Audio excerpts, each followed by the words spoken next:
I go first? I have a short one. Pardon me? I have a short one. Okay.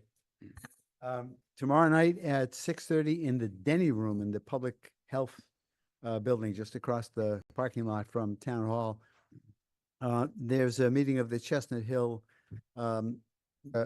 Community Advisory Group, and we're going to be seeing the second version of a proposal from City Realty for development of the Chestnut Hill Office Park. I know there was a great deal of interest in the first version, which included a 20-story tower at the west end of the property that didn't get a very happy reception from a number of people. And I know that the developer is coming back in with something that they hope will be more palatable and it'd be very helpful for anybody who has an interest in that to tune in on Zoom or to attend the meeting in person. Thank you. Anyone else? No? Okay, I'll make my announcement. I want to talk about something that happened with the Brookline Police Department. The police department supports the community in many ways, and in many ways they're not thought of as police work by some people, which are critical components of crime prevention, which can only work with the support of the community. That is one of the reasons our focus in the police department is on community policing, which is very, very important. But the Brookline Police Department also does regular policing duties, chasing down bad guys. Recently, 3 of our detectives were given Law Enforcement Public Service Awards for outstanding work on a regional task force by Acting U.S. Attorney Joshua Levy of the District of Massachusetts. One task force was responsible for dismantling a network of criminal gang activity that did not touch Brookline directly, but was a growing threat to the entire metro region. This was Operation Street Sweeper, and Brookline detective Yuka Jita was awarded the Outstanding Collaboration Award. The other task force was responsible for dismantling a major methamphetamine distribution network that operated out of a body shop right here in Brookline. Among the seizures by the task force were 9 firearms, including a ghost gun and a Beretta with an obliterated serial number. So this was serious. Let me say again that this was happening in Brookline, and it was called Operation Midas Touch. And Brookline Detective Sergeant Matthew McDonald and Detective Dwayne Danforth were each awarded the Investigative Achievement Award. The details of these cases will be posted on the police department's social media page shortly, and they're very interesting to read, and it really shows you that we are not an isolated little island here in Brookline, but have to think about what's going on around us. And we are very lucky and fortunate to have a police department that really contributes to making us safe within that context. So congratulations and thank you to Brookline detectives Kajita, McDonald, and Danforth. Thank you. Okay. Chaz? I'm sorry, a couple of small minor updates. One, I want to thank the Recreation Department for their excellent work at Harvest Fest this weekend out at the golf course. Wonderful event, well attended. Always great to see. Thank you to the recreation team for setting up the 5K, which I ran. And Whoa! I came in 41st. I think 47th. I'm very proud of that. For you. And they just a wonderful afternoon at the golf course. Really a wonderful public resource. So kudos to all the rec team, the team at the golf course, but really the whole team at Elliott and elsewhere that pitched in to make that such a success. Looking forward to more in the future. On November 7th, which is during the farmers market, there will be the Go Green After Halloween from DPW at the West Center Street parking lot. You can bring your pumpkins and jack-o'-lanterns, and you can toss them into a compost carnival truck. It'll be very exciting. Also, any costumes that you may want to recycle. This is part of our effort to get towards zero waste here. We are very excited to have it. It's going to be a lot of fun. be part of the farmers market on November 7th. We had promised the public an update about the cannabis licensing, cannabis retail licensing. There have been a number of developments since we last spoke and promised that update in late, we said we would update you in late October. The current update is the licensee that indicated they were stopping their operations in town has now said to the town that they do not wish to surrender the license. There are a number of legal disputes that this raises. We will be holding a public hearing to address those on November 12th. The select board will hear from the licensee and the issues there, and the select board will have to make a determination on what to do under those circumstances, given the potential violation of the license requirements. So that hearing will be held on the 12th of November here at the select board meeting. One last thing, this is a very busy season, both locally and nationally, politically. We have elections coming up. The clerk's office has been doing phenomenal work and with the volunteers, getting all of our ballots together, making sure everyone has the opportunity to vote. You have not voted yet, go get one of those turkey stickers. They're incredible. Or another sticker. If you don't like If you don't like the turkeys. there are more boring stickers available. If you don't want a turkey sticker, that's fine. But I do just want to say that the temperature does tend to rise in public discussions and public comment leading up to elections and town meeting and so forth. So one, I just want to thank all the boards and committees, the volunteers who have been working on local government issues that are often complex and knotty, as I think we will see here today with a lot of the discussions that are going on at the select board meeting, very complex issues that where a lot of people have a lot of opinions. And to thank the staff that have been doing all this work, and obviously your elected officials, the select board members, school committee members, advisory committee members who have really been doing a lot of work to under, community pressure and, community dispute to try and move these things forward. I would just say as we approach the national election next week and then town meeting in the weeks to come, we do really want to have a plea for civility and even-keeled conversations. We cannot stop people from being rude. We can't stop people from voicing their opinion in a strident way. But we do just want to encourage people to take the temperature down in this very fractious environment. It is really important for us to have level-headed conversations. And I always say I'm guilty. I've occasionally an intemperate remark, but I think when I make them, I want to apologize. And so I hope all of us who are working on this matter, just take the time. Staff is working really hard. And we just want to be sure that you all, as you go through these processes, still are, at the end of the day, good neighbors to each other, even if you may disagree on some of the issues. So just a flag for that, given this very fractious political environment.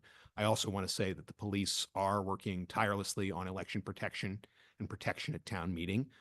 If you see something, say something. If something doesn't seem right, if you are concerned about something you see, if there is behavior that you see that is concerning on social media, in conversations, please let the police know. This is not an invitation for the police to surveil people. That's not what we do. We just need to know if there are events that are going to be happening so that we can staff them appropriately and make sure that there aren't confrontations or things descend into poor behavior or fractious behavior. So that's it on that front. Sorry for the many different items there. But again, let's all try and keep our cool and in this very high stakes time and keep working together to make this an effective and a place of good government. Good. No, all important things to say. And if I can add, just remember, if you talk really, really loud, we can't hear you. Paul. Yep. Thank you, Bernard. I want to thank you for highlighting the terrific work that our police department does. I was not aware of those investigations and outcomes that have been going on. So thank you for highlighting those. We do have a terrific, dedicated police department, and I thank you for highlighting it. Chaz, your pumpkin tossing or whatever it was reminded me that as a father of two young children, they will be out trick-or-treating. Mm. And during daylight hours, during the best of days, it is difficult sometimes to walk about our neighborhoods and cross the busy streets. So just know that on Thursday, as we start heading into dusk, there'll be ghouls and goblins and fairies walking around our streets, crossing places that you would expect them to cross and crossing places where you wouldn't expect them to cross. Children tend to pop out from behind cars and behind bushes. And I guess I would just ask that the community pay attention and slow down and keep their eyes peeled, because it does not take much to have a really bad outcome. So let's keep our eyes on the kids and let's make sure everybody's safe on Halloween this Thursday. Thank you. John? Just a quick addition to our town administrator's comments about the election. That is to say that when I arrived here this evening, there were a few stragglers who had been among those voting early. And there are 3 more days left where you can vote early tomorrow, Thursday and Friday, 8 to 5 here at Town Hall, not at Coolidge Corner Library and not at Potterham Library. There were early voting periods at both of those locations, but those have ended. But at Town Hall, you can still do early voting 8 to 5 p.m. Wednesday, Thursday, or Friday. Thank you. Can I add one thing about the pumpkin toss? We're taking these pumpkins and composting them. So in composting, you don't want to have metal and paint and other things. So before you take them to toss, try to get all that stuff out of the inside, if you can.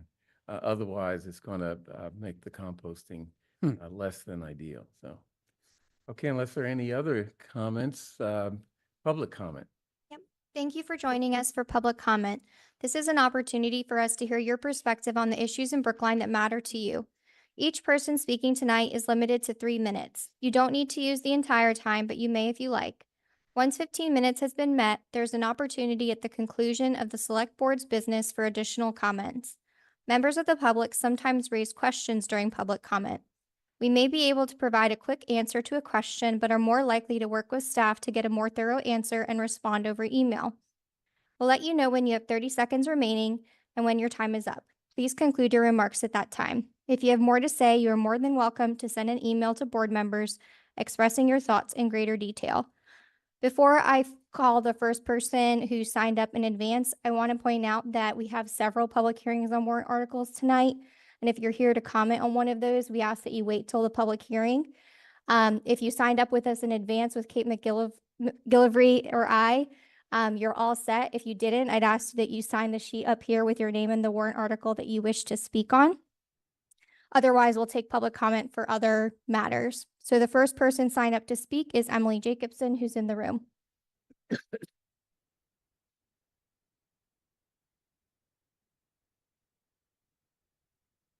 Good evening, members of the Select Board and staff. My name is Emily Jacobson. Closer. I'm not really used to microphones. My name is Emily Jacobson. I'm the Vice President of Biking Brookline. We're a group of volunteers, neighbors really, who work in cooperation with other users of our streets to promote cycling as a safe, environmentally friendly, and fun activity. I'm here to speak to you about the Washington Street redesign. Once complete, this project, along with Beacon Street, Bridle Path, and Olmsted's Emerald Necklace, will form a loop through town, connecting many low-stress streets in North Brookline into a safe, high-quality network of paths easily reached by over 80% of the population of Brookline, and making all places that they pass through much more accessible and enjoyable to bike. Most people are now too afraid to bike on Washington Street. Just think what this would do for the quality of life in town. Washington Street itself is a major school corridor connecting Pierce, Driscoll, the high school, and essential town services like the library and town hall. Hundreds of kids would be able to safely and independently bike to school within just a few years if we move this project forward. Since 2022, the Washington Street Design Review Committee has been meeting and reviewing designs, doing outreach, site walks, presentations to stakeholder groups. The design has evolved considerably, and I think if you look back through the designs as I have, you will recognize the hard work of the project team to find the right balance for all people in Brookline. During that time, I'm sure you've also heard the following concerns about the project: loss of parking in some residential areas, loss of parking in Brookline Village and in Washington Square, and concerns about the viability of outdoor dining when parking is removed. First, I think anyone who drives down Washington Street will recognize that not all stretches are equally coveted. Some portions of Washington Street are fairly lightly parked, others more densely. The project team has recognized this and worked hard to adjust the designs to reinstate more parking in the most highly parked areas. Regarding parking in Washington Square and Brookline Village, the current designs now show parking reinstated along one side of the street in these areas. In the tightest portion of Brookline Village, this results in 9 spaces instead of 16 now. Representatives of the business community have recently expressed in public forums that they're seeking one-to-one replacement of these spots. And to this end, we've been working to identify and make accessible significant off-street parking resources. For example, opening the off-street parking at the Driscoll and Pierce garages during evening and weekend hours, which would in fact dramatically increase the parking supply in these areas during the busiest restaurant hours. As to outdoor dining, You have 30 seconds. okay. So I think this plan is a reflection of the really exemplary and, may I say, a very Brookline process that doesn't just listen to people, but works with them to take into account their concerns. I hope when the time comes, you'll join me and the more than 1,250 signers, 126 of whom are town meeting members. They reflect the wide range of people that would benefit from this project, from the 70 high school students who have signed That concludes your time. to more than 100 people over 70. Thank you very much. The next speaker is Max Holman. Max, are you in the room?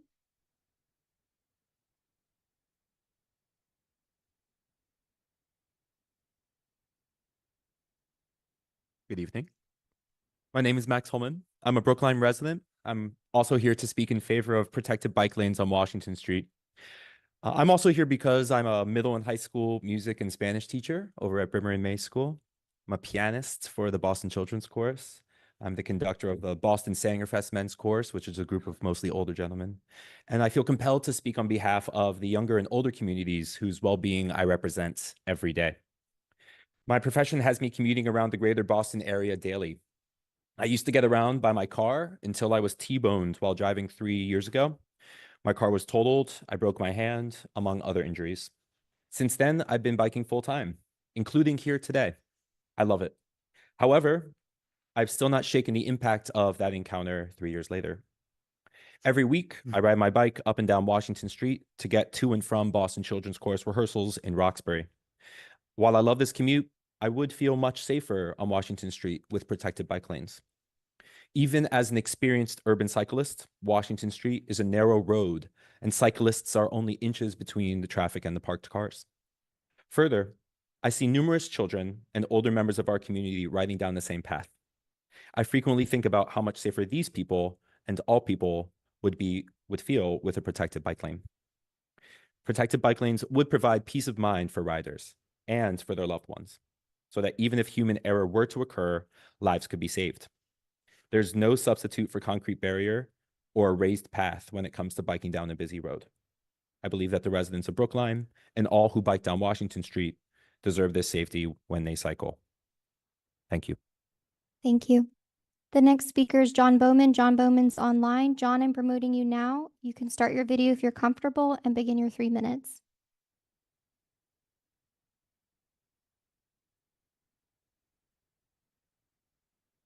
Thank you for giving me the opportunity to speak tonight. My name is John Bowman. Nearly 1,300 people have signed a petition advocating for protected bike lanes on both sides of Washington Street between Beacon and Route 9, including 69 Brookline High School students. In addition, many parents of current and future Brookline High School students cited safety for their children riding to and from school as an important reason for protected lanes. Today, I want to give voice to these students and their parents. Here is a sampling of reasons they said protected lanes are important. 1, I bike on Washington Street every day, as do about 10 other Brookline High School students from my sport alone. It's often scary and dangerous. 2, my children bicycle down Washington Street to reach the high school and their friends in the area. They deserve safe passage, and the only way to guarantee it is protected bicycle lanes. 3, I'm scared to bike on Washington Street with the current situation. Protected bike lanes could help me get to school on a bike. 4, I commute to school by bike on Washington Street, both directions, every day.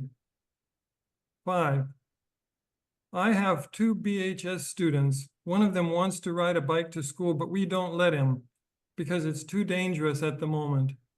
If there will be a bike lane, he'll be able to ride his bike to school. 6, I bike to school on that street. 7, I bike to school every day, and there are so many cars that not everyone is watching for bikes. 8, I want to bike to school and not get run over. 9, many accidents have occurred since there are no bike lanes. Also, my biking route to the high school includes Washington Street, but I fear the busy and dangerous street for bikers. 10, because I skateboard and it's extremely hard to get to school. 11, Washington Street is a street I bike on often when traveling to and from school and other parts of Brookline. I would feel a lot more comfortable biking on that busy street if I had my own protected lane.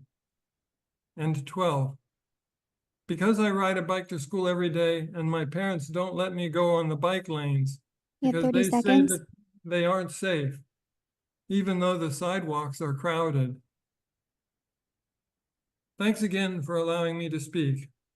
Please listen to these voices and take them seriously. Thank you. The next speaker is Mark Giglietti. Mark, I'm promoting you now. You should be able to start your video and begin your 3 minutes.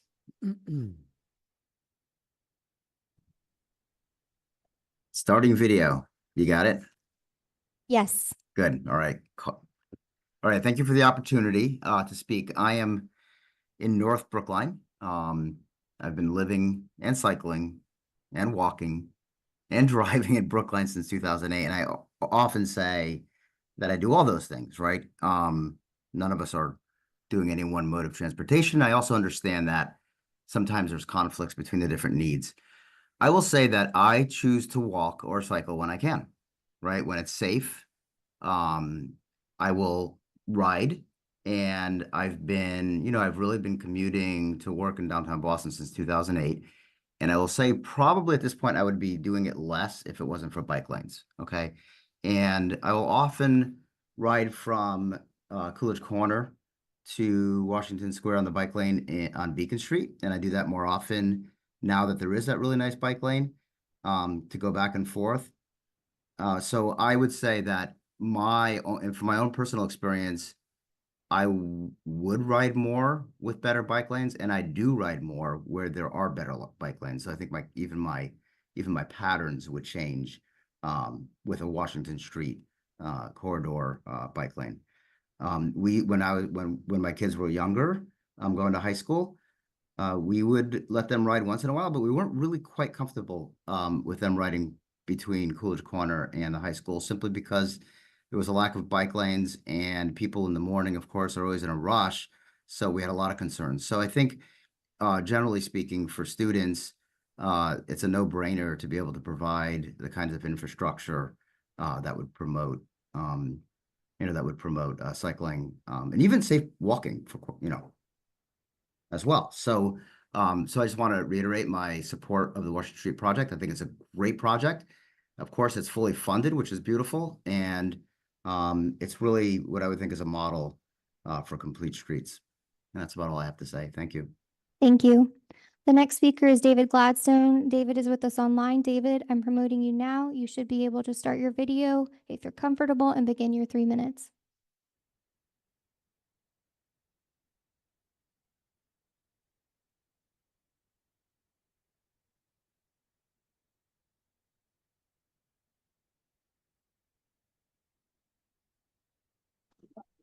Good morning, or I should say good evening. David Gladstone, Brookline Chamber of Commerce, Small Business Development Committee, and a longtime resident of Brookline. First and foremost, I want to say that the business community is supportive of a protected bike lane. We are not against protected bike lanes. Our concern is that the business community is going to be impacted with regards to numerous spaces being removed. The following items need to be addressed so that we can allay these concerns of the business community. Number one, a parking study needs to be initiated to understand the current supply and demand before any spaces are taken away. Number two, based upon that study, spaces that are taken away need to be replaced within the business district.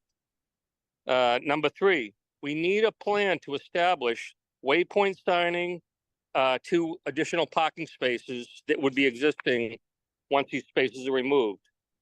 And number four, during construction phase, there needs to be a liaison with ability to communicate to town administration issues that arise with ongoing construction that is independent of the DPW. Addressing the above will lead to allaying those concerns of the business district. But I do want to stress that we are not against the bike lane. We are for the bike lane, but we don't want it to impact negatively the livelihood of small business people in Brookline, which the last time I checked is also a fabric of the community as well. Thank you very much. Thank you. The last speaker for the beginning portion of public comment will be Dylan Peacock. Dylan is in the room. I thought Dylan was in the room. Oh, sorry. Dylan is with us online. Dylan, I'm promoting you now.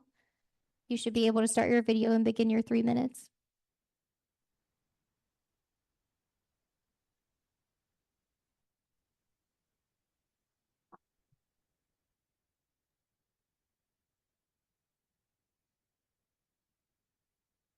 Hi there, can you see me? Yes, and we can hear you too. Wonderful. Thank you so much. I'm Dylan Peacock with Historic New England. We are a nonprofit preservation organization founded in 1910, and we operate across the 6 New England states. In addition to our 38 museum sites that are open to the public, we also operate a nationally recognized preservation easement program to protect privately owned historic houses. The easement program protects 125 properties across 5 New England states, including one already in Brookline at 20 White Place, which was approved by the Select Board. And tonight I'm here to ask the Select Board to approve preservation restrictions on the Benjamin Goddard House at 43 Sumner Road. Earlier this month, we met with the Brookline Preservation Commission, which unanimously voted to recommend that the Select Board approve this agreement. The Goddard House is a really wonderful example of federal-style architecture, originally constructed around 1810, and it has been very sensitively preserved by its current owner. Current and longtime owner Susan Porter is seeking to protect this exceptional property by donating this preservation restriction, which will be held and administered by Historic New England.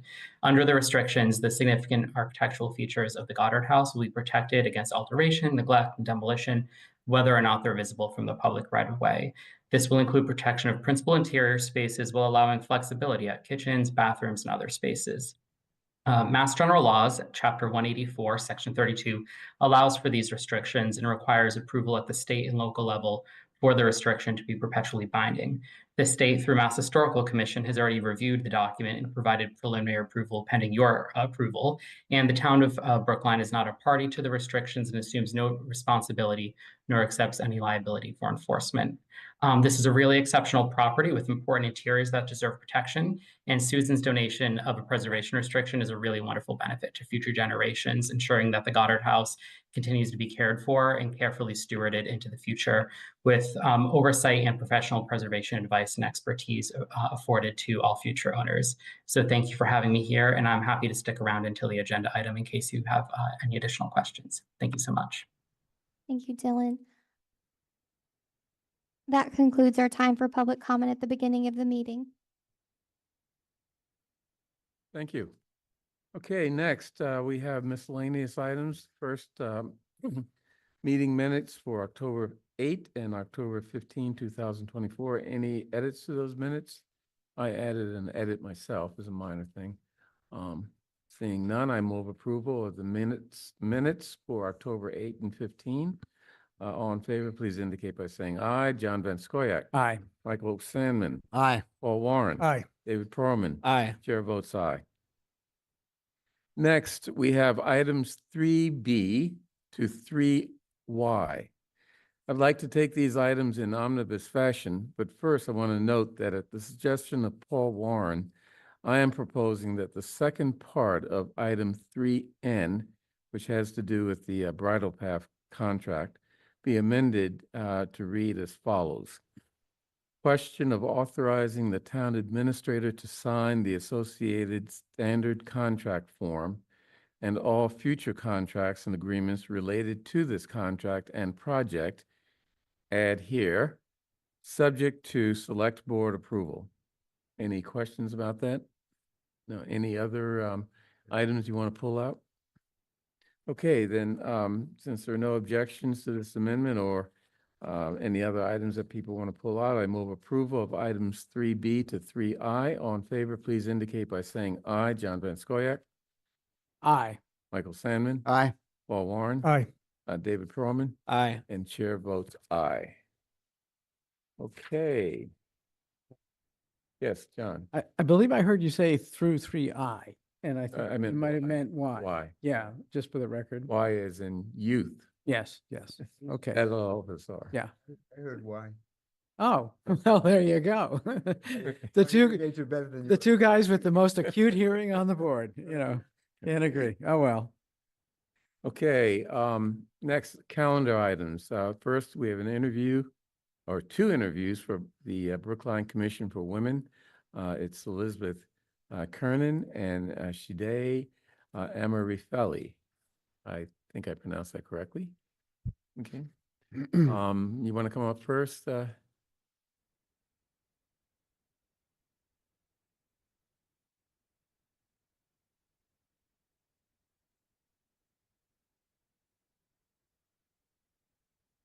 So introduce yourself and tell us why you're interested in being on the Brookline Commission for Women. Yeah, let's start there. Can you move the microphone? Very good. I'm Dr. Shide Murfali. I'm the double board certified in internal medicine and also nephrology.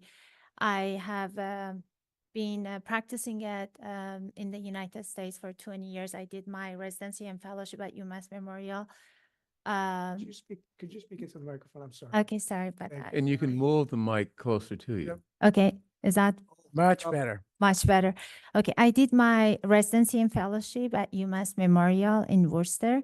I finished my fellowship in nephrology back in 2010. I have been living in Brookline, Chestnut Hill, for past 7 years. I live with my daughter and my mom in Chestnut Hill right now.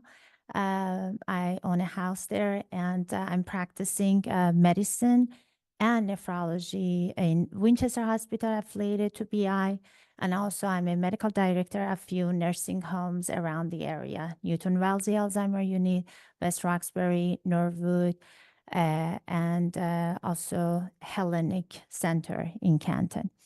So I am actually interested in women's comedy. I always advocating the women's right.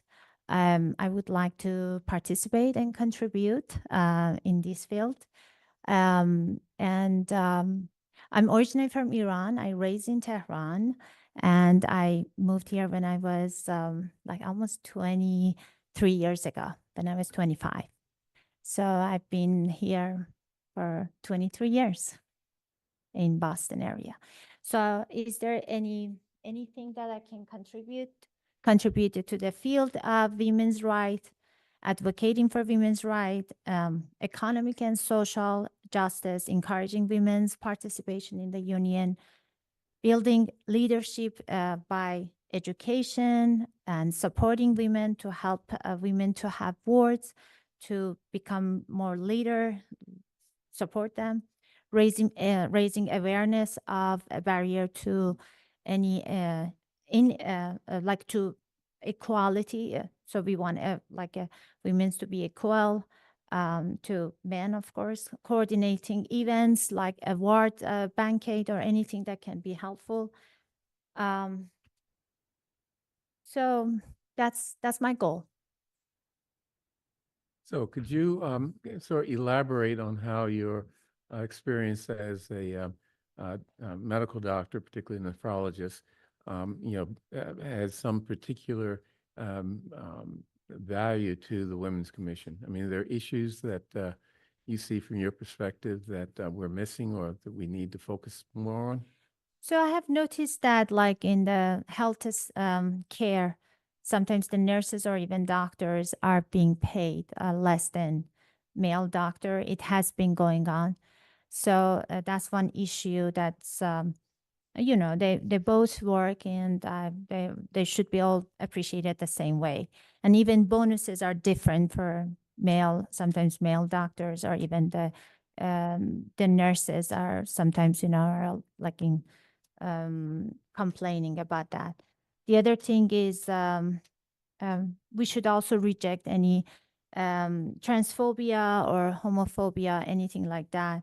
So should be, the world should be free of those dislikes.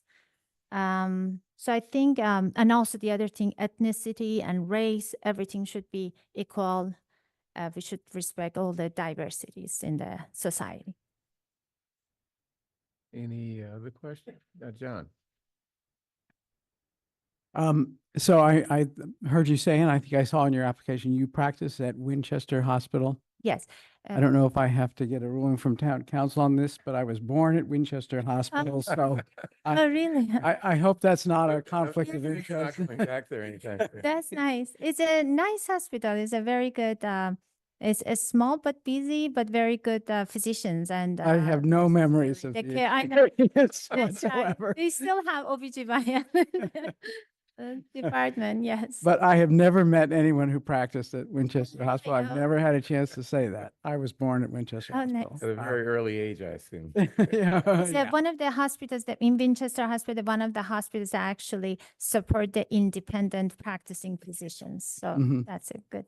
And just as a comment, not a question, I'm delighted that you have an interest in the Women's Commission, and in particular because I feel confident that if you are appointed, you're going to bring an international perspective. Yeah, and yeah. that's such an important perspective in these Absolutely. times. So thank you for Yeah, applying. of course. In a couple of years, 2 years ago, it was a demonstration in Tehran against, women's.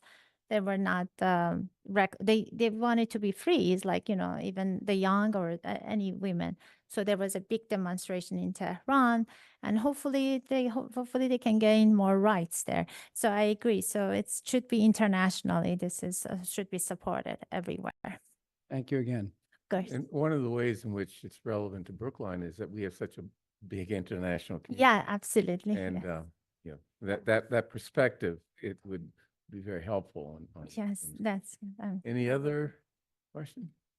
Paul? Just a quick comment. I'm always delighted to see physicians Yeah. apply for boards and commissions or serve in town meeting. Yeah. My wife is actually a transplant surgeon who Oh, does very- kidneys. You may know her. Oh, She practices at BI. yeah. And so this idea of bringing your experience as a physician around Absolutely. women's issues and Yes. health issues, I think is really an important one. And you're right on about the disparity of pay. Yes. It's a very serious issue in Very healthcare, the disparity in pay between women and men. So, Yes, absolutely. so thank you for your application. Of course. Yeah. Thank you so much. Of Thank course, you the for Women's Commission has little authority over that, but they can speak out. They can speak and- about it. And bring it to the noise. attention of the public. Absolutely. I agree. Okay, so, thank you. Of course. My pleasure. Thank you so much for your time. Okay. Thank you so much. Okay. I'm all set. Yeah. Yeah. Okay. The next person is Kiernan. Yes, Liz is with us online. Liz, you've been promoted. You should be able to start your video and then the chair will begin your interview. And as a reminder, Liz did interview for the PCAC. What was that, a couple of months ago? Yep. And so this was her second choice for service. Good. So, Ms. Hi. Kiernan, Hello. Aye. Can you see So, me and hear me? Yep, Okay, very well. excellent. Please introduce yourself and tell us why you're interested and what you can bring to the Women's Commission. Absolutely, I'd be happy to. I just wanted to start off by saying good evening, members of the Select Board. Again, my name is Liz Kernan, and I'm here to express my interest in joining the Brookline Commission for Women. I moved to Precinct 10 3 years ago, and it has been a privilege to call Brookline my home. This community has welcomed me with open arms, and I'm deeply motivated to give back by contributing to the vital work of the commission. With the recent overturn of Roe v. Wade and the uncertain future with this upcoming election, advocating for women's rights feels more urgent than ever. As someone who also identifies as a racial minority, I am particularly passionate about supporting the Commission's commitment to intersectional advocacy, and I'm eager to bring this perspective to our efforts in promoting justice and equity for all women and girls in Brookline. Professionally, I work as a data scientist at Harvard with a background in government and social policy issues, where my role involves analyzing data, identifying trends, and creating presentations that drive impact. I'm excited about the opportunity to leverage these skills for the Commission, whether through producing data-driven reports or creating visualizations that highlight gender disparities and the progress of our advocacy. I believe a data-focused approach can advance the Commission's mission more effectively. And beyond my work, I've also been a mentor with Big Sister Boston, where I see the importance of empowering young women and girls as they navigate their futures. This role has inspired me to further support initiatives that uplift women in our community. And additionally, as a Brookline Election Department clerk for Precinct 7, I've had the opportunity to engage with many senior women in Brookline, learning from their insights and experiences and further appreciating the unique needs within our town. The mission and values of the Brookline Commission for Women, which are gender justice, intersectionality, collaboration, transparency, and determination, are ones I strongly resonate with. I'm dedicated to upholding these principles in all aspects of the Commission's work, bringing my skills, experience, and commitment to advance gender equity in our community. And thank you so much for considering my application, and I look forward to the opportunity to work alongside the Brookline Commission for Women to create a safer, fairer, and more inclusive Brookline for all women and girls. Thank you, and thank you for your work as a clerk in our elections. Absolutely. That is a very, very important role as we're learning, unfortunately, in these days. Also very stressful, but we're providing every support we can to this very, very important segment of our population, of our town's work. Absolutely. My pleasure. So in your application, you said that one of the issues you'd like to see addressed by the Women's Commission is police community relations. Could you elaborate on what you mean by that specifically? Sure. I think I touched on it in my previous application for the Police Commission. But I think in terms of safety, just bringing about more resources and just marketing those resources as well. I think it would be helpful just even working with police officers as a poll worker. It's been so fantastic just to build relationships with them. I think it would be of the utmost value for the average resident to do that as well. Paul. I'd say actually a question for you, Chair Green. How many openings do we have on? Because this is really amazing. We have two amazing applicants. Tiffany. Yes, I believe it's 3. Oh, we have 3 openings. Yes. Oh, perfect. These are 2 fantastic applicants, I guess is what I'm seeing. Yeah. Any other questions? Let's see. If I have any other questions. I'd like a lot of your answers in your application. Great. Talk to me more about, as someone who's not a data anything, tell me how you would use your background, particularly as it relates to sociology and policy, on the Women's Commission. I mean, I Sure. think of a number of ways in which, but give me your thoughts. Yeah, I was actually, in preparing for this, I was looking through the website, and I know that there is a report up now on gender pay equity, and that the previous applicant was talking about, and around Brookline, Women Brookline. And I think that the latest report came out in 2022, so I would love to use my skills to update that and create it for the latest batch of data. And also maybe make it a lot more prettier and put, you know, lovely graphs and stuff on it as well. Okay. Any other questions? Thank you. Thank Appreciate it. you. Thank you very much. Thank you for your time. Okay. Next, boards and commissions annual reports, presentation of the Solid Waste Advisory Committee's annual report to the Select Board. I see John Dempsey walking to the podium. Thank you very much. And thank you for your report. It was very, very informative. It's nice to hear. It really was. I think that's the row here. Yep. Yeah. Tall agenda tonight. I'm John Dempsey, Chair of the Solid Waste Advisory Committee. And our job is to advise you on solid waste measures, things that you can do as a town to reduce our solid waste. I'm pleased that several members of the committee are here with me tonight. I want to introduce them. You don't get a chance to see them that often. But we have Kathleen O'Connell, Mary Litthurst, Susan Rittling, Dean Cody, and Clint Richmond.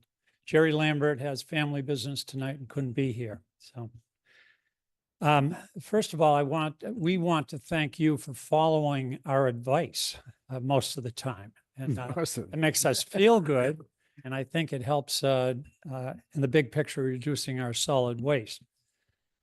We're here to celebrate tonight. I forgot the champagne, but we, for the first time in history, are below 8,000 tons of solid waste to dispose of.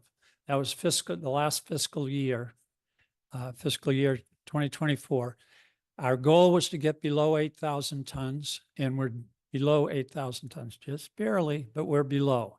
And I think our next goal is 7,000 tons. We want to get down to 7,000 tons. Now we got down there. There's several factors that allowed us to get down there. First of all is the leadership and the vision and the expertise of the DPW.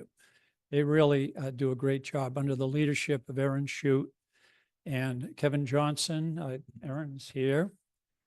Kevin Johnson, I think, is joining us on video, and Alexandra Vecchio. And also the staff. I want to do a shout out to the staff because we work closely with the staff.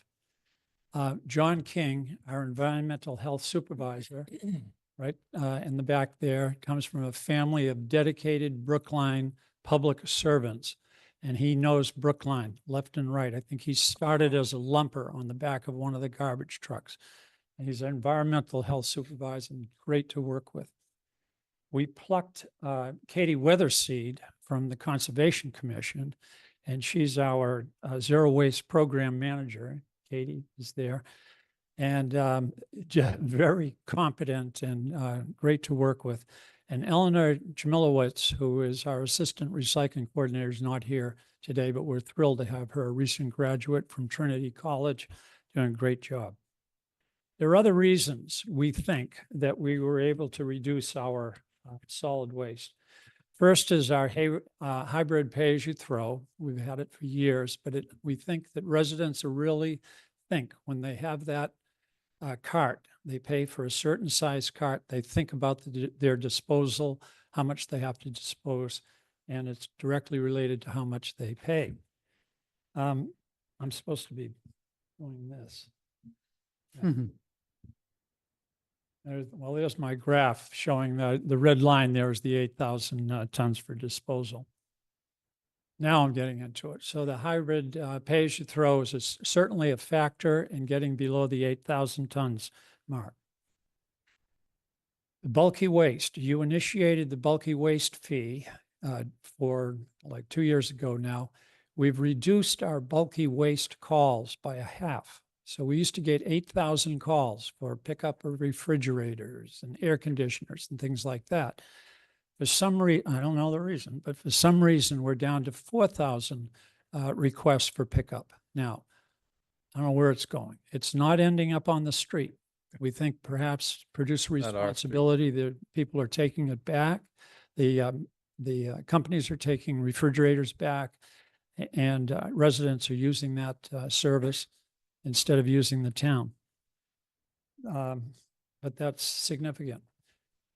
Another reason we're down is because of curbside collection of organics. We have 2,000 households, more than 2,000 households, who subscribe to an independent service with Black Earth Compost that we partner with as a town, and along with Bootstrap Compost.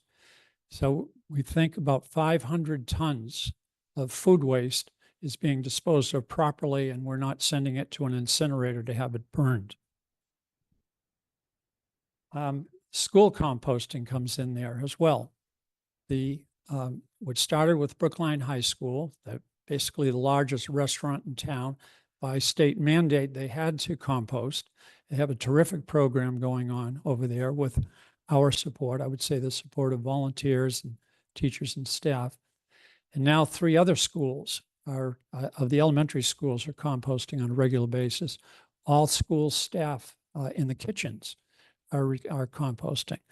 Reduction of over 100 tons a year of food waste. And we had 25 hazardous waste drop-off events, making it convenient for residents to drop off hazardous waste that might have ended up in the waste stream and illegally. And so that's a convenience for residents. And textiles. Textiles are now banned by the Commonwealth of Massachusetts from the waste stream, clean textiles. And Brookline has responded with textile drop-offs, as you can see in the picture at Town Hall, collecting tons, probably 2 tons of textiles in just one drop-off, and also partnering with HelpSee so that there is a pickup collection of textiles at curbside by arrangement or drop-off upon Incinerator Drive. And the mattress collection. We're working with the Commonwealth of Massachusetts. We get these mandates that come down that you can no longer dispose of mattresses into the incinerators. They have to be recycled. And that has caused us to, it's reduced our tonnage that way. Cardboard drop-off at the Center Street West lot reduces our disposal amount. And the outreach. I think we've improved our outreach.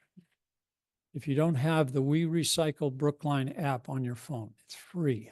It's great. It tells you how to dispose of things, whether to recycle, dispose of them into the trash. And it reminds you of your collection day. It reminds you of a change in the schedule. Terrific. And if you don't have it on your app, I want to see you go to your phones right now and put it on your app. It's great. Okay. We also have many tabling events at town events. We've increased that. We have recycling and composting at many events. We have an e-newsletter that goes out about solid waste. And we have a wonderful staff that's updating our website continuously. So it's up to date because we know that's where residents go to find out what's going on with solid waste. Went backwards. So what's next? Our next goal is 7,000 tons, to get below 7,000 tons. We want to expand organics diversion, and we have 4 drop-off sites now around Brookline. We want to encourage reuse. There are some interesting things about takeout containers, reusable takeout containers. And we want to support extended producer responsibility, where the producers, the manufacturers take responsibility for hard to dispose of, to recycle products and take them back. And you as a board have been encouraging our legislative delegation to support producer responsibility bills. And finally, we will be, I think Alexander Vecchio will be talking about sustainability and natural resources. And of course, disposal and recycling of solid waste will be part of her action plan. So that's it. Thank you very much. We're honored to serve on the committee, and we appreciate your support. Thank you, John. Any questions or comments Amanda? about this great report? Paul? Yep, I just want to, first I want to say thank you for your presentation, acknowledging everybody. You know, I would hope that every chair of a board or commission would come and bring their entourage with them, say thank you, because I think it's important to know all the folks that are involved. And I'm grateful for you getting to below 8,000, and I look forward to getting below 7,000. The reuse is very interesting to me. We are a household that reuses, so we don't have all the containers that the kids go with snacks and everything is either a glass container with a plastic lid or something that zippers. You know, we none of those things that go to school, they all come back to us and they get washed and reused. How do we encourage more of that in home reuse? And also, I don't know how you do it with restaurants, but I think about our own waste.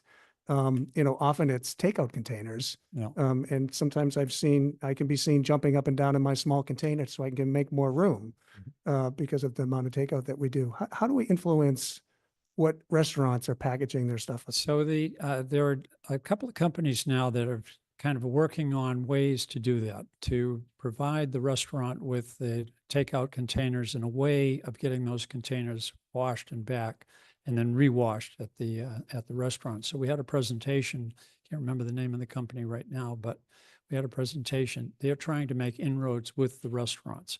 So our thing was to encourage them to do that. But I think that's important. That's, you know, our milk containers are all glass. They come to us. We have a milk person that delivers milk and they pick up the containers and they're all reused. So anything that we can do to move that forward, I think would be really helpful. It's great. It's creating that culture. I appreciate what you're doing. David? A similar question, but maybe a little more broad. The third strategy I've listed on next steps, support extended producer responsibility. Can you speak a little more globally about how it is that you're going to try to achieve that next step? Yeah, that is going to have to be through legislation. An example, I think a good example right now is the paint manufacturers taking responsibility for taking the paint back. So you go to the hardware store and buy the paint. You would pay a small amount, 50 cents or something like that, that goes into a fund that is then administered by the paint manufacturers, and they take the paint back. So it's something that it doesn't really, it's something that they can administer. So producer responsibility is really coming. There's one of our Brookline residents for years. In fact, he served on the Solid Waste Advisory Committee years before even I was on it. And he is in charge, his organization is working worldwide to get producers to take more responsibility for taking back what they've produced and recycling it responsibly. So but the paint manufacturers, there was a bill before the legislature that the select board supported or asked our legislative contingent to support. It came close to passing. We think it'll maybe pass the next session, where the paint will be taken back and disposed of properly at a minimal cost to the consumer and at no cost to the town, basically. Mike? So, that was a very good report. Thank you very much. And I do have one question about, you mentioned things that have been taken out of the waste stream, mattresses, for example, and textiles. And I know what's happening with the textiles. Textiles are being broken down into fibers that can be used in various ways. What's happening with mattresses?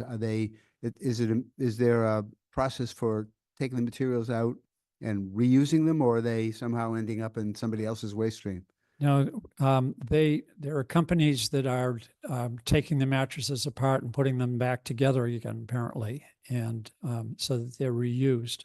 And it's one of those chicken and the egg, I guess, instances where the state says we have to do it, and then businesses pop up and start to expand and do it.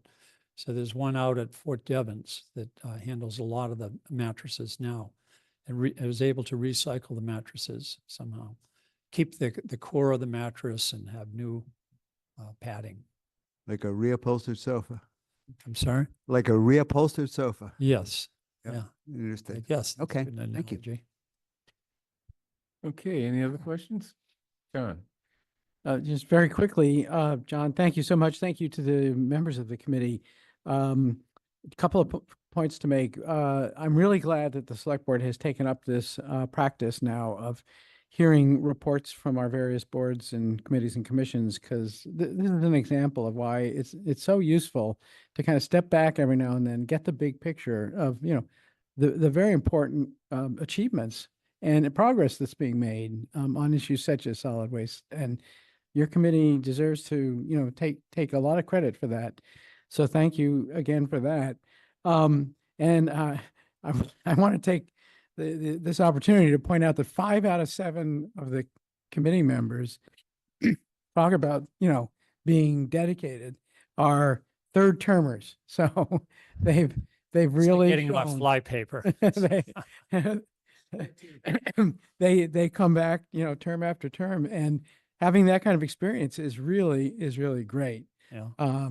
And I'm sorry for anyone listening who is thinking, wow, I'd love to serve on that committee. Right now it's full, but you stay tuned. There could be an opening in the future. And I think you've inspired people to want to continue the work of this committee. And it's great progress being made. Good, thank you.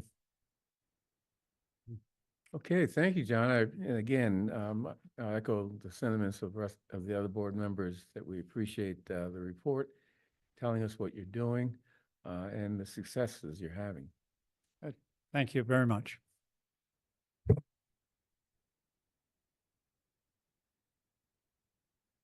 Okay, next, update our Sustainability and Natural Resources Division. I see Aaron Galentine and Sandra Vecchio getting ready to present.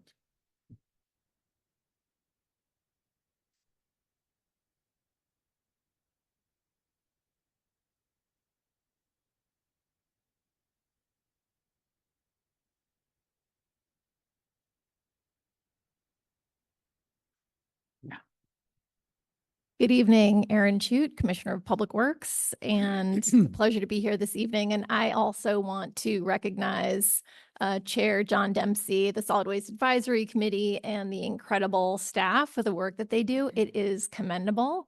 They are making a real difference across the town. Brookline is known as a leader in this field, and it directly relates to the next topic that we're going to talk about, which is sustainability. DPW's 10-year strategic plan, published in 2022, lists climate mitigation and adaptation as one of our top 5 guiding principles.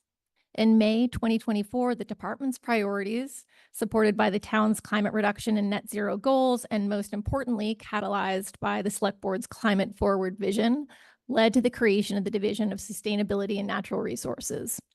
The division's mission is to develop and execute policies, programs, and projects to combat and mitigate the effects of climate change and to sustainably manage and protect Brookline's natural resources to build ecological and climate resilience. Our director for this role, Alexandra Vecchio, was perfectly positioned within the town as the former, now interim, director of Parks and Open Space for nearly 4 years. Educated from Yale with her master's in environmental management with a focus on climate science and the environment, and previous roles in climate and sustainability leadership to take this new challenge. Alexandra lives and breathes sustainability, climate resiliency, energy, environment, and actionable change. We're lucky to have the best of the best leading the charge for the town. This evening, Alexandra is going to provide an update on the structure of the division, areas of focus, actions to date, both completed and underway, and a vision for long and short-term goals going forward. And for those of you in the audience, I encourage you to download the update provided in the Select Board's packet for additional information on the remarkable work.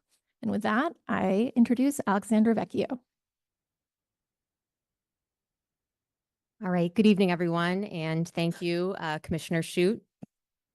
Alexandra Vecchio, Director of Sustainability and Natural Resources and Acting Director of Parks and Open Space.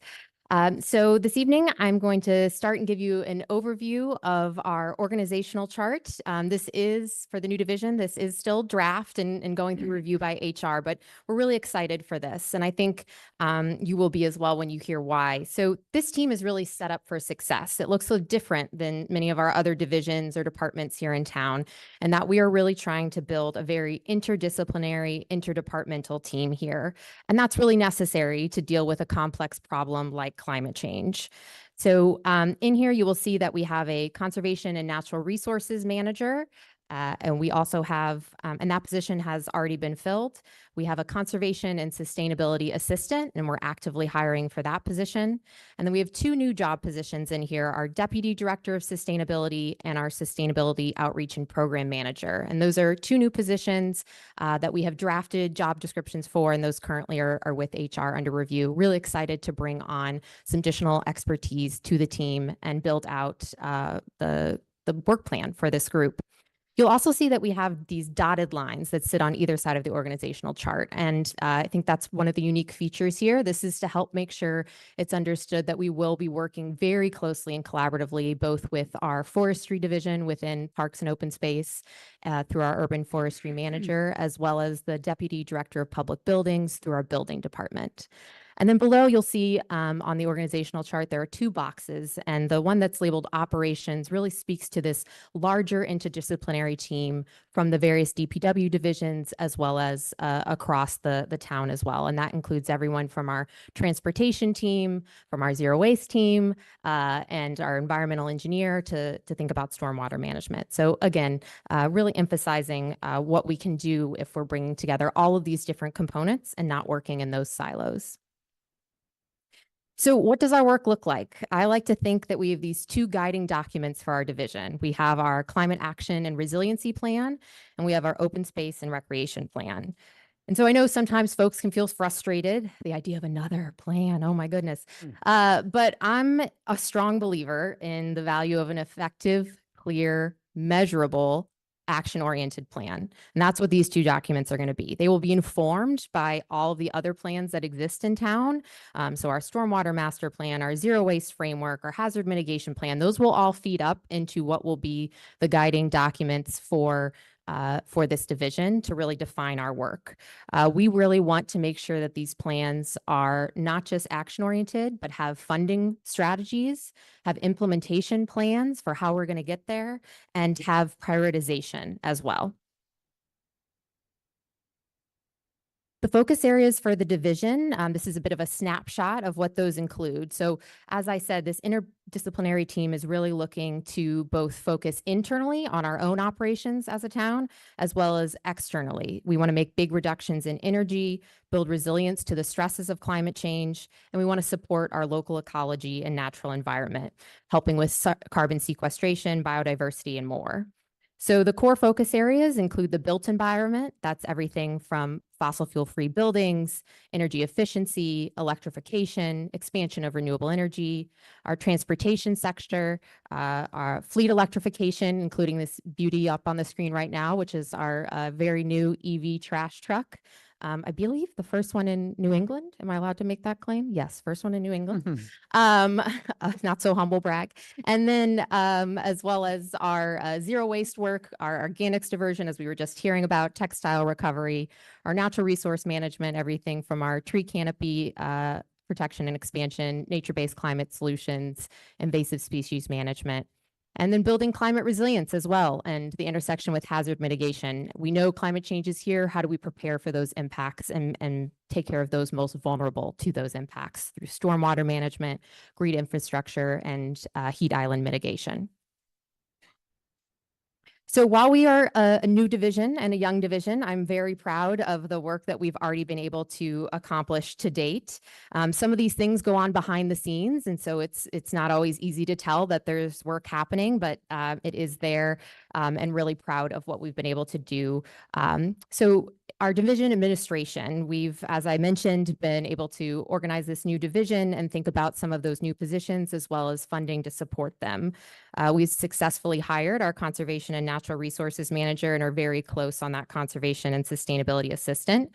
And that key working group of staff that I referenced at the bottom of the organization chart previously has already started meeting and coordinating our work and thinking about ways that we can really support one another to achieve some short-term immediate goals that sit in front of us, some of which we're already well on our way to doing.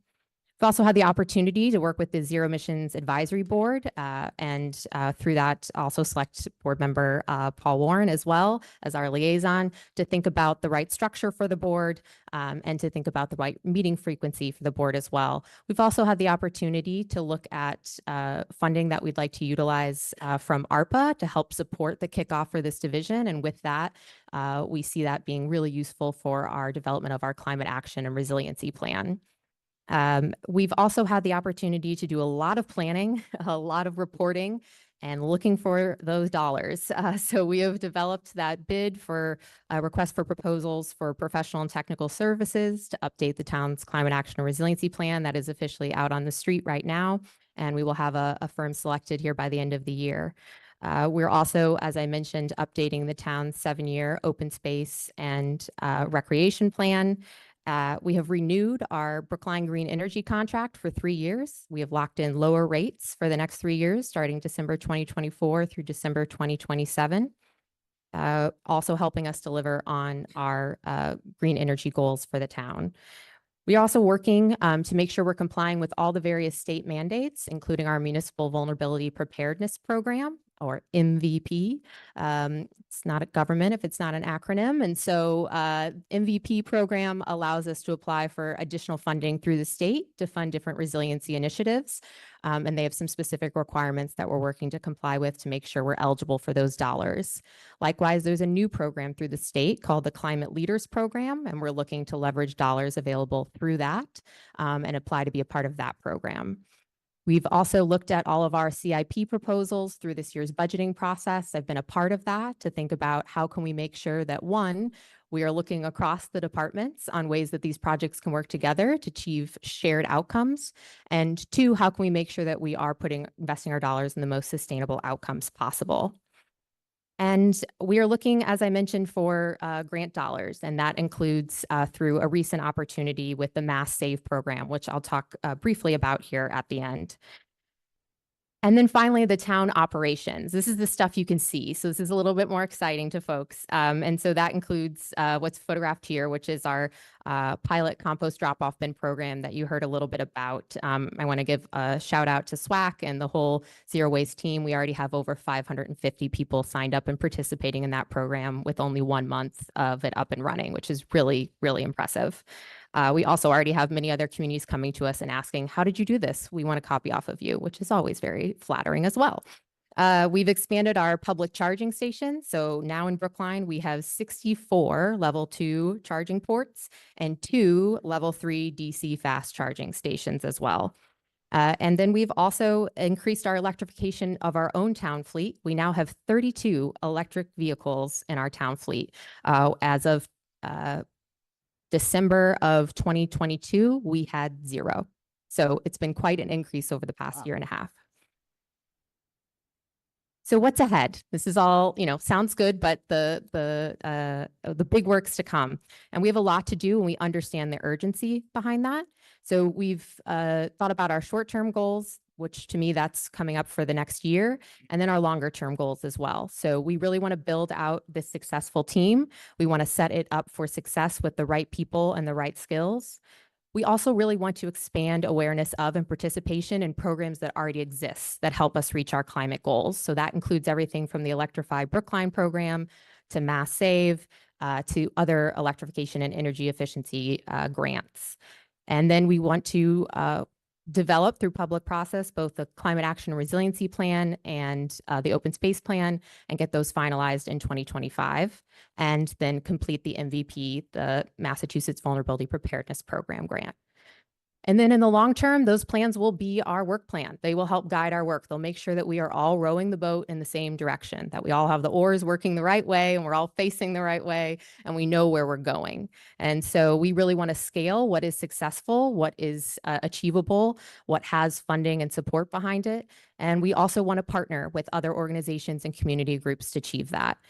We'll have instituted in some key educational campaigns as well, one of which will be through the grant I mentioned earlier, which is the Mass Save Community Partnership Grant. We would like to submit an application for that this Friday, which will allow us to hire an energy advocate to help raise awareness about these various energy reduction initiatives and programs. And then we will continue to leverage grant dollars to achieve the various priorities outlined in our climate and open space plan. And then finally, we will, through the MVP program, it is a requirement that we implement what they're calling a seed project. So again, more of that on the ground work that we'll be able to do after a robust planning process as well. So with that, I'm happy to take any questions, and I want to thank you all for your work and service with us. We appreciate it. Thank you. Mike? Thanks very much. Two questions about electric vehicles. One is, we have 64 level 2 charging ports, and we also have is the level 3 in Webster Street operating yet? Okay. Yes, it is. So I think it'd be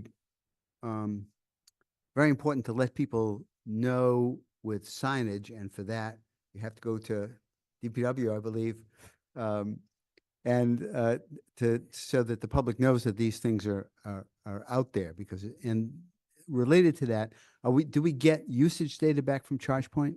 We do, and have been following the DC fast charging stations very closely because the usage there, I don't have the numbers right in front of me, but it has been has astronomically increased over what we've seen from the level 2 charging stations. So there is also, I think, a bit of a community out there that said, "Oh, have you heard new level 3 stations here?" And they're being highly utilized. Right. Okay. Which tells you something about what we hopefully will be able to do in the future. I realize it takes a lot more. Is much more expensive and much more time to get a level 3 charging station in, but it serves a lot of people very quickly. That's if we can head that way, that would be great. But getting the data back from ChargePoint, do you see a rise in, how we what sort of utilization are you seeing? Yeah, we're seeing it creep up, trend up every single month. Every station that we open up at a new location is getting usage as soon as it is online and able to be utilized. And we're seeing a significant, a steady increase in the number of vehicles that we see that are using the stations as well. So again, we've seen a much sharper uptick with the level 3 chargers than with the others, but they are all getting usage across the board. Okay, good. And then you showed the trash collection truck, an EV. That's very impressive. Cost difference between that and one that's fueled by whatever the alternatives are, natural gas or diesel? It's a good question. I don't know. I don't have the John King, he's going to be upset if I call him. I'll call on Aaron. Probably has a better idea of the cost of a diesel trash truck, but the EV truck was more expensive. However, we were able to get it funded through a grant. Okay, that was my next question. Can we get grants for that? Yes. That sort of thing. Yes, Yeah. It's almost double for a Packer. So very expensive. But with grants, we're able to do that this time, and we'll continue to look for that opportunity in the future. All right. Is that how many heavy vehicles do we have altogether? We have how many heavy vehicles? Packers? I mean, we have I know hundreds Packers, of you have other heavy vehicles. If you look at all of our snow, I mean, we have several hundred pieces of, heavy equipment. Many of those would not be eligible for EV because of the type of work that they do, but we do have some, such as the the packers because generally you use those for that function and then they would be able to charge overnight. You're not using those for snow plowing. Right. Another piece of equipment would be our street sweepers. Similar type, you use them for that function and then they would have the opportunity to recharge. So we have done an inventory of the fleet that we have and what would be compatible and eligible for EV in the future. Great. Thank you. Paul. Yep. I just wanted to share, I've been thrown into Alexandra's world when I became the liaison to ZAB. And I just want to acknowledge that you're doing two jobs, two very big jobs at once. And I want to share with my colleagues that she is incredibly efficient at getting stuff done. She has written RFPs quickly. She's turned on a dime with she kind of went by it quickly, but there's this opportunity with Mass Save for a 3-year grant. That was brought to us by Mary Duarte just maybe 2 weeks ago as an opportunity to do it. And she responded very quickly. And not only did she respond, but she reached out to peer communities, asked them how they were leveraging it, worked with Aaron and Chaz to understand how might we integrate a grant-funded resource. It's remarkable how much you get done in a day, and I do want to compliment you for that. I think the most important thing on the to-do list is the updated climate action plan and resiliency plan. That's going to drive everything forward. I know the RFP was issued today, I think, or yesterday. Yesterday, yep. Yesterday, and this is a really critical part of aligning everybody. The departments, the community, the select board, to all be rowing in the same direction on what our priorities are, where should we be investing and when, and making sure that everything that we do is it has to be in our DNA to respond to climate. And that's your job. You are the ultimate integrator of all things in Brookline. And I appreciate you, your willingness to step up. It's a hard job and you're doing great so far. So thank you. Thank you, Paul. Appreciate that. David. Yeah, David? Hi, so I have some questions regarding the new sustainability division. So you're looking to recruit for 5 FTEs, correct? That includes myself, but yes. Okay. And you also mentioned that you're looking for ARPA funding to help kick off the division. Could you elaborate on what you would utilize the ARPA funding for? The ARPA funding would be used to support the consultant services for the development of the climate action and resiliency plan that we're talking about. All right. Now, given that the overall grant funding is for a 3-year period, are there already some considerations in place for what will happen 3 years from now with these 5 FTEs? I think the goal for the division is that we're able to, one, through the 3 years of work, demonstrate the value of what's being done and the impact of what's being done, and then integrate those long-term into the town's operating budget. Some of those already exist.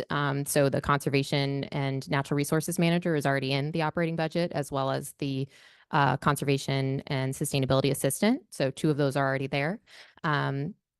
So the goal would be that between the work that's been completed and the grant dollars brought in, that we would be able to extend the life of the services in the division.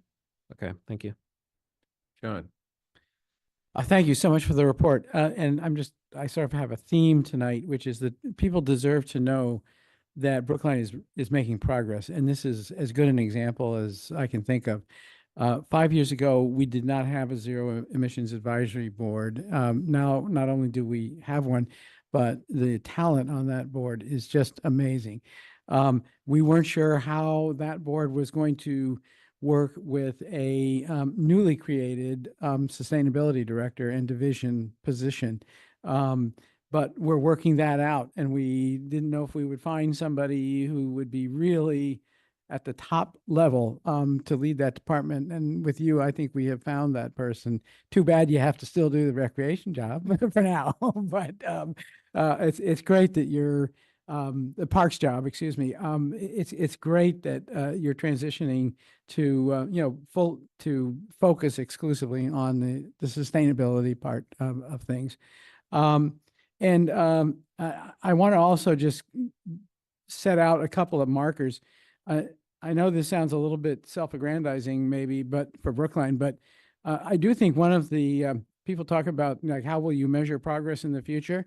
How much money we bring in grants, I think is going to be a huge measure of the success of our programs. There's never been as much money available for this existential goal of trying to do something about reducing fossil fuel use as there is now. And to be part of that, your indicator of success has got to be, are we going out there? Are we seeking them aggressively? Are we getting them? The second thing I wanted to say on that front is that, and it happened just this week and is happening with a grant application that we have just talked about tonight.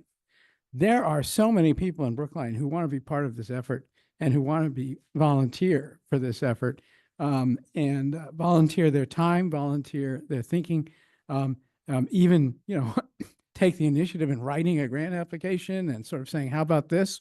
And I do hope that we take maximum advantage, just like we take maximum advantage of the grants, that we take maximum advantage of all of the volunteer help that is out there in the community. I know that's not always easy. And it can be a little bit like herding cats, and but it can also be extremely productive. So just something to think about as you go forward. And thanks. Thank you. I appreciate that. And I just really want to echo what you said. We have an extraordinary community behind this. And also what Select Board Member Warren said as well. The Zero Emissions Advisory Board, incredibly talented, incredibly dedicated, have been very helpful to me through this transition. And the many, many climate groups that we have out there, Brookline Mothers Out Front, Climate Action Brookline, many folks that are really committed to this work and really care, and we couldn't do it without them. So absolutely hear what you're saying and are appreciative of their collaborative efforts thus far. Great. Okay, any other questions? Thank you. Thank you. And Commissioner Shute? Did want to flag for the board, just what Alexandra, following on what Alexandra said, work that's been done since, even December of 22 has really been thanks to your leadership on this. So we want to thank you as well for giving us the opportunity to work on this and this priority. We know it's a community priority, but in your working through how to use the ARPA funds for green purposes, and you're working through how to develop the sustainability division, we're really grateful that you've given us this opportunity to work at the vanguard of, sustainability and green space. So thank you. Good. Thank you. Okay, next, another relatively short discussion of the Washington Street project.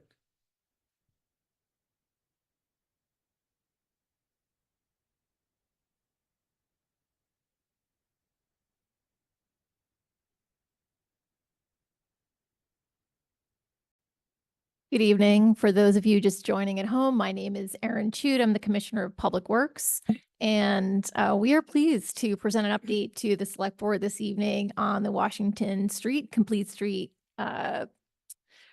Rehabilitation Project.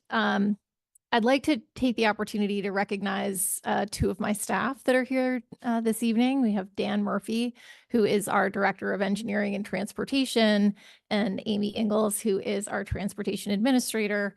They do a tremendous amount of work to get these plans ready. Each meeting that we have, they're working with the consultant team, really trying to finesse the concepts and pushing that design. So want to recognize them for their work on this project and everything that they do. It is a huge portfolio of work that they manage. So as a brief introduction, our Washington Street project, sort of big picture goals, complete streets to better accommodate all users and prioritize those that are most vulnerable, safety and access. This is traffic calming safety for those that are driving in vehicles, but those that are also using all other modes. In particular, we look at those that are most vulnerable. Multimodal, so looking at all of those types of ways that people try to and do move through our community, and how do we keep them clear and safe through this arterial road. We're looking at ADA compliance, enhanced streetscape, so really placemaking. We're looking at lighting, at pedestrian scale lighting, which is really important, in particular when you're thinking about Those that are more senior is really having lighting where they can be sure-footed and enhancing the commercial vibrancy and promoting economic development. These are all goals that are equally important for this critical project. I'd like to say that we have a tremendous design review committee that is working on this project. Appointed by the Transportation Board, we have representation from the Shared Mobility Committee, the T-Board, Pedestrian Advisory Committee, Disability Commission, Direct to Butter, Bicycle Advisory Committee, parents from the Safe Routes to School Task Force, Brookline Village Commercial Representative, Washington Square Commercial Representative, and also a Council on Aging representative as recommended by the Select Board, which has been a terrific addition to this committee. It is a large committee. We have had tremendous involvement in our public meetings, and it's really helped further the design. So meetings to date, we've had the Transportation Board. We've had pre-25% meetings. These are meetings with multiple departments within Mass DOT and with the MBTA, met with police, fire, all of the emergency response services. We have had 8 design review committee meetings to date, and we will have another one in early December. We're looking at December 9th right now, tentatively. We continue to keep MBTA and MassDOT up to date on our progress. So we meet with them and update them periodically as we advance the design. We held a meeting in this room for all department heads to get their input and ask if there was anything that they had coming up that they could foresee, just that would be important for us to include in the design. Met with a small business development committee. We had an open house for the businesses, went on a full walk of the corridor, which Select Board Member Warren joined. And I think it was really eye-opening to sort of walk the corridor with the plans and kind of see what's being proposed. And then last week, we participated in a public forum with a League of Women Voters. So we've had a tremendous amount of participation. The scope of the project goes from Washington Street at Beacon all the way through to Station Street. And so that's the area that's been approved by Mass DOT and through the TIP. We say 1.3 miles, it's actually 1.1, and that 0.2 is as we get to each of the cross streets, we're going out a little bit to make all of those correct connections, a lot of raised crossings for pedestrian safety. And then what we call Upper Washington, that's sort of in that orange up above, that's the opposite side of Beacon on Washington going to the town line. That neighborhood came forward and said, we want this too. And we want you to make sure, do the full corridor. So we are designing that kind of in tandem, following this this ultimate design, and that will be built and constructed by the town separately. But just to say that we will be knitting that the full corridor together. So I'm going to introduce our esteemed chairperson of the Transportation Board. Say Brian Kane has done an incredible job at managing and leading these meetings. He does an incredible job with the Transportation Board.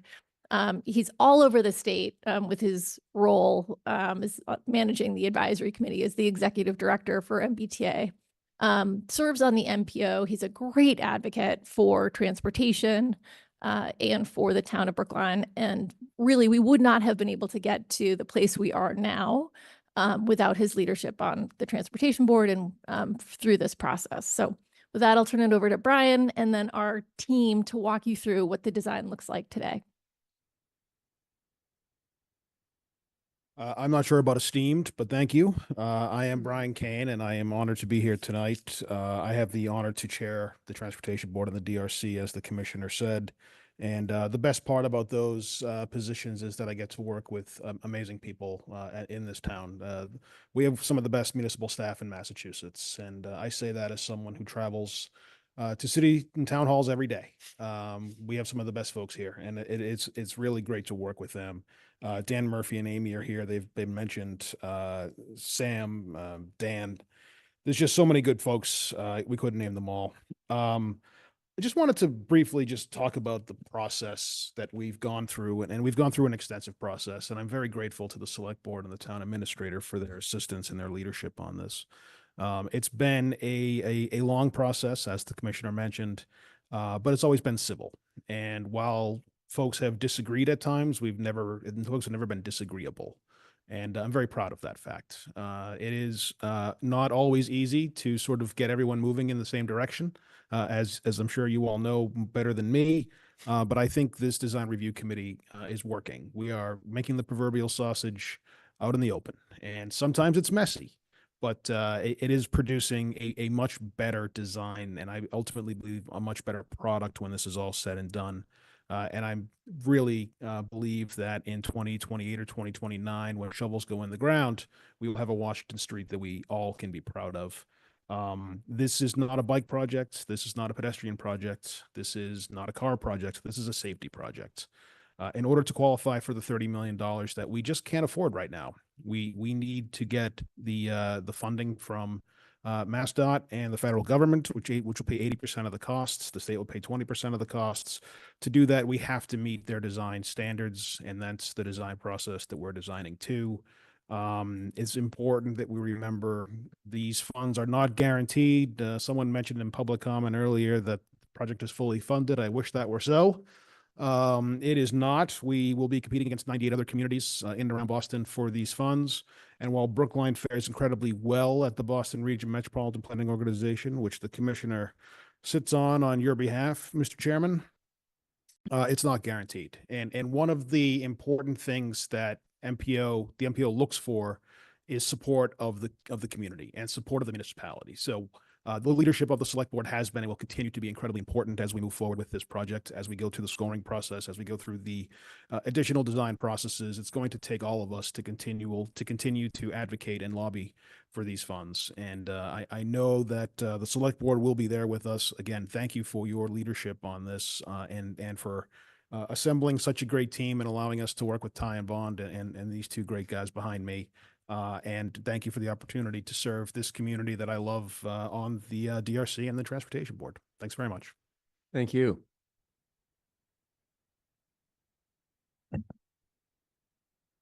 Good evening, everybody. My name is Christopher Surratt. I am a design engineer and project manager for Ty and Bond. We are the design consultants working with the town of Brookline on this corridor project. We've been part of the public participation process to date.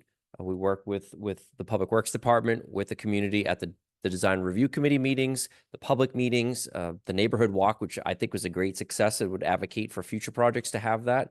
That was really insightful for us as the designers to hear concerns in person, on the ground, boots on the ground. I think that was a great opportunity to meet with stakeholders and go over the proposed improvements and really visualize what the constraints are along the corridor. So what we're going to do tonight is we're going to provide a brief overview of what the project scope is, what some of the existing conditions are, what some of those constraints look like, and then we're going to do a quick breakdown and review of the corridor, almost like a drive-through, right? We're going to look at each corridor segment, review the proposed improvements, review where we are. This is an iterative process, so the plans that you'll see here tonight or the segments you'll see here tonight may look different if we looked at this 6 months ago because of that process with the design review committee.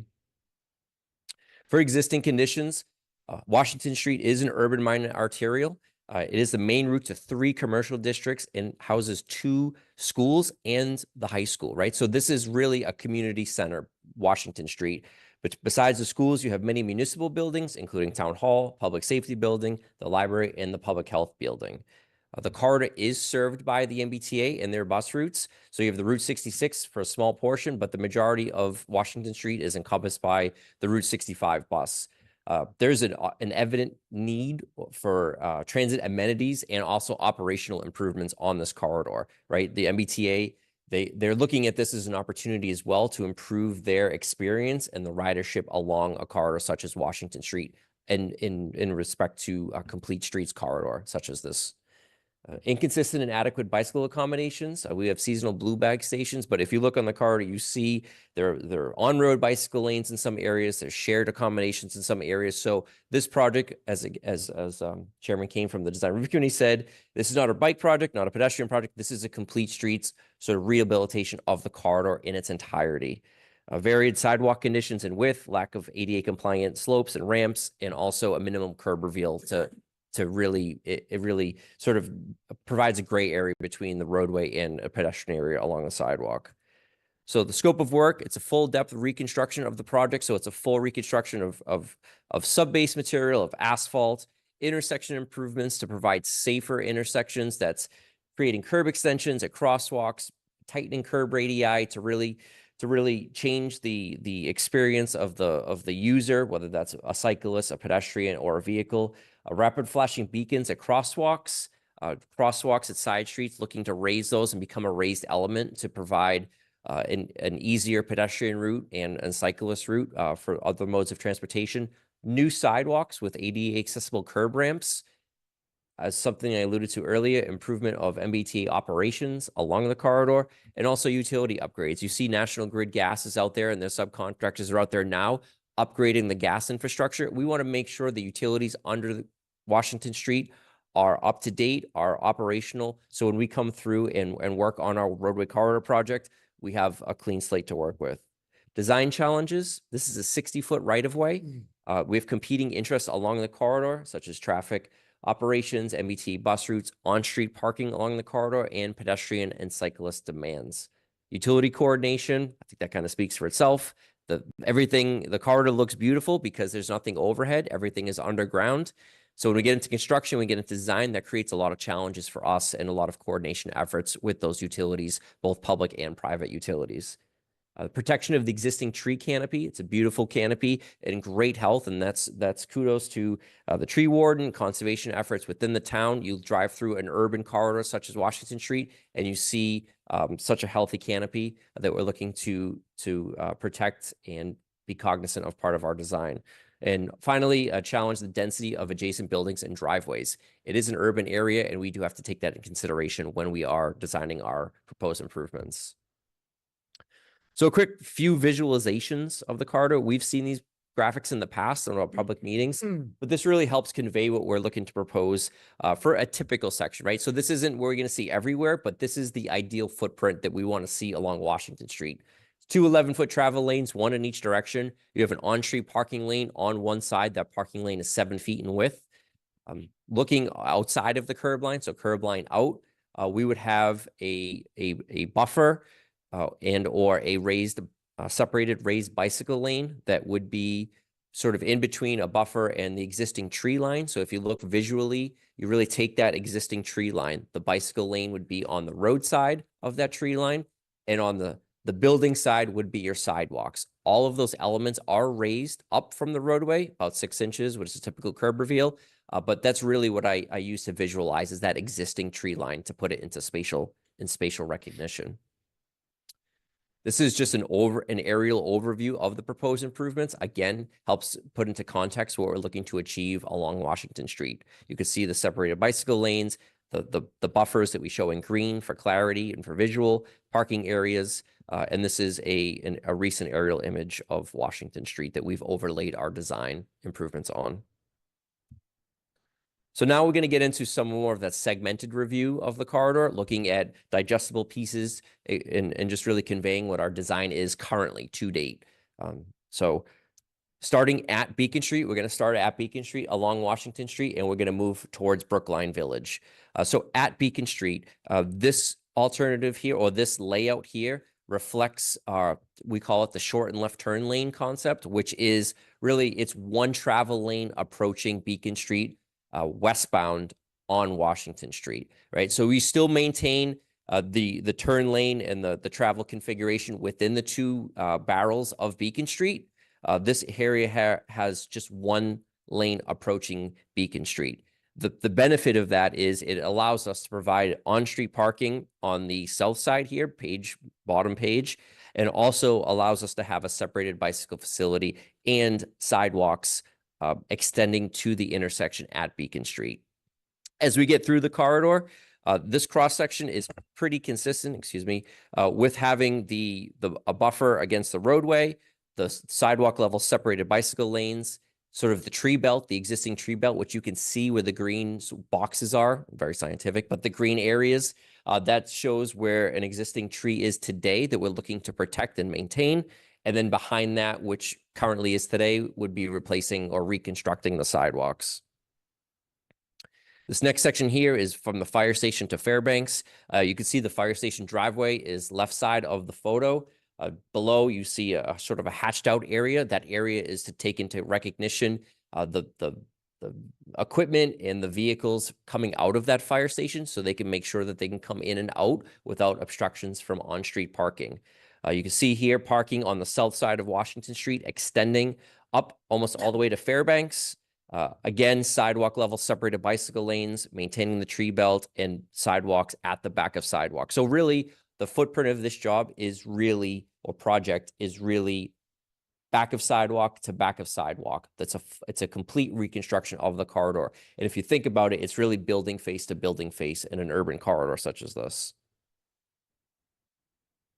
From Fairbanks to an address 587 Washington Street, again, we're conveying, or we're continuing that cross section through this area. You could see I pointed out to one of the high friction crosswalk treatments. The intent, and we've heard a lot of feedback from the design review committee, from residents, from abutters, is to really elevate those cross street crossings to make it more of a pedestrian and cyclist friendly and safer, albeit safer, crossing at those side street intersections.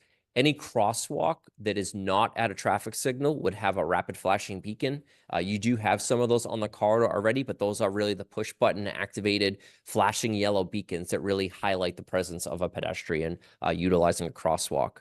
This is a great example here. You have two crosswalks on this section of the corridor, and you can see the curb extensions at each of them. Curb extensions help reduce crossing distances. They help really increase visibility of pedestrians looking to cross, because you're so much further out into the roadway, albeit protected by still at sidewalk level, curb high, with the curb extension. So this is a good, really complete street example outside of a signalized intersection. This is more of a throughway example of how we implement complete streets elements. We get to Gardner Road here.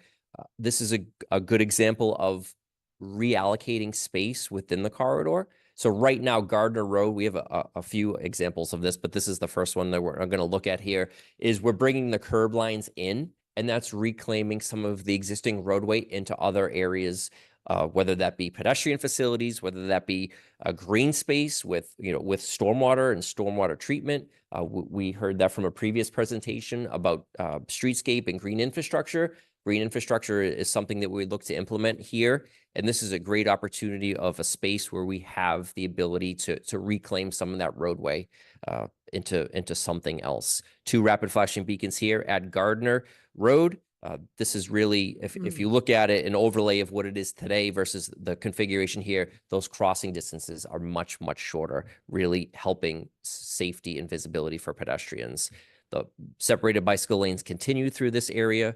We do have a T symbol on some of these graphics. I should have mentioned that earlier. That indicates where a bus stop is, right? So a lot of the bus stops along this corridor, we're either relocating to the far side of an intersection, so the bus would go through an intersection before stopping. And also, we've looked at a few areas where we've looked to consolidate bus stops based on spacing and ridership data. Keep going on Gardner Road, carrying through that cross-section, separated bicycle lanes, curb extensions, maximizing parking. You'll see some areas here where we have 2 to 3 parking spaces. And again, from the direction that we've received, we're really looking to maximize on-street parking where feasible along Washington Street. Similar at Griggs Terrace, I think this is a good example here. We do have a crosswalk just say east of Griggs Terrace. Again, shorter crossing distances, the intersection between a separated bicycle lane and a pedestrian crossing. But really, let's focus for a second on the bottom side of this image, really the south side, just the density of the driveways. I talked about that earlier in my introductory slides as something that's a design constraint.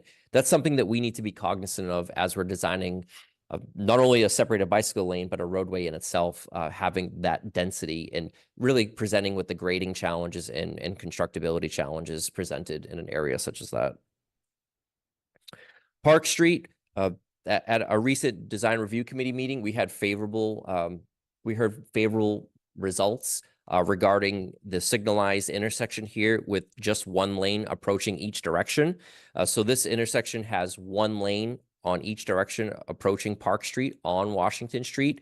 That gives more opportunity for pedestrians and cyclists to have more maneuverability on the sidewalk, and also really kind of, again, reclaiming some of that space for alternate uses such as bikes, pedestrians, and also potentially green infrastructure. But we are moving forward with this as part of our concept as we continue with the design review committee and ultimately through the design process with MassDOT. But this will be a signalized intersection, one lane on each approach, and you can see here the high friction crosswalks at Park Street. At Weybridge, this is really our other example of reclaiming space. If you are familiar with the area, you know how wide and sort of undefined that intersection is. So by reclaiming some of this area, aligning the intersection to more of a 90-degree area, a 90-degree angle, excuse me, really gives us an opportunity as the designers, as the town, to implement things such as a stormwater garden or green infrastructure, or a pedestrian area, cyclists, blue bike station. Its options are unlimited, right? So we're really, at this point of the design, we're really focused on curb line, cross section. Those design details will get flushed out as we proceed, but that is, again, highlighting an area that we have some flexibility with some reclaimed space. And then we get to the School Street. We're approaching School Street. From our feedback from the design review committee meeting, you'll see parking here on the north side of Washington Street. This is something that we've heard a lot of feedback on from residents of those apartments and or condos. So the parking is there on that side. And then again, a curb extension on the north side to really define where the parking is and will be. And then I'm going to turn it over to Alan Cloutier as part of Time Bond. So Alan's going to walk us through from School Street and Cypress Street all the way into the village, and then we'll have some closing remarks. And I don't have too many more slides coming up, but from here on out is when some of the designs get very interesting. So the first intersection, really the intersection of School Street and Cypress Street. Initially, when we approached this in our very first go around through the design, we actually had a much more similar to what's out there now, a little bit of tweaks here or there. But then as the design kept evolving, we started looking at, hey, what's possible? What can we really do? So at this intersection, we definitely got some magic markers out and tried to get a little creative. So, and this design, we presented to the design review committee, and definitely this was the one that was much more favorable, mostly because of the improvements to the pedestrians and bicycles. It definitely makes things a lot more controlled. You don't have these really wide crossings like you do now. And essentially, it's two intersections operating like one intersection. So we'd have them running on one controller.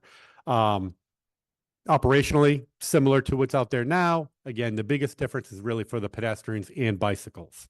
It really makes all the crossings much, much shorter. I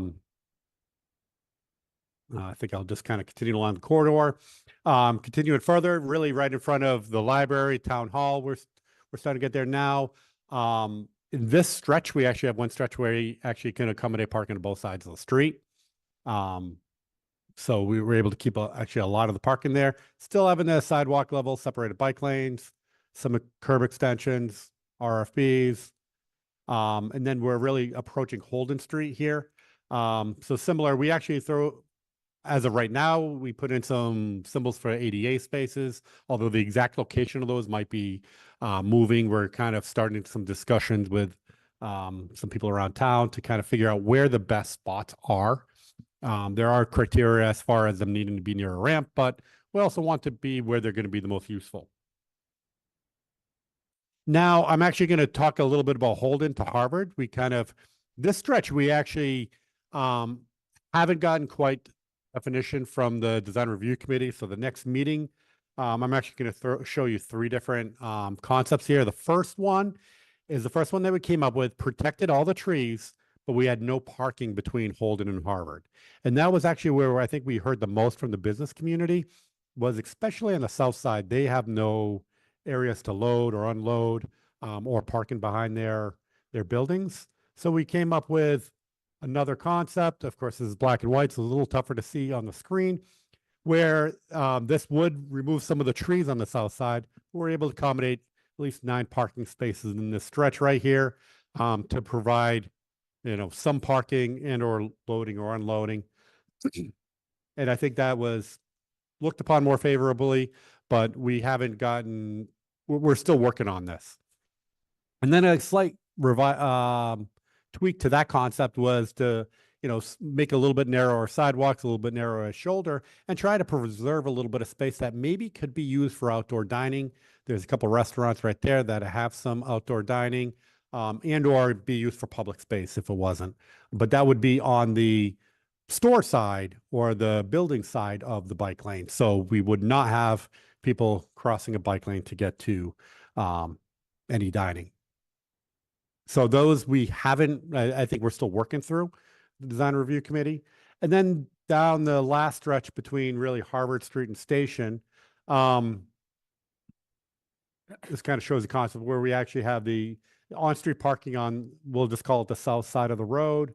And I actually put a little table here. Well, we've had tables on all of these slides as far as what the parking supply was for that particular sheet or that segment. I also kind of separated out for the entire corridor per, I guess, third of the corridor, give or take, between existing and proposed. So I think for each section, we do have less parking than is currently out there. The ratios vary a little bit.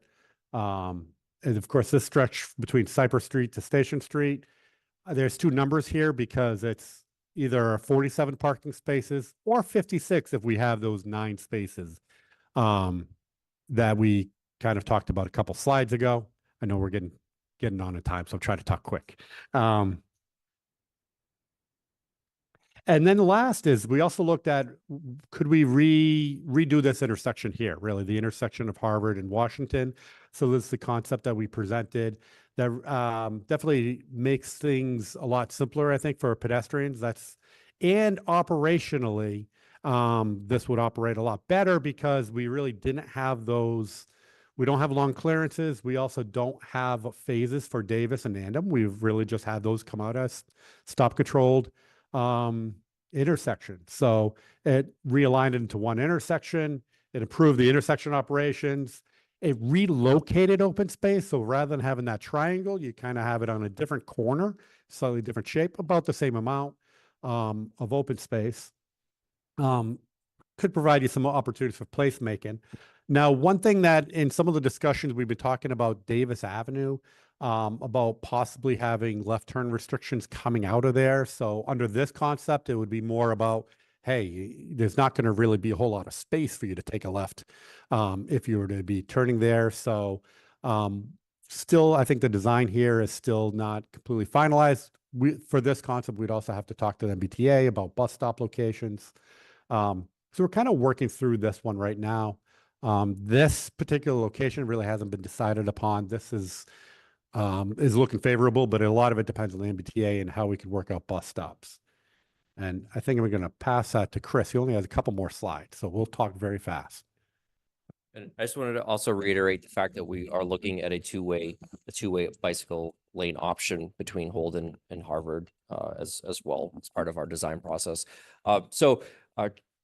Mr. Kane reiterated some of the TIP funding process as part of his remarks, so I won't have to go through this, but this project is on the TIP. It has to go through the Mass DOT design process. The town has some action items that they have to work through, whether that's design, environmental permits, and right-of-way costs. And this project must have a secure right-of-way and permits in place when it's advertised. Schedule moving forward, we're looking to have another design review committee in December. Once the design review committee process is done, we'll look for approvals from design review committee, transportation board, ultimately the select board, and then advance to the Mass DOT process.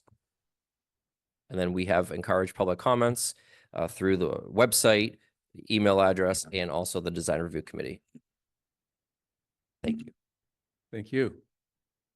Mike. So I have quite a number of questions here, and I'm going to try and condense them a bit. I should tell you that I am Brian's grandfather. I was the transportation board chair, before him. So sorry, Josh got everything. He went to New York. So, so first of all, this is very interesting and I really appreciate the presentation and I love the details. A couple of things. One is with regard to realignment of intersections. I think it's a really interesting idea to realign where Kent Street comes in Kent Street comes in. And the question I have for you is, you're sort of doing the opposite at Cypress where Cypress flows into school. Like, why? And you don't have to answer that, but it is, it strikes me that, geez, that's kind of odd. You're doing one thing one place and another place. My understanding is that, my recollection is that we have control over where the MBTA bus stops are. That's a local control matter. Yes, large. I would say that a lot of the bus stops are looked at strategically, whether that be spacing between bus stops. Yep. And as I reiterated during my presentation, far side of intersections and particularly signalized intersections. That helps with getting the buses through the traffic signal and then stopping once through the traffic signal. That also has some safety benefits too, because if you stop the bus stops past the traffic signal, the crosswalk for pedestrians is behind the bus, helping with visibility, right? So there's a lot that goes into placing. It's very strategic when we look to place bus stops. No, but I understand that. And appreciate nonetheless that further explanation. But my question is, we can tell the MBTA where we want to put the bus stop. Is that more or less correct? I'm not necessarily 100% sure on whether like I know we have some input. Brian has raised his thumb, so I assume that that's right. Yeah. Okay. Correct. The last thing is, actually two other things. One is, it's really important we're taking parking spaces out of there. We're going to have a very interesting discussion about trees and parking spaces.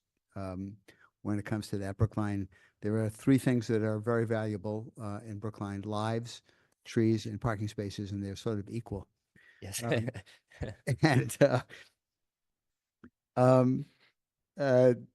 But it's very, very important to have good signage included in the project to identify where people can park off street. There's a lot here at Town Hall. There's a lot on Kent Street. There are some other places, not a lot, but some other places to park. And it's really important to identify that.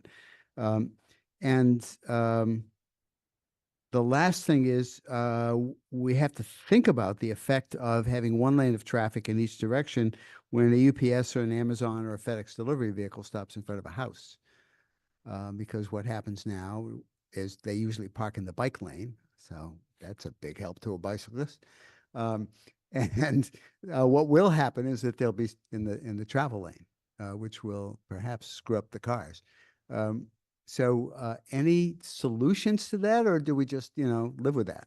So that's something that as we get through the design process that we're looking at, right? Loading zones have come up, deliveries have come up, and how we deal with that, both on the design perspective and also on the municipal level. So that's a great question. We've heard that question. And again, as we advance through this process, we'll look for opportunities to accommodate things such as loading zones. Okay. Loading zones may not do it for delivery. The delivery drivers tend to stop wherever there's an address. Okay, it sounds like we're going to live with it. All right, and the last thing is, there was an article in the New York Times about a redesign of Fifth Avenue, putting it on a road diet going from 5 lanes to 3, which I thought was very courageous of somebody. But there was discussion about bike lanes and so forth in there, and you may want to find that article and take a look at it. Absolutely. Oh, Yep. Thank you. First, I want to thank the Design Review Committee and all the members, because I know I've been participating in a lot of those meetings or observing, and how hard everybody's working. And what's remarkable is that the responsiveness to the public comment, to the comments from the select board and others. I think you're listening, and I appreciate it greatly. I did have an opportunity to participate in the walk, which was incredibly informative for me to actually see it instead of looking at a drawing on the screen or on a piece of paper in a box. It was really helpful for me. It adjusted my thinking a lot. It alleviated a lot of the concerns I had about the project. I have spent quite a bit of time on this. You've alleviated a lot of my concerns with Washington Square, the parking that you added back in there. So I'm comfortable with Washington Square. I do think that we need to have a dedicated raised bike lane for the entire corridor. I don't think we should sharrow people. I don't think we should use flex posts. I think that's really important. I did spend quite a bit of time visiting and knocking on doors in the village with the businesses and just listening to them and what their concerns are. I think it's really important to add back the parking spaces between Holden and Davis, and then the parking spaces between Davis and Station. I think you showed a couple of scenarios where they were on the right. I think that's really, it's critical. They're still losing parking, but this is about balance, right? What's a reasonable balance between the situation we have today and the situation that we can have in the future? I keep getting asked by folks, the business community in particular, what is the commitment to wayfinding and signage? I think it's really important to have that as a line item in the project that says we're going to design it, we're going to install it. There's going to be big Ps, there's going to be arrows.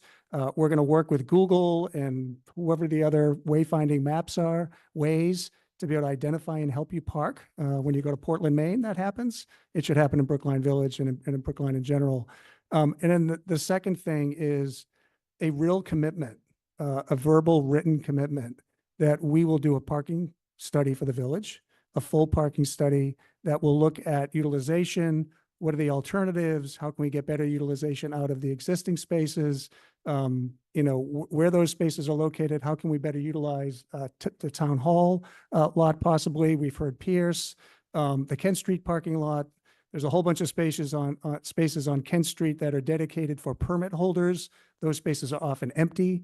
I think there's a lot that we can do to help make up, maybe not one for one, but certainly do a better job expanding access to and utilizing the real estate for parking that we do have.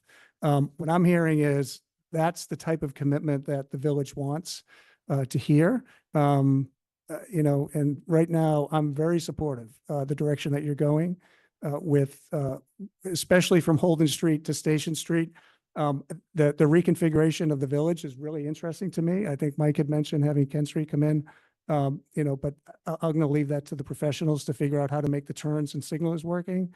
But making sure that we add back in the parking for the village, not 100%, but let's find a good balance. This is about balancing the needs of many, many users, and I think that'll go a long way. Thank you. Ron. Thanks very much for the presentation, and thanks very much too for the work that's been done, because I think that I'll concur with Paul. A lot of good things in this plan from Washington Square. I'm going to reserve judgment for the time being until you answer some questions on the portion in Brookline Village. But first, if you don't mind, I'd like to step back because I think all of us in these discussions tend to lapse into jargon and maybe don't realize we're lapsing into jargon. And a couple times tonight, I've heard on the tip. Yes. Could someone explain what on the tip means? And I do know what it means, but I think maybe some people don't. Sure. So the TIP is the State Transportation Improvement Program. So it's a funding mechanism that works. It's allocated a budgetary amount of funds that's projects such as this get funded through, and that money comes from the federal government and the state of Commonwealth of Massachusetts. So it's really a funding mechanism. This project is one of many projects that goes and competes for those funds. So we would put together, or the town would put together a package that would identify project efficiencies, really project need, and really try to sell the project to get that funding, right? So it's really a way, because $30 million project is very difficult to fund locally with communities. So it's a way to receive federal and state funds for the construction of projects such as Washington Street. And is this project on the tip? Yes. It's because I heard something said at the League of Women Voters Forum, which just caught me totally by surprise. Because, and Brian said it very well, that what had been my understanding of everything, and he repeated it tonight, which is, there's like 98 communities and it's kind of like a jump ball, we got to cross our fingers and hope that ours gets funded. Somebody sort of put it that way at the League Forum and was corrected and was told, no, this is programmed on the tip.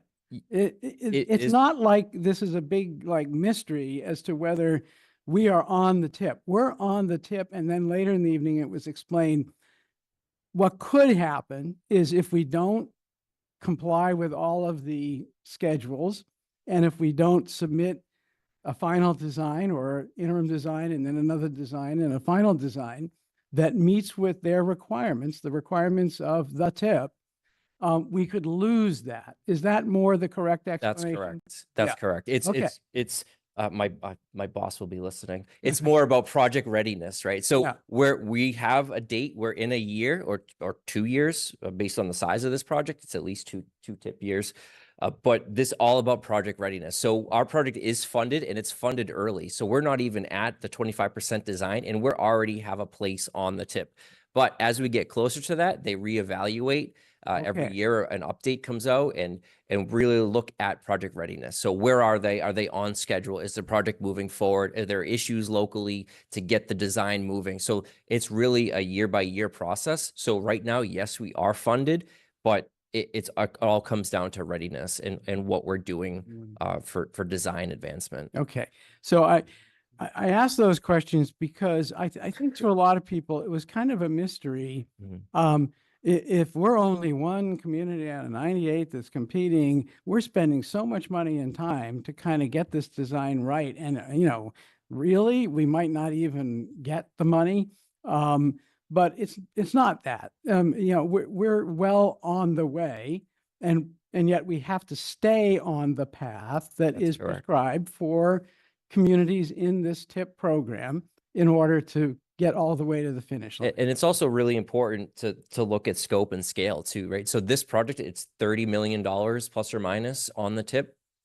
There are projects that are $1 million. There are projects that are hundreds of millions of dollars, right? So it's not just the where we are. It's if something were to go wrong, or not go wrong, but if there was a delay, it's the ability for the sort of moving the pieces around to fit that project back into the tip, right? Because it's a big number, 30 million. This is a substantial roadway project with a $30 million plus or minus budget that you would need to sort of refit into future tip years. So Okay. it's really important that we stay on schedule. Okay. And And so the point behind these questions is that I think a lot of people want to know how much flexibility do we actually have to say, tweak this, change that.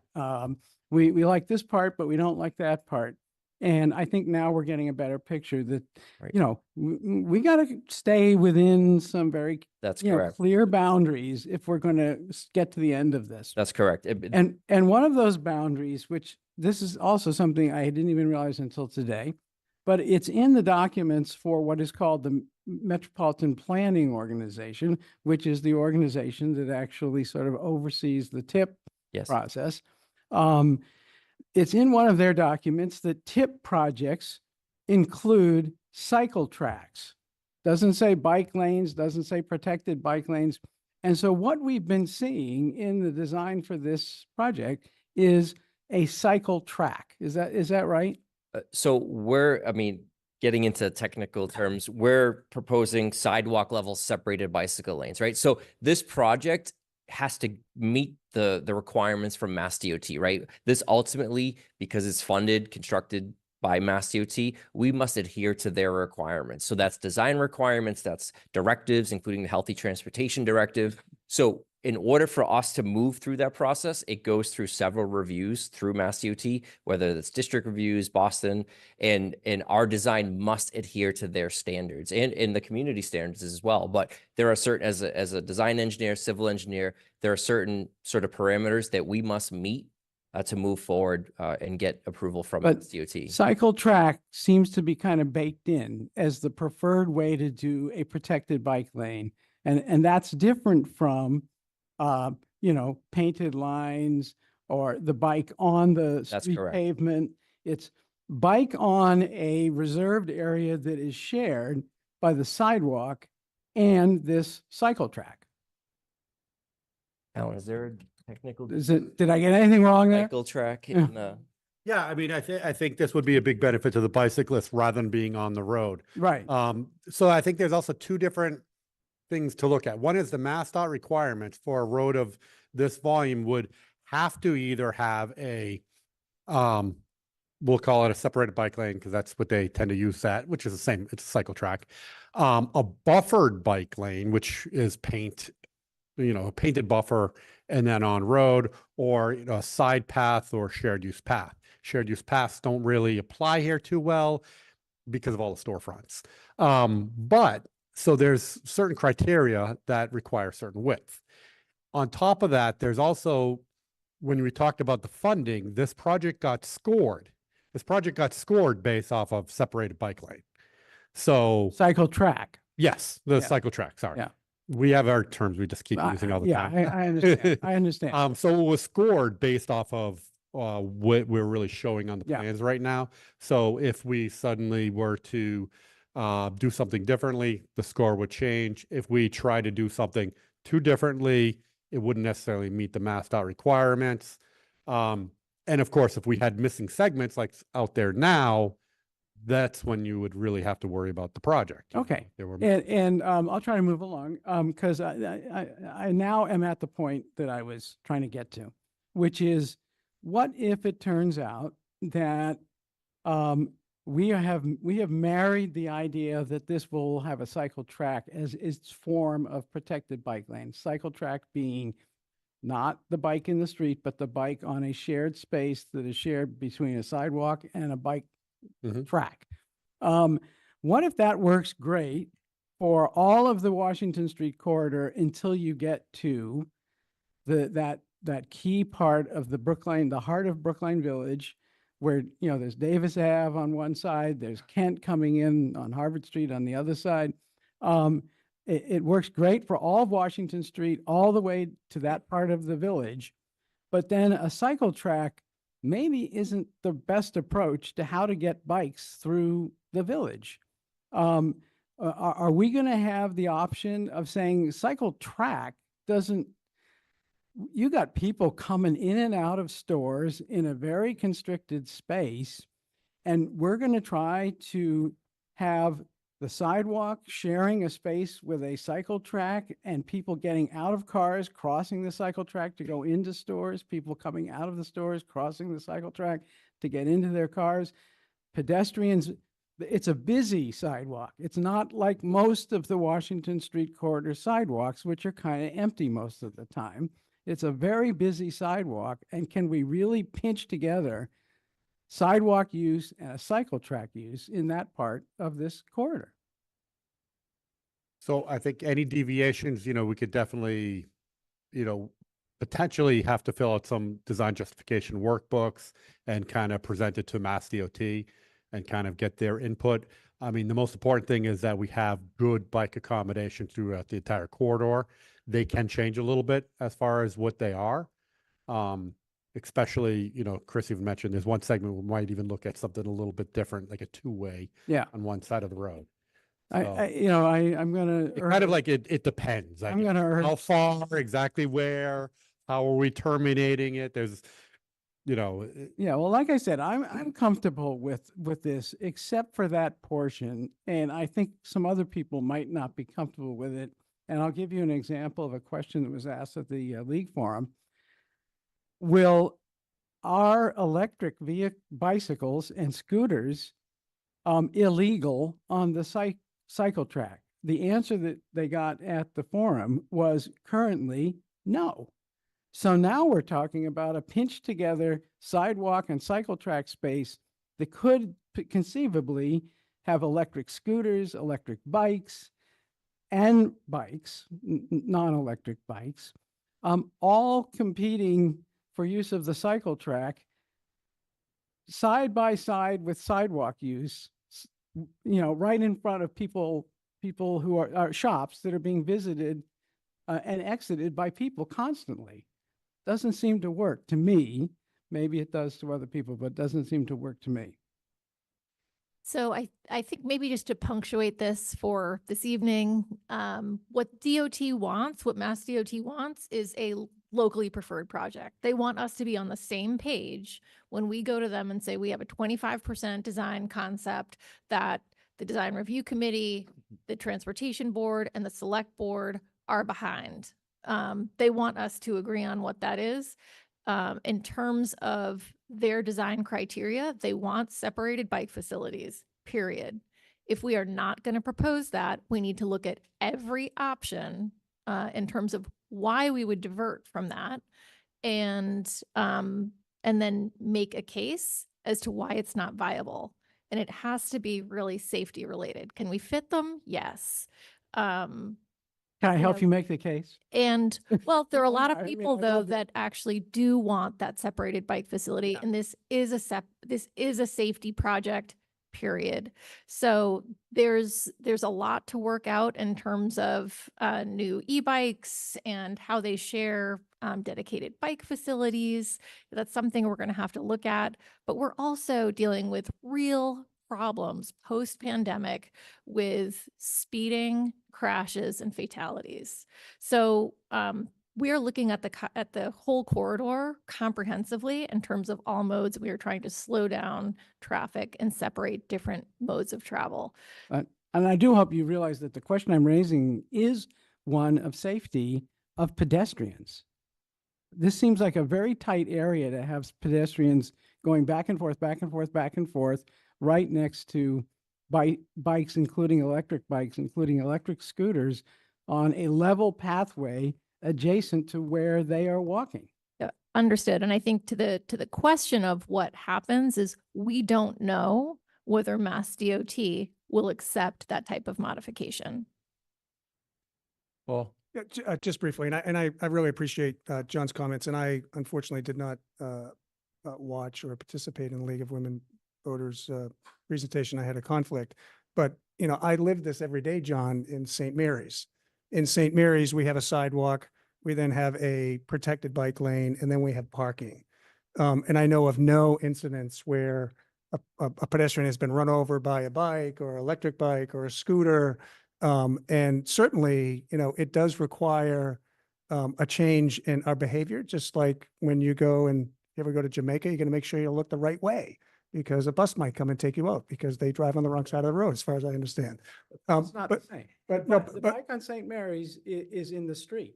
yeah, but it's John, the way this is being designed, and again, I'll leave it to the experts. These are visually separated segments. If you're walking down when you come out of a store, you're not going to be confused by that's the sidewalk or the bike lane. These are two very visually distinct arteries, correct? It's not one segment of pavement. It's actually a visual separation. And I can't imagine, it would be a terrible design if you don't know which is the bike lane and which is the sidewalk, correct? Or the road. And actually, for most of the corridor, again, there's some sections where trees might change. Generally, the sidewalk is on the back side of the trees and the raised bike lane is on the street side of the trees. So although the trees aren't everywhere, they're kind of, every, 100 feet or so. But generally, you will have trees kind of separating the two. And then also, whereas the sidewalk is going to be cement concrete, the bike lane is going to be asphalt. So there will be a visual difference as well. So if you're actually kind of out there, you can almost see where the curb is now. And generally, that's where the bike lane is going to be. And then parking. How wide would the shared sidewalk and bike track space be So combined? the bike lane is generally 5 feet. In the village. So since we're still talking about a few different options of Holden to Harvard, that one, I guess, depends on the 3 different concepts, right? But outside of that, generally you have mostly about 5 feet behind trees for the sidewalk. Now where in between the trees, that sidewalk is wider, it's 8 feet, 9 feet wide. Then the bike lane is basically always going to be 5 feet wide. And then we usually have a little bit of a buffer between them and the parking. Hey, Mike? So listening to John as he was beginning, John, the same question occurred to me. And I should add that I have a Class 2 e-bike. And I think it's important to understand the differences in speed between Class 1, Class 2 on the one hand, and Class 3 bikes and motor scooters and electric scooters and so forth. Not all of these things are created equal, and the question is, can we keep the ones that don't belong on a cycle track off and in the street? But one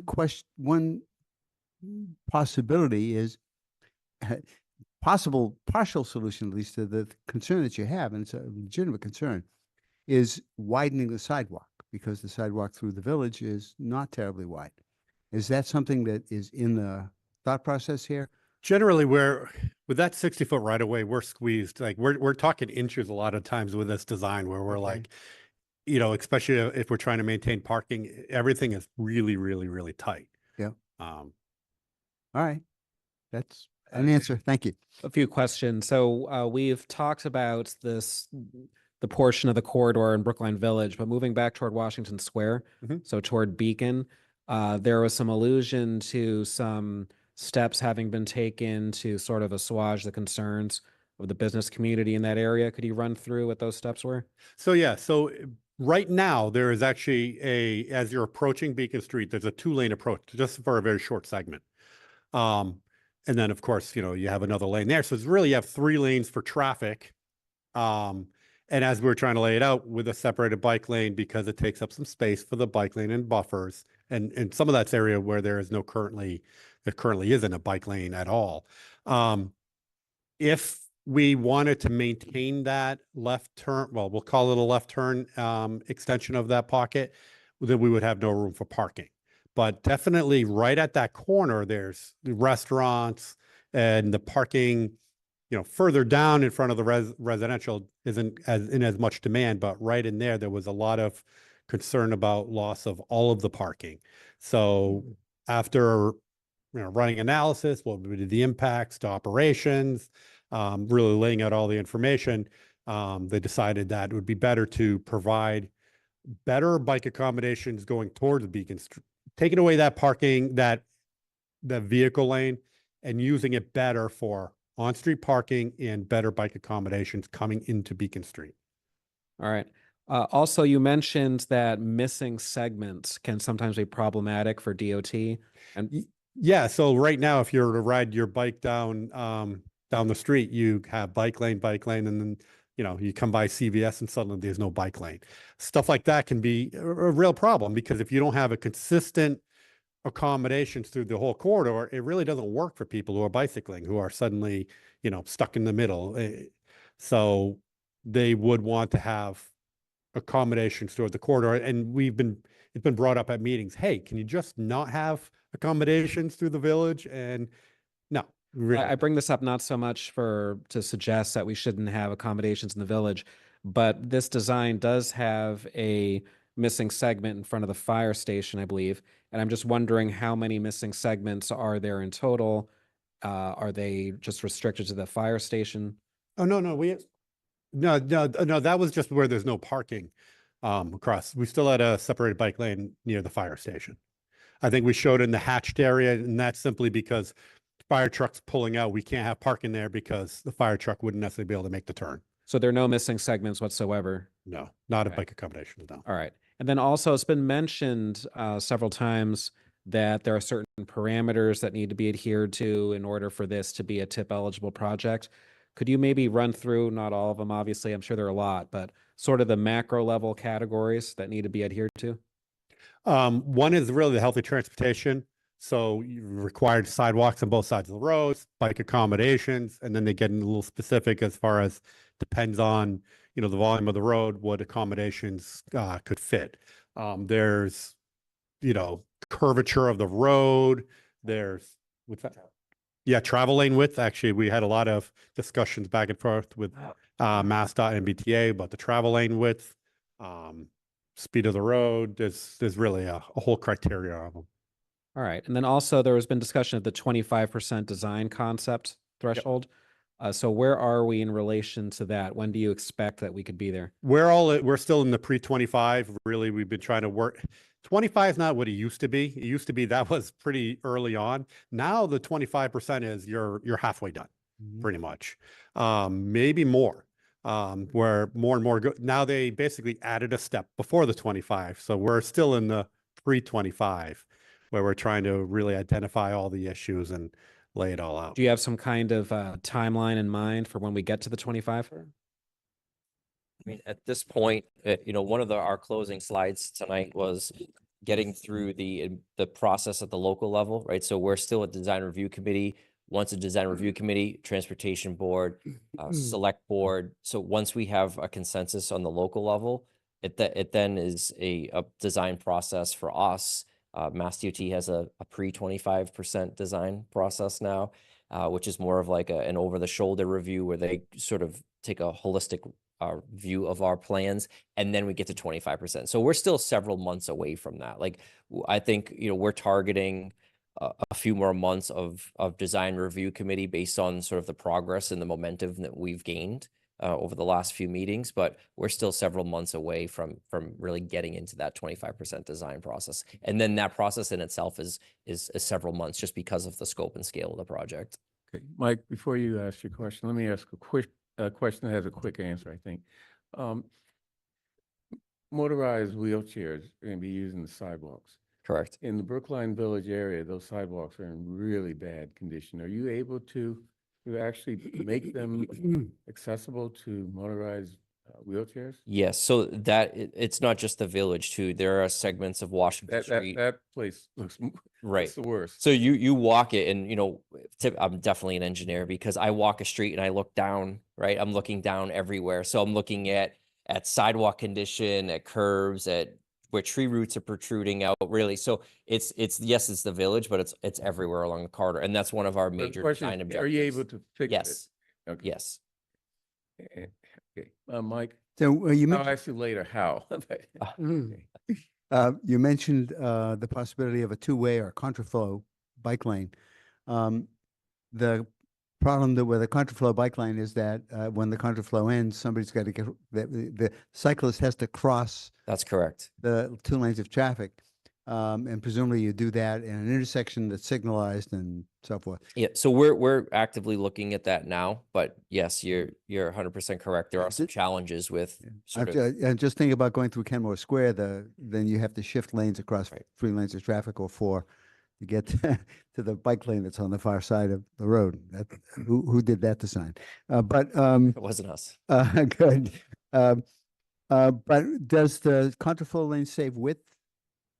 It's marginal. I believe there's one less buffer, like when we talk about sort of an offset. Okay, so you might save a foot.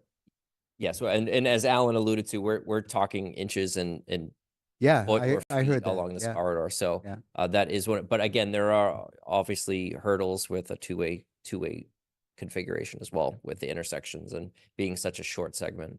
All right. Thank you. Paul? Yeah, just one very quick question. I want to get clarification on timing and next steps because there's a lot of terminology about 25% and a couple of more months. When do you anticipate or when do you need to come to the select board for a vote on the design that the transportation board, I assume, votes and puts forward? So we have an idea of what that date is? Not yet. I think we have to get through transportation board and then select board. There's hope and then there's reality, but I'm wondering what the hope is. I would say our hope would be this winter, late winter, but we may be moving into the spring. Oh, okay. Okay, thank you. Okay. John? More? Just one question. Just one? Really? Just one? Just to quickly, I'll combine 2 things in one question, if that's all right. A couple of things that were said, I just want to make sure we all have the same understanding. There was mention of tree between the cycle track and the sidewalk. Have any of the designs that we've seen so far shown where the trees would be in the village, not on the upper part of this project, but just the village part? Yes. So on the concepts that we've laid out, there are areas where we show sort of green, sort of tree pits or tree belts.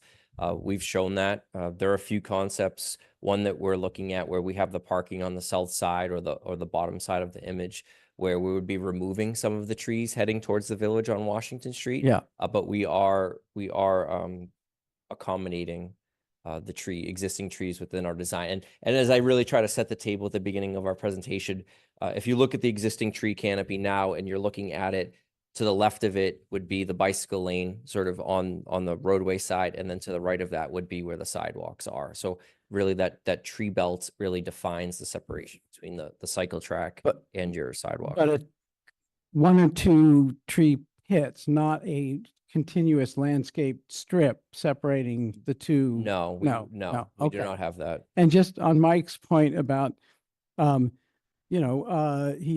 rides an electric bike, and, the question of, well, maybe at some point in the future, electric bikes will be ruled that, illegal for use on these tracks, which of course, there's 2 points to make.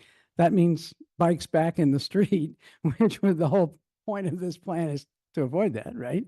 But the second point I just want to make sure people understand is they wouldn't be illegal today, and they won't be illegal on that track until such time as the state changes its laws. I was just going to say that, yeah. and this community is not alone in this conversation. We work in several communities, greater Boston area, and it's the same conversation, right? What do we do, right? Technology is advancing. Some of these e-bikes are advancing. So how do we adapt as a community, and also as a how the laws and regulations are adapted as well. So it's an ongoing issue, and it's not just here.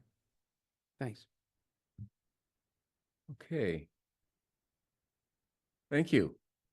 Very informative.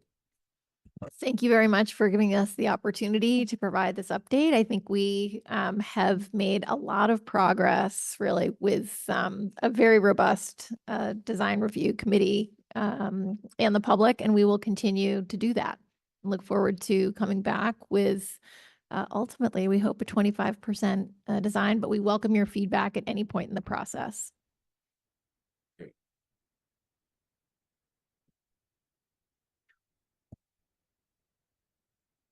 Okay, next, we have some warrant article hearings scheduled for 6:45. 6:45. Somebody turn back the clock. That last one, I knew that was going to be tough, but Yeah. in terms of time, but very helpful. That was a great exchange. That was good. Your electric bike is a pedal assist, not a. It's a pedal assist. That's right. Yeah. there's a Well, they huge actually, so difference between the.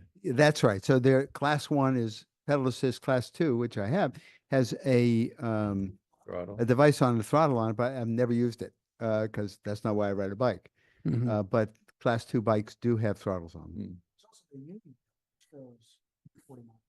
Yeah, I mean, there are all sorts of things that are electrified, electric motor. Put an electric motor on a pair of roller skates, and you see all the strangest things going down the street. Okay, let's move on to Article 8. I see Chief Wu is at the podium to make a presentation on this.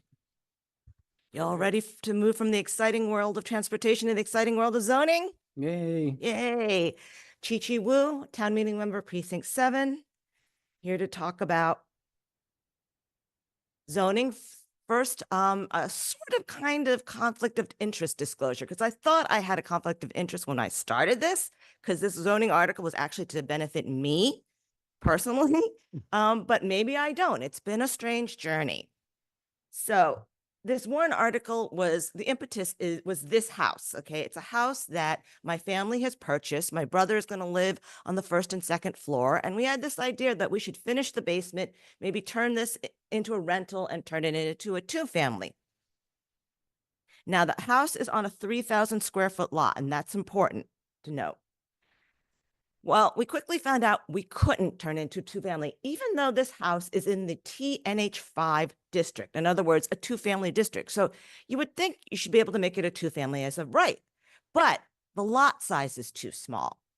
And Section 505 of the Brookline Zoning Code says that the Zoning Board of Appeals can waive any dimensional requirements except minimum lot size. So this warrant article merely strikes 4 words from the zoning bylaw, except minimum lot size, allowing the ZBA to grant a special permit instead of needing a variance. So decided to bring this warrant article forward. You know, we have a housing crisis in this nation, in this state, 400,000 units short in Massachusetts, Greater Boston itself. And we just can't wait. I mean, the advisory committee referred this to the comprehensive planning committee. Does the comprehensive planning committee really going to deal with 4-word changes to zoning bylaws? They're going to get that level of minutia. We need to deal with the housing crisis now. And this is to make conversions easier. To prevent tear downs, but allow more housing within existing structure. Hopefully a win-win, because the ZBA has indicated that Section 505 can only be used for conversions, not tear downs. And this allows a special permit versus a variance. It doesn't allow it by right. So you have that control, that safeguard of the Zoning Board of Appeals. There's going to be notices to neighbors. There's going to be public meetings.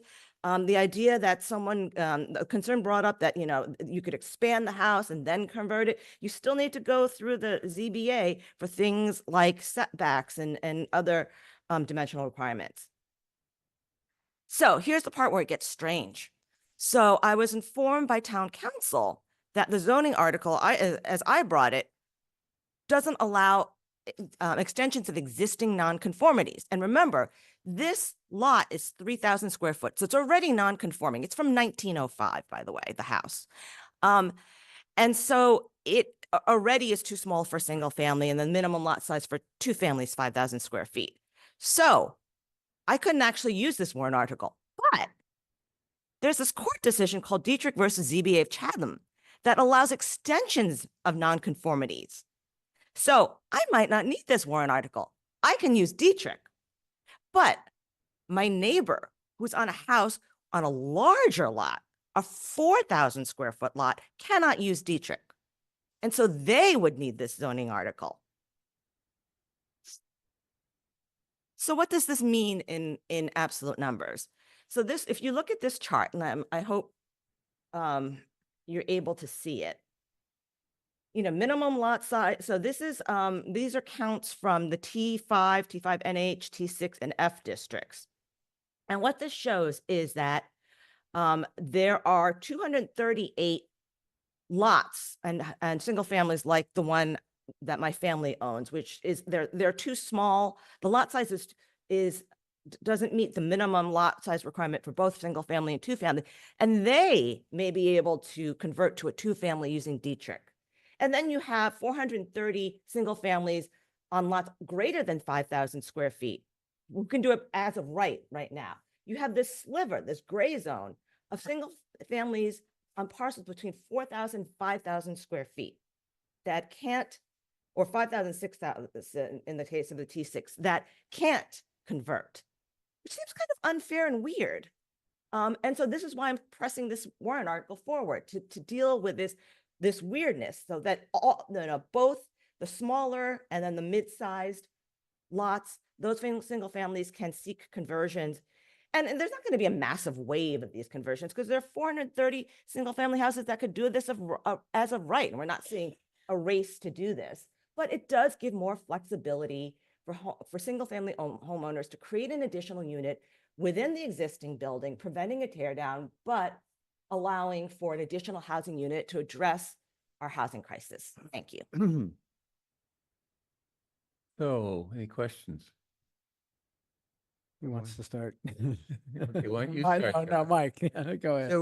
So, Gigi, is there an alternative for you to go to an ADU, to use to build in an ADU, and assuming that we pass the change that we're likely to pass for, to allow, so that we conform with the state law? So the idea of making this an ADU has been raised. There's a couple of limitations. Well, first of all, we don't know the final shape of the new ADA bylaw. There's some question as to whether it would be limited to single families or single family zones or districts, because the state law talks about single family districts. The other two limitations are ADUs have to be under 950 square feet. Mhm. The footprint of this particular building is 1,000 square feet. But now we have this Dietrich decision, so it's all sort of convoluted. But, you know, if a homeowner maybe with a larger footprint wants to, or if I wanted to create a true two-family and divide the space up, it would be greater than 950 square feet. Right. And there's some question about whether you can sell the second unit. So think of an older homeowner who's trying to age in place, needs funds, and more funds than a rental can provide. If they want to sell a unit, I'm not sure they can do that as an ADU. Right. And if you create a two-family, then you have to turn that into a condominium Right. in order to sell a separate unit. All right, that's also an involved process. All right. John? Chinchi, I want to say you have my sympathy because you've tackled something that is very difficult to tackle, and that is to, as a citizen, petition for a zoning change. And, you know, it's not easy. And just because the zoning laws are like unbelievably complex, and it's all, every time someone proposes some kind of zoning change, there's always going to be a fair number of questions asked, and also some suggestions that, well, this is going to have all kinds of unintended consequences because of the way it maybe fits or doesn't fit in with our other zoning provisions, and so on and so on and so on. You know the story because you've been in town meeting for a while. And in this case, there's been an analysis by the planning department, which essentially tells this to me.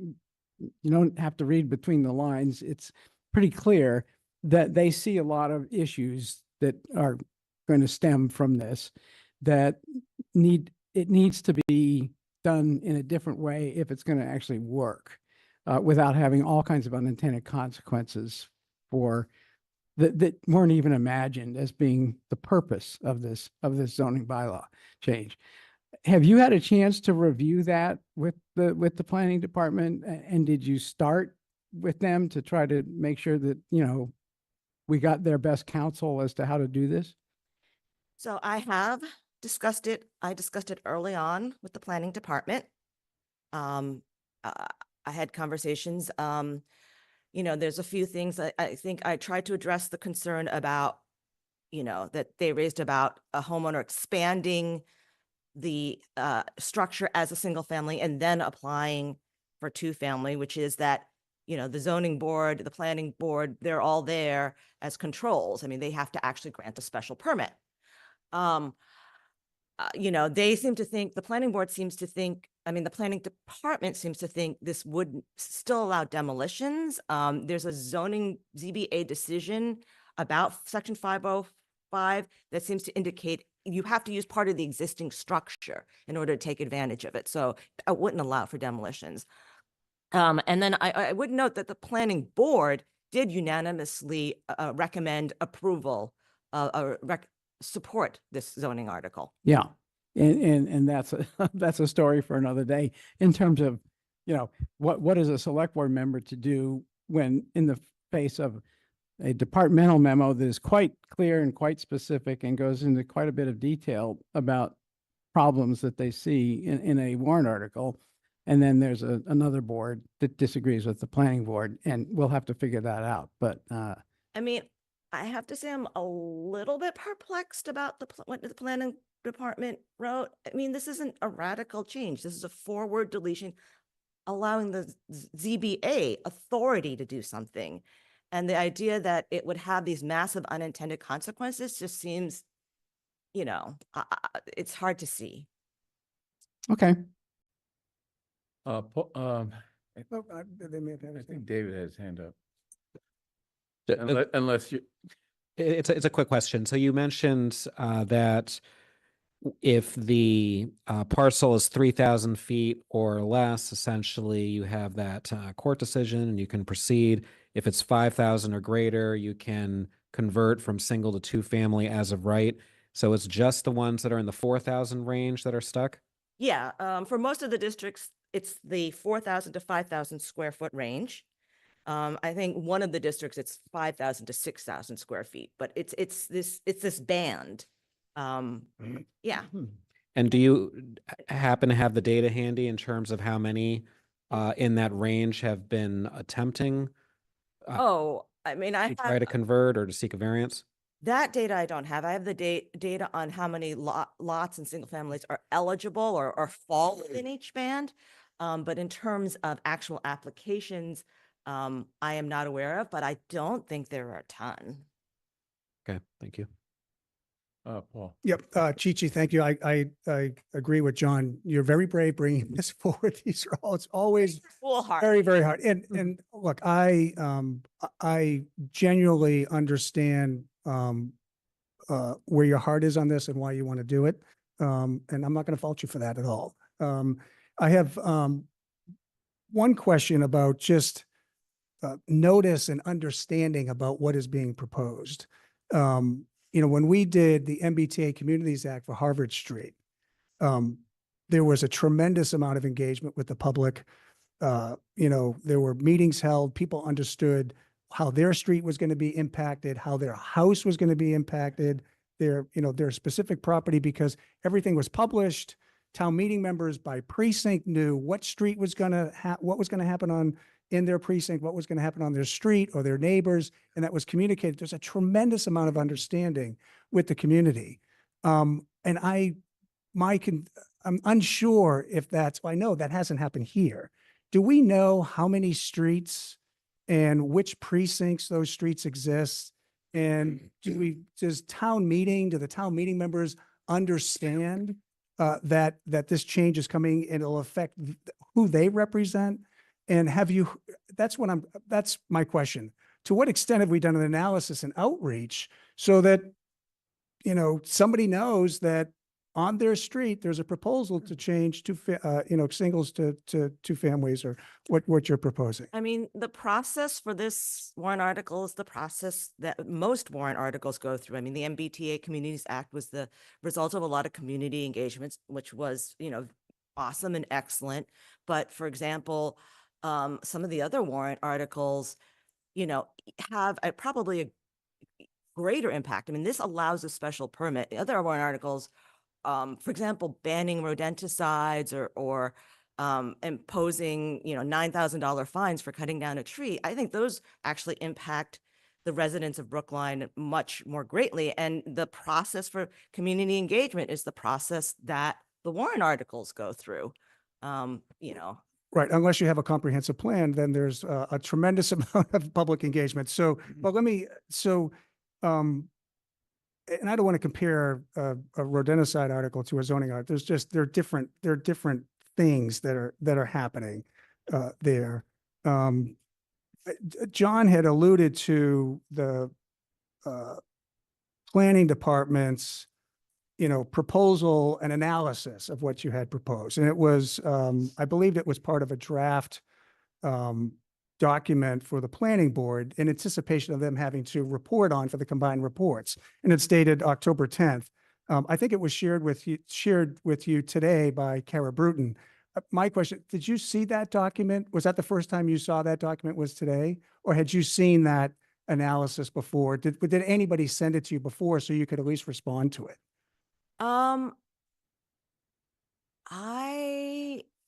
I'm familiar with the arguments. Maybe I've not seen the actual document. I can't recall. Okay, so because the document is very extensive.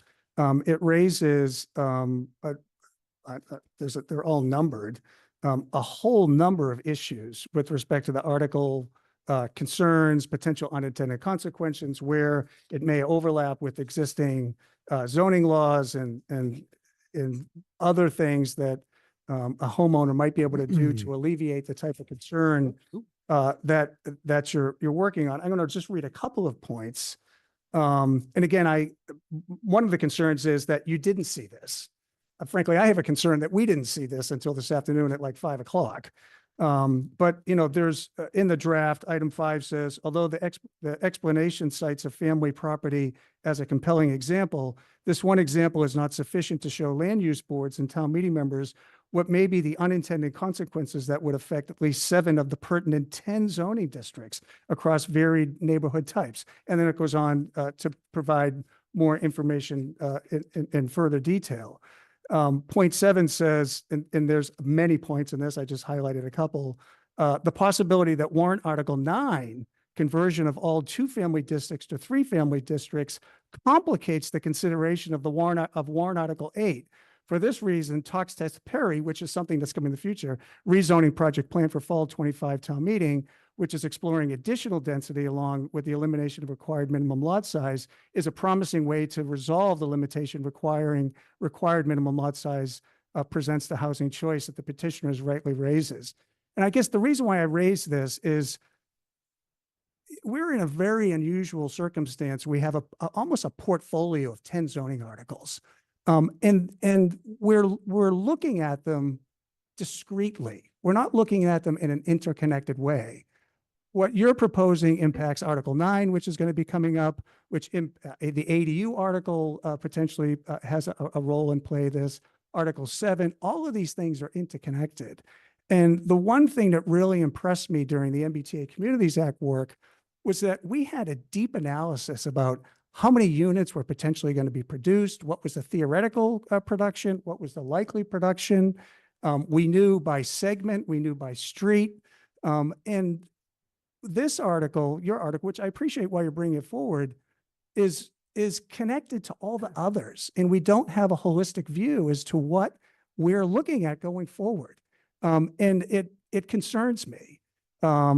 Again, individual intent is, I completely understand, but when you look at it as a portfolio and a package of zoning changes, it's significant. And no one's been able to show me what is the overall impact on the community of all these different zoning changes coming that are interconnected. And that's a concern I have. I would encourage you to look at detail at the draft report that was written by the planning department and for the planning board. I don't know if it'll make it into the combined reports, but it does raise a number of issues that I think probably need to be addressed as part of your presentation on the article. So I have looked at the memo after receiving it from Kara Bruton. As I said, I tried to address some of it. I mean, it is all interconnected. And the through line is we are in the middle of a housing crisis, and we cannot wait years and years to do something comprehensive where everything gels perfectly. People need places to live now. We are short housing, and that's why our housing costs are spiraling out of control. And we need to do everything we can within reason to produce housing, especially in multifamily districts, especially when you have a 2-family zone. You should be able to do 2 families as a right, period. What are we doing? People need places to live, especially opportunity places like Brookline with good schools and access to the T. And I don't want to go, I don't think we should go through years of trying to figure out where everything fits perfectly and spinning out unintended consequences, because the unintended consequences of what we've been doing for decades in zoning has caused the crisis we are in. Okay, Mike? So, After you, I want to open up the hearing. right. It's very interesting. You started off pointing out that this was something that, you had a personal interest in because you have a particular house. And there's Paul, there's a legislation that sometimes it is introduced called the private bill. A private bill is a law that affects a specific individual or a group as opposed to the general public. And to a large extent, that's what this is. The difficulty is that it has a broader effect because it's a zoning change. But I personally, I would much rather look at it as a private bill than as a broad zoning change. The complication is you're taking out 4 words that have a meaning. And, it's only 4 words, but you're an attorney. You know that 4 words can make a very big difference in a document. I'm looking for an alternative for you, and I'm wondering whether is a zoning variance absolutely out of the question? Is that Is that just too onerous something to go through? Because that is, it sounded like that was an alternative, even with the current zoning bylaw. So I have been informed, yes, a variance is very difficult, much more difficult than a special permit. Right. Oh, I'm aware of that. Yeah, and I would also say that, I mean, I did this prompted by my own situation, but obviously I don't want to just do it for myself. I want every homeowner who's got a house in a T or multifamily district to be able to do this too, to help our housing shortage with conversions, which, because everybody's so up in arms about tear downs, let's build more existing housing within the envelope. So, and at this point, I'm not even doing it for myself, given the Dietrich decision that I could do this using that particular court decision. Mm. I mean, you know me, Mike, I'm not doing anything for myself. Well, no, I'm not, please, I'm not, absolutely not accusing you of anything. You have a right to come and ask for relief from a particular sort of catch-22 in the zoning rules. There's no quarrel with that. Absolutely. But I'm just, it does nonetheless flow over into other areas. And the question is really whether it has impacts that we wouldn't want to see. And we read that memo, and honestly, we pay a lot of attention to staff memos. We read that memo and we think, or at least I think, is this a sensible thing to do? Is there some alternative to that will allow you and others, for that matter, to if they have the same problem, to build that second unit? Why wouldn't you just withdraw your article, your problem solved, and let us work on the broader problem with a little more time? Well, first of all, it's out there. I've put the time in. Second of all, I do think it's rather unfair and perplexing that homeowners in that band from 4,000 to 5,000 square feet can't get relief, but I can with a smaller lot. And folks with a larger lot obviously don't need it. I also think, everything we can do to alleviate the housing crisis and create more housing, which within reason, which I think this is very reasonable, should be advanced. I have a great deal of respect for the planning department. I really do. And I've talked to them at length. But I think we need to keep, I mean, the entire zeitgeist is we need more housing. And frankly, I'm perplexed by Warrant Article 7, for example. That's downzoning. I don't even know how we can think about it in a time like this. And I just want to add, for the next warrant article, I fully support that too. I mean, we really need to tackle this. I think we have an obligation to tackle it, especially as a high opportunity neighborhood or community. Okay, so this is a public hearing. Can you open up the public hearings? Yes, now that the chair has opened up the public hearing, I have Linda Pelkey, who signed up to speak on this warrant article in advance. Linda, I'm promoting you now, and you can begin your 3 minutes and your video if you're comfortable.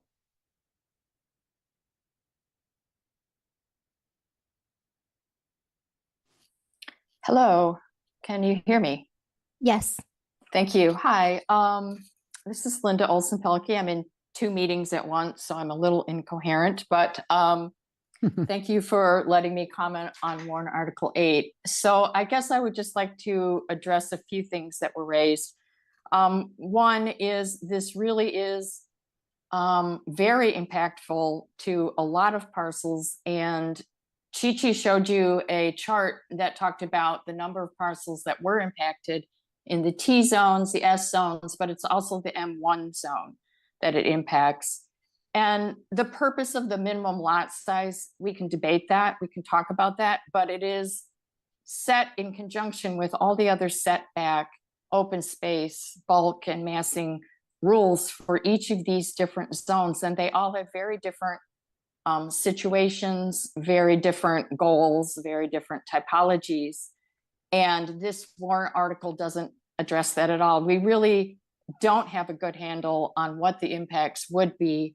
We have seen that there is nothing in the article that would prohibit expansion of the building before conversion. It says does nothing to prevent demolitions.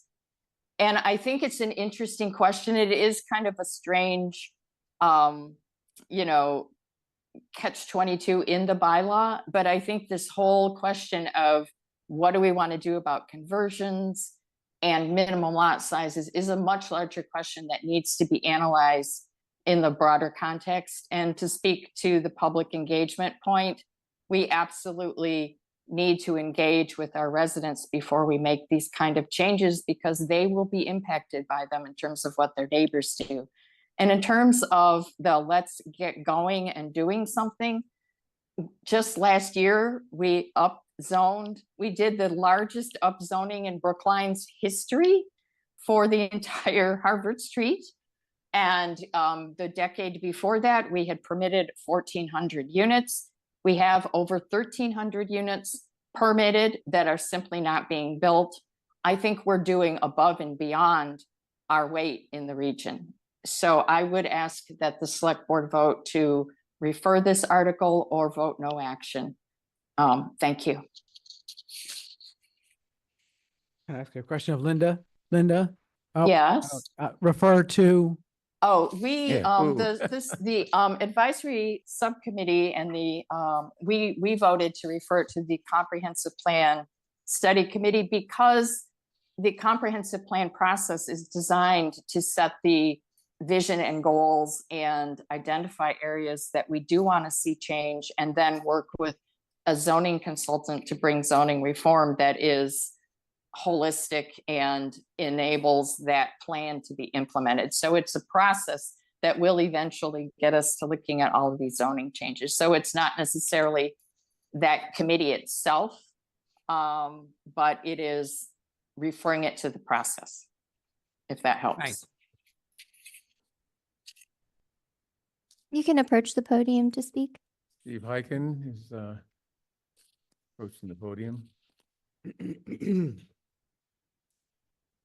Thanks, members of the select board. I didn't actually come here to talk about this warrant article, but since it came up, I want to say as a member of the planning board that when we heard this proposal from Chi Wu, and she described it initially as something that really was for her own particular family condition, I think that's where we realized that although there was relief available to her in her specific situation, it did identify a larger problem, as she told you, with respect to a sort of narrow spectrum of properties where relief for all kinds of zoning was available in terms of setbacks, et cetera, but not for undersized lots.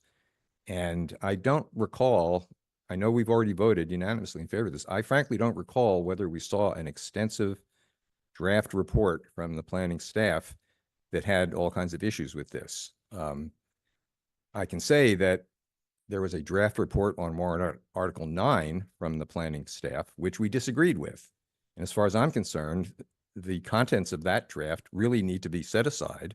And the planning board's support of warrant Article 9 is what the planning board puts on the table. And similarly, I'm not sure how much stock. I mean, I respect the hard work of the planning staff, but we sometimes come to different conclusions for them. And if that's a draft planning board report with respect to this warrant article, I would take what the planning board's decision was as our support for it, notwithstanding the unintended consequences that were identified. And I fully support Chi-Chi's comment that there are a lot of unintended consequences related to our sitting in place and letting things pass us by while we spend a lot of time looking for holistic solutions. I think the planning board unanimously supported the comprehensive plan, but at the same time, we said it should not cause other ongoing and potentially other strategic targeted looks at our zoning to be set aside for 3 or more years. So planning board supports this effort, and as you'll hear, we've supported some of the other zoning. And I'm here mostly for warrant Article 11. And I'll sit back down and I want to be happy to careful answer any about questions. having a back and forth, but is there anyone else? Well, there's no one else who signed up in advance, but Then let Paul go. okay. Well, if you want to close the public hearing, then we can. Well, we should No, just there are ask other if people. there are other people who wish to speak online. If so, please raise your hand using the raise the hand feature. Is there anyone else in the room who wishes to speak on this particular warrant article?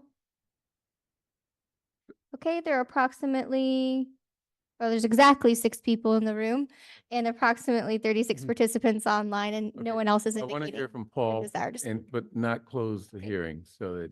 Yeah, and this, thank you. And I appreciate Steve's comments. And you know, the important thing about the materials that were shared with us today, and which I forwarded to the board for, you know, because I think it's important for you to be able to understand what our staff's viewpoint is on an article. I think it's actually really important when they have an opinion and an analysis with respect to citizen petitions, because they've already done the work and the analysis on staff planning articles like Article 7.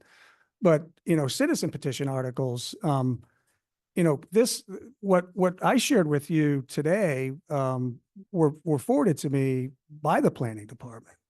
And there's no commentary on here at all about, the opinion of, or the discussion or the deliberations of the planning board, which is actually helpful. You know, I think it's important that this board, and actually all boards, be able to benefit from the counsel of our, their analysis and insight from our professional staff that we hire. And I just because the planning board disagrees with it, I wouldn't want it to not be able to see it and understand it, because I'd like to be able to understand their opinion without being filtered by anybody. And I think that's what we received, and I appreciate it. Although it kind of came circuitous, if that's the right word, to us. I do think that it's important, and I I'm looking forward to reading the planning board's reports and the combined reports, and how they interpreted this information and the conclusion that they came to. I'm looking forward to that. But I want to be able to benefit, and I really hope I can benefit in the future from the unfiltered analysis of our professional planning staff, and not have it, you know, lost in the process because it didn't make it through a committee. That's all. Okay. Before, Charles, I hope you, Chaz, please answer why we didn't get this report except through Paul, who somehow weaseled or ran. Oh, well, hold this. Time. Let's correct. Let's Came correct. from WikiLeaks. No, WikiLeaks. no, Okay. hold on. I will give. Well, no, let Chaz. You used weasel in my name in this Okay, I sentence, didn't and I mean don't that word. appreciate I that. took that word right. Extract. And no, there's no, No, there's no nefarious way. It all came about this totally the right way, totally legitimately. There's no, Yeah, that was there was no attempt on the planning department's, part to hide this. The reason why we don't publish draft reports is because staff has to work with these boards all the time, right? And I would take another example. The Parks and Rec Commission has a lot of authority and a lot of importance, and they are a policymaking body for the town. They are given advice by staff all the time that they may say, thank you for the advice, but as a policymaking body for the town, or a body that recommends things to the town, we see this differently. And we're going to take your advice, and we're going to take what we need from it, and we're going to ultimately go in this direction, and we're directing you to issue this final report in this way. So the reason why draft reports don't ordinarily make it out of draft format and beyond is because we don't want to set up a situation where, someone says, hey, staff said this, but your planning board said that. And then, are we, are staff undermining an elected or appointed body? Is staff, That's the situation we have right now. and staff, that's not staff's intent. Staff, No, I'm don't want not it- suggesting it was. At the end of the day, the elected and appointed bodies of the community are the decision makers. We provide information and guidance, and at times our opinions, but when what you say goes, right? And we don't want to be in a situation where someone says, oh, staff is trying to undermine the work of a board that they report to, because and again, it's not our intent. We never do. We don't do that. Yeah. But we don't want to be in a situation where someone says there's a minority report out there, someone is suppressing this. We don't want to be in a position of saying we're we're not adequately supportive of the elected or appointed bodies of the community. So let me be clear. I don't think there was any ill intent on anybody's part. Okay. I think our process is flawed. Okay. In the process of going to the planning board, which is a respected board, they provide a critically important function to our town. Okay. The initial analysis and thought process of our staff went to that board. And through their process, they'll end up issuing a report to the combined reports. I suspect it may not include this analysis. My suggestion is this, going forward, especially on citizen petition articles. I would like to see the planning department develop an analysis and potentially some opinions and recommendations that are independent of any board or commission. They do it and then they publish it at the same time. They can make it a public document. They can share it with the select board, the advisory committee, the planning board, the HAB, whoever would be able to consume it in the process of formulating and deliberating and formulating their opinion. But I think that's the only way for us to get the true, unfiltered value from our professional staff. Otherwise, I don't know would we have ever seen this? This analysis? I don't know. I don't think we would have ever seen it, Chaz, if I didn't stumble across it. And I don't think that as a board member, I want to benefit from our professional staff. That's my view. And I Well, understand, yeah, but on the other hand, I mean, if it's a draft report. But the report includes, it's a draft report, but there's no report. It's the analysis that's Or important. a draft analysis. It's an analysis, right? Do we want to put staff on the spot of giving us everything at each iteration of their thinking, their analysis? Well, Sorry, Chaz. Yeah. that's right. Sorry, John, go ahead. Yeah, thank you. Okay, think about the opposite situation to what we're in right now.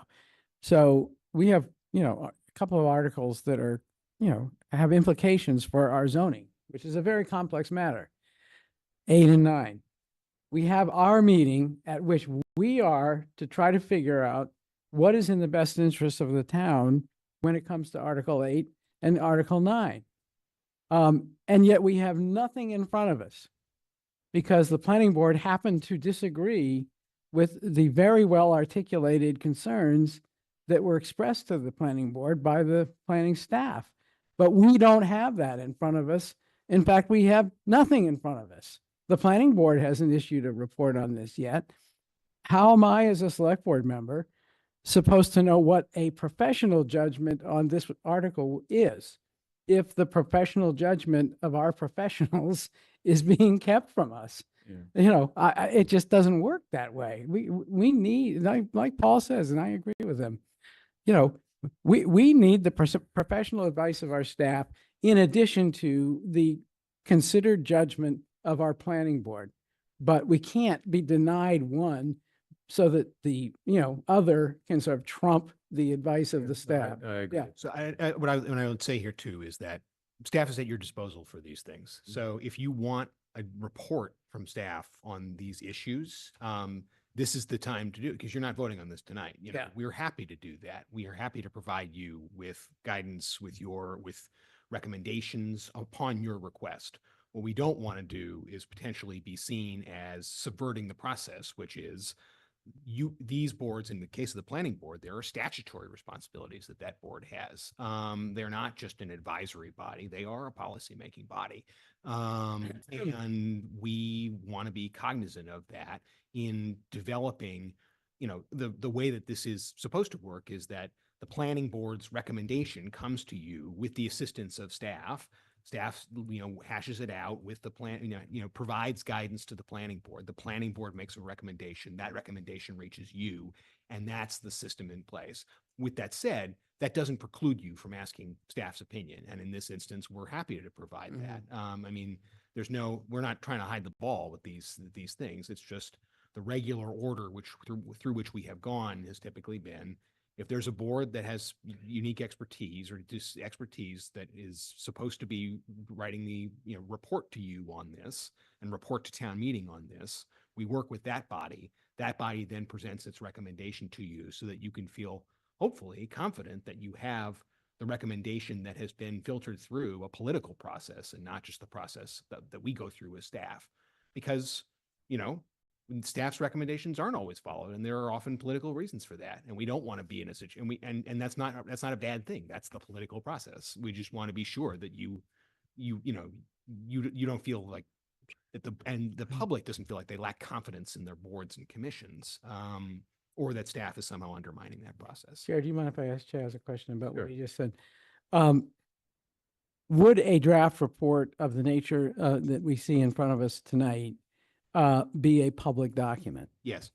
Well, so to take it back, it depends. Ordinarily, drafts are not, but in certain circumstances, if this is disseminated for discussion, in certain circumstances, yes. I think these documents, based on where they are in the process, would probably be viewed as public documents because they're being used to reach a final decision on something. And if they are public documents, would it be inappropriate for staff to either decide on their own or under pressure from a board to keep it, not to let anyone know that the document even exists? So these are ultimately draft documents, right? And the point of this is to make sure that when the final version comports with what it follows the recommendation of the board. This is a process that we go through to try and get a draft document together. And we usually do submit drafts into planning board packets ahead of time, so they are public documents. In this instance, I think there might have just been a timing issue or something that may have resulted in this not being in the public packet, and we'll look into what happened there. Yeah, Because it is dated October 10th. I definitely don't want there to be the sense of 15th. that we're hiding the ball, because we're not. We're Yeah. trying to go through. No, I know this. that. Yeah. I know that. I didn't mean to imply that. David? Yeah, it's just, I want to push back a little bit on what I'm hearing from Paul and John. We're talking about unintended consequences in the ambit of zoning warrant articles, but similarly, there are unintended consequences to expecting direct draft reports from staff that report to another board, whether it's elected or appointed. And I think we want to be very careful about not undermining the work of other boards and that political process, which is not to say that we should not gain access to that information in other ways. So for example, we will often call in town council when we have questions about something, and town council certainly addresses other boards as well, but we can talk to the office of town council directly.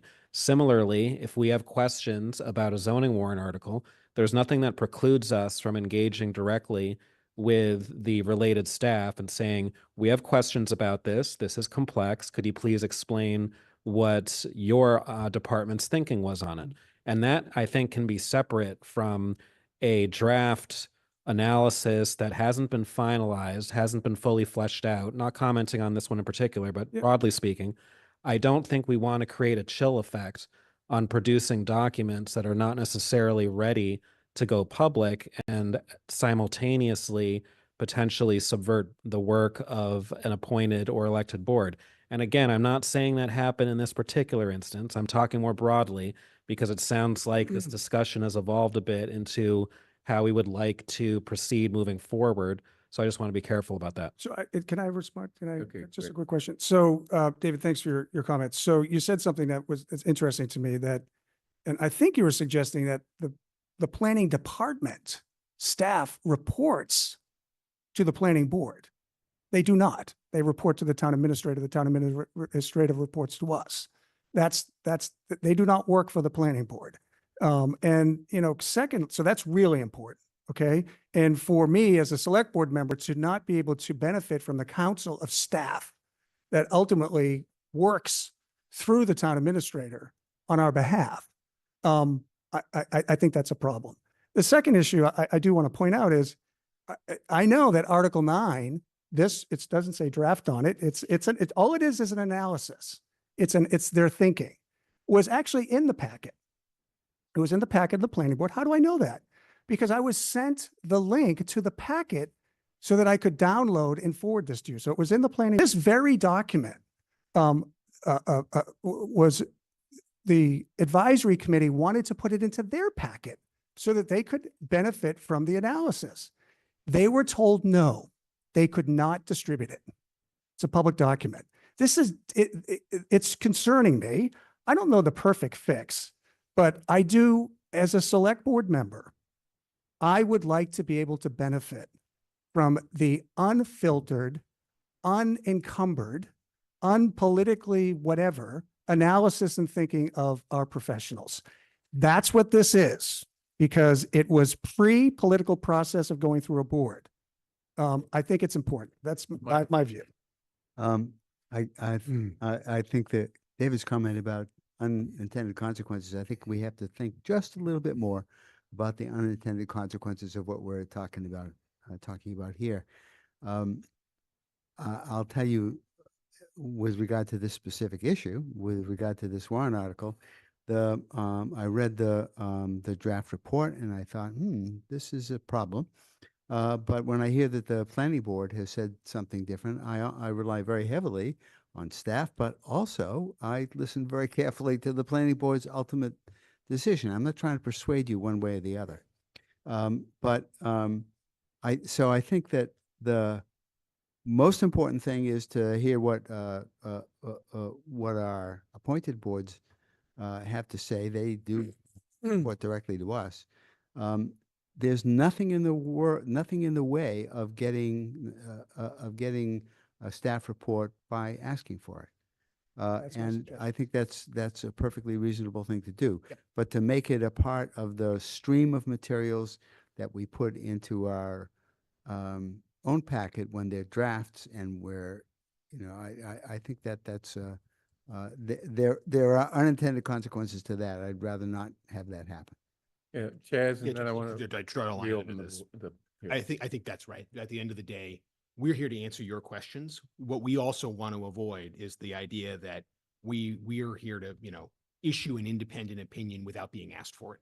We need you to ask us in order for us to feel confident of that. Okay. So all you need to do is ask us, and we're happy to provide that. Okay.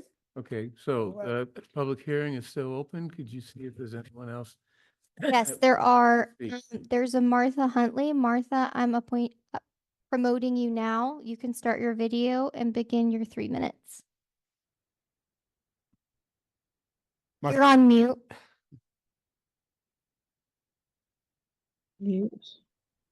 Okay, we set to Yes. go? Yes. So my husband and I are 28-year homeowners in Brookline Village. We've raised 3 children that have gone through the public school system. We love our life here in Brookline, and we have enjoyed ownership of a 2-family home. Our home is quite vertical. We're getting older, and the idea of being able to age in place is quite appealing to us. But there are obstacles with a 3-level home. We're fortunate to have a backyard, and I guess I'm just sharing my support to be able to provide some opportunities for residential homeowners to be able to have options to leverage their existing homeownership to be able to continue residing and enjoying and contributing to our community. I'm also a realtor, and very often, I'm talking to homeowners that feel that they do not have affordable options in Brookline to be able to stay here and continue enjoying the neighborhoods and their contribution, and of course drawing from their history of having lived here. It's a loss to our community to lose people who have loved and lived here and have a strong sense of its history and a vested interest in its future.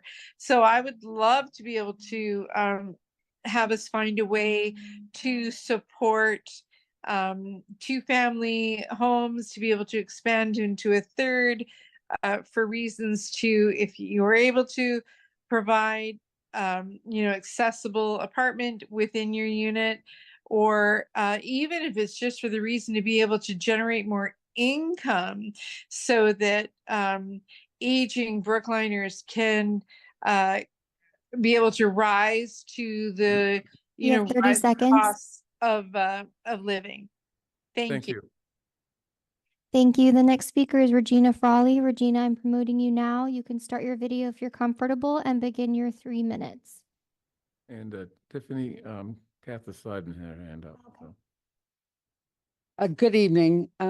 Just to be clear, so I noticed the town administrators first said that they're not public documents and then seemed to sway into saying they are. Let's be absolute. All draft documents are public documents subject to the request. And that is from the Secretary of State's office, number one.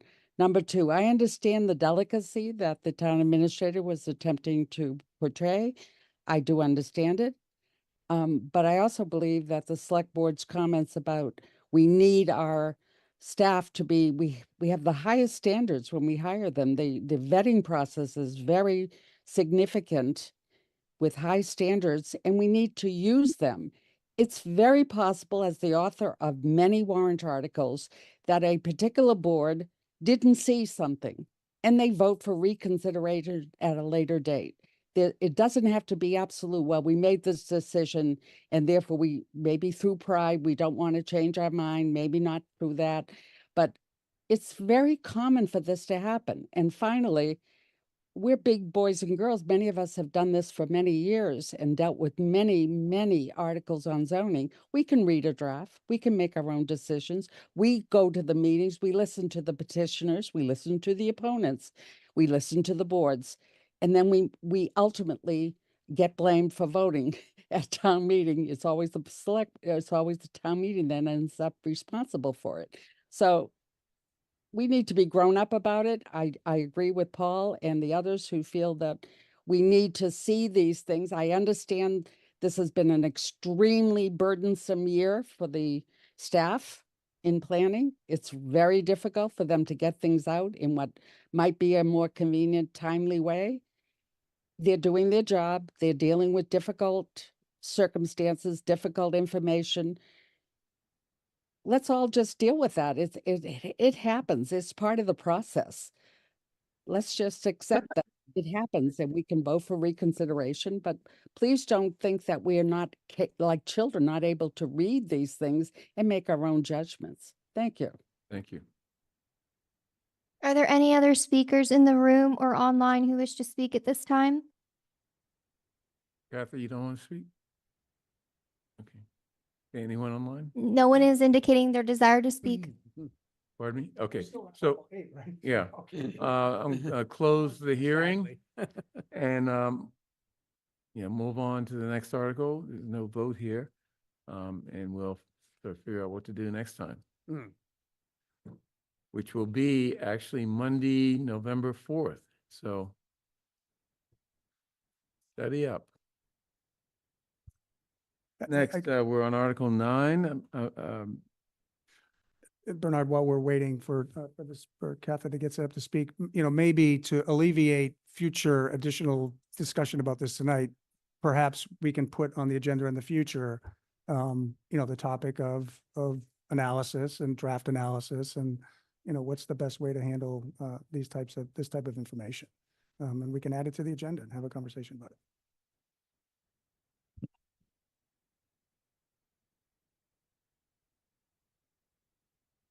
Okay, go. Plain, Good evening. Thank you for having us and allowing us to speak. I just want to say that I think Martha wanted to speak to warrant Article 9, and I think she wasn't fully on the sequence of what public hearing was happening. That was in favor of warrant Article 9. Oh. So you're not confused. She wanted to speak. She was busy doing something else, and I understand how you could get confused.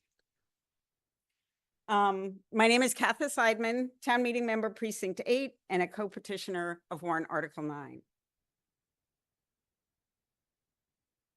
As many of you know, Brookline and the greater Boston area has an acute housing shortage.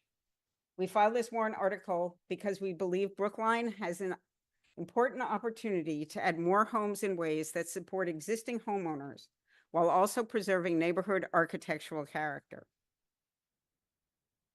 Warrant Article 9 only changes the use tables to allow a third home to be built by right in our two family districts. Yeah. Other than that, nothing else changes. The size of the buildable envelope remains intact, and the need for special permits and design review does not change. So, how can a current homeowner or new buyer add a third home? They could convert an attic or a basement, legalize and upgrade an undocumented apartment, reconfigure the layout of the interior. If zoning allows, they could expand the building, or they could replace an existing two-family structure with a new building that can house 3 families. Because most T district homes are owner occupied, warrant Article 9 would benefit current homeowners by unlocking the option to add an apartment to rent for additional income, or to sell as a condo to reduce their mortgage. They could create an accessible unit so they could age in place, or build an independent apartment for their adult children, a home health aide, a nanny, or for their aging parents. Our community would also benefit by allowing smaller, less expensive units whenever an older building is renovated or replaced, adding more diverse home types and sizes for every stage of life. And because 94% of our T districts are in the transit parking overlay district, there would be more customers living near our commercial districts. We don't believe this change will increase the likelihood that an older home might be replaced by a new one. Although this concern often looms large, the actual number of teardowns remains quite modest. Only 24 buildings in the T districts have been replaced since 2016, or less than 3 per year. One reason we are confident that warrant Article 9 would not incentivize teardowns is that allowing 3 units per lot would instead unlock an important option that could help existing homeowners in T districts remain their homes. And while warrant Article 9 would allow a developer to sell 3 units instead of 2, the size of the new building could not expand. So the size of the individual units would shrink. Adding a third unit would also raise the total cost of the new building, though the developer's resale profit would not substantially increase. In addition, Section 5.09.20 of the zoning code, passed in 2022, specifies that when a full demolition permit is issued, the developer must get both a special permit and design approval to rebuild. These requirements enabled the planning board to vote unanimously for favorable action on warrant Article 9 because they understood that this regulation permits 3 homes by right when a building remains largely intact, but requires a special permit and design review when fully demoed and rebuilt. Permitting a third unit would not change the incentives to redevelop a lot in T districts, nor make rebuilding permits easier to obtain. But warrant Article 9 would make it easier for existing homeowners to retain their homes and allow any rebuild to enclose 3 smaller homes instead of the 2 very large units we have been getting. So, why should town meeting pass this warrant article now? Because our community and our country are in the midst of a housing crisis that is driving up housing costs, threatening our diversity, our vitality, and our economic competitiveness. As part of the greater Boston area, Brookline's economic and social strength requires creative, inventive people. When people can't afford to live here, they go elsewhere, taking their creativity, their innovations, and their incomes with them. Our community needs a variety of multi-pronged policies to solve this crisis. This zoning change is not a new concept in Brookline. Permitting a third home in T districts was part of recommendations passed by town meeting in the fall of 2022 and continues to be part of planning department and planning board recommendations for current and future design standards developed for the T districts. like the housing crisis, like the climate crisis, the housing crisis requires deploying diverse policy options in order to fashion a sustainable future. No single action could possibly be enough. We must simultaneously be aggressive and patient. Aggressive in expanding housing options and patient in expecting results. Our once every 20-year comprehensive planning process will reveal our community's vision and values for land use and lead to approaches that can be implemented over time. But the urgency of the need and the time required for zoning changes to translate into new housing requires Brookline to act now. We are not required to fully resolve these crises today, but neither are we free to abandon the task of solving them. To summarize, implementing this change now creates more opportunities for existing residents to retain their current home, adds customers near our commercial districts, allows Brookline to get more of what our community wants from the handful of older homes that are rebuilt, and chips away at our regional housing shortage, enabling new neighbors to call Brookline home. I urge you to vote favorable action on warrant Article 9 and allow 3 homes in our T districts. Thank you. Thank you. And we're not quite, Charlie's going to say some things and then we'll be Okay. done presenting. Thank you. Dr. Homer, just so you know, you have just under 4 minutes left. Terrific, thank you. And I don't have slides. Thank you very much, Katha, and thank you, members of the Select Board. My name is Charlie Homer. I'm a town meeting member in Precinct 8, and I'm also the chair appointed by you as of the Advisory Council on Public Health. I'm also a co-petitioner on this warrant article. My precinct includes both multifamily and two-family districts. Both fellow town meeting member Alec Leibovitz and I have spoken with then current and now former residents of our district who've had to leave Brookline because they could not afford housing and would have benefited from access to smaller rental units in our neighborhood. We need more housing of all types in Brookline. Shifting to my role as chair of ACPH, the health department has recently completed a community health assessment. That assessment identified housing affordability as the greatest threat to the health and well-being of our community. The analyses undertaken as part of the community health assessment also noted that seniors in our community have the highest proportion of poverty compared to other age groups. ACPH knows that this warrant article will not result in dramatic increases in the number of housing units in town, nor will it result in deed-restricted affordable units. It will, however, result in a modest increase in the number of housing units in Brookline over time. All professional housing analysts believe that it is the dramatic shortage of housing in our region and in our nation that underlies the crisis in housing affordability. We must take the small wins when and where we can, because the small wins will ultimately add up. We also believe the primary impact of the zoning article that this zoning article proposes will be to enable homeowners, many of them older, to create new units within their two-family buildings. These new units will make it more likely that these homeowners will be able to age in place, either by housing a caregiver or providing additional income to allow them to be able to pay for the costs of homeownership. The new units created in these buildings, as well as in any building that is rebuilt after review by the Preservation Commission or the Planning Board, will be smaller, given that the warrant article does not change the allowable space, the allowable footprint of the building.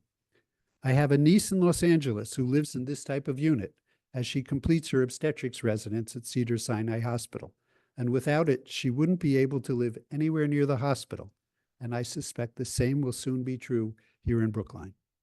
Based on these considerations, ACPH strongly recommends adoption of warrant Article 9 and voted to that effect 5-0 at its meeting last night. Both for myself and for ACPH, I urge the Select Board to recommend favorable action on warrant Article 9. Thank you very much.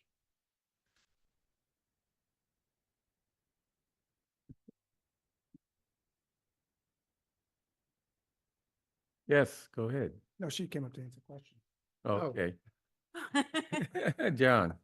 I'm helping you out. No, I thought you were coming up to. I thought I would stand up for questions. I actually had a question for Charlie Homer. Yeah, and I can, yeah, come up to the mic if you want, but, did BCPH have before it the planning department's analysis of the article? I certainly had the planning department's analysis of of the article, and I also heard and listened to the planning board discussion, and I think you'll hear from Steve Heiken about the planning board's discussion of that. I represented both to the ACPH, both what the planning department said in outline and the planning board's conclusion. So, I'm sorry, I did not present, I but I said, did I said ACP, I mean, I said BCPH, I should have said ACPH, so I apologize. Yeah. But, But no, I did not share the document itself from the planning department. so none of the other members of the board had it? Or the advisory council, excuse me. The Yeah. advisory council were not, I did not provide them, no. No. They had Okay. the opportunity to have reviewed that, again, as a member of the public, but. All right, thank you. Yep. Paul. Yep. First, Catherine, Charlie, and Michael, I appreciate, we talk a lot. We spend a lot of time on the phone. We spent a lot of time together during, I have nothing but respect for you. I know where this is coming from. I understand all the principled reasons why you're bringing it forward. A few nights ago, it's actually Jonathan Klein sent me a picture, I think yesterday or last night. And it's a picture of Kathy, you standing next to me, standing next to Charlie, standing next to Michael, standing next to Linda Pelkey. And we were there at the Brookline Community Development Corporation, Deb Brown's group, and they gave us an award.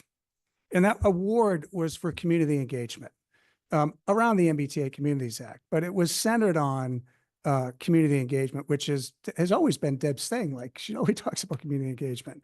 And so I'll ask the similar question to and by the way, I'm very proud to have done that with you, and I want to continue to do that with you. I really appreciate it. The question I had asked Chi-Chi, and I'll ask a similar question, Katha. So when we did the Harvard Street, there was tremendous amount of information. People knew what was going to happen on their street, was going to happen on their block, what was going to happen next to the building next to them. By precinct, every precinct town meeting member knew, essentially, I won't say it, but most of them that were paying attention knew what was going on. I don't have a sense that we have that similar awareness and transparency right now on this article. I have no idea how many parcels we're talking about being impacted. I don't know the streets that they're going to be impacted on. I don't know the precincts that they're going to be impacted on. And I don't feel confident that the community actually has an awareness about that this is coming.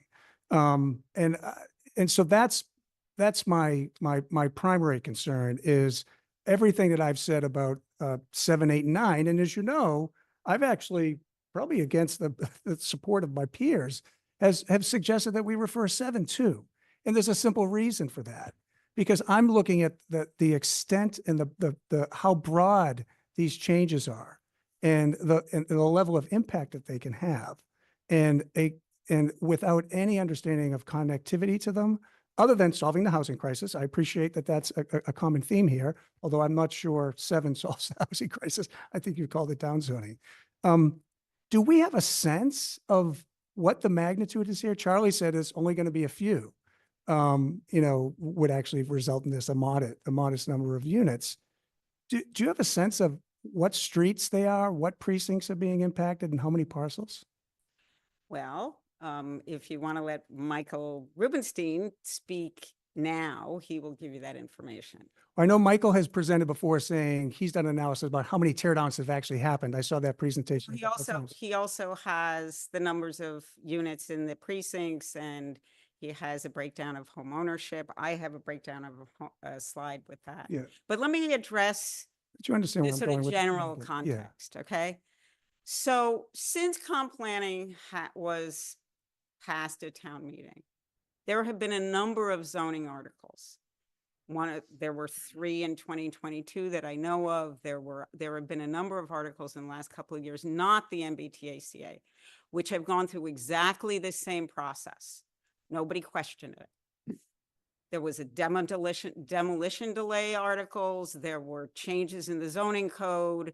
There were other warrant articles that did not have anything like the level of public engagement that the MBTA-CA did. Every time we have a zoning article, in general, it goes through this kind of warrant article review. Then it goes before town meeting, which is 255 representatives of the town. So there's quite a bit of just general public engagement. People who are concerned come to these kinds of presentations and these kinds of meetings. So I think that the MBTA is an outlier, not the common state of things. Okay, so that's the first piece. That's an interesting perspective. Thank you. It's true. That's the first piece. The second piece is, as you know, as we've discussed, we have a slightly different sense of how the comprehensive planning process works and how it engages people. My sense of the comprehensive planning process is that it is a way to bring the community together with public engagement that talks about and develops from the community what their vision and values are that will then guide their land use. It is not a survey. It is not a set of small meetings. It is a much broader bringing together of the community. When Somerville did it, they had meetings of groups of people, from advocacy groups to just community meetings that had people with whiteboards creating visual notes. So when people said, I like this or I don't like that, they had a visual representation of their conversation, and they all took that home with them. They were agents in the making of this vision. And which is very different from a survey. It's not like you don't need the survey, and it's not like you don't need the spreadsheets and the final analysis. But so what I'm trying to say is that this kind of change in our zoning now is important to address the housing crisis. It is a modest change. It's a simple change. When you start to think of the broader community creating a vision for itself, that's not going to result for some many years now. It could be 2, could be 5 before the zoning actually changes. And it's not going to be till after that that if we wait, we will begin to address the housing crisis. So I think that there's a need now to continue to do our normal process of addressing the housing crisis and change and the needs of the community now, while the comprehensive planning process is going on. And I know that's your opinion, and Mike? So two things I would say. One is the comprehensive plan is not going to produce a zoning change. It may be used as the basis for a zoning change in the future. True. And when the comprehensive plan article came to town meeting, there was a great deal of discussion back and forth about who would support it and so forth. And ultimately, it received broad support on the specific basis that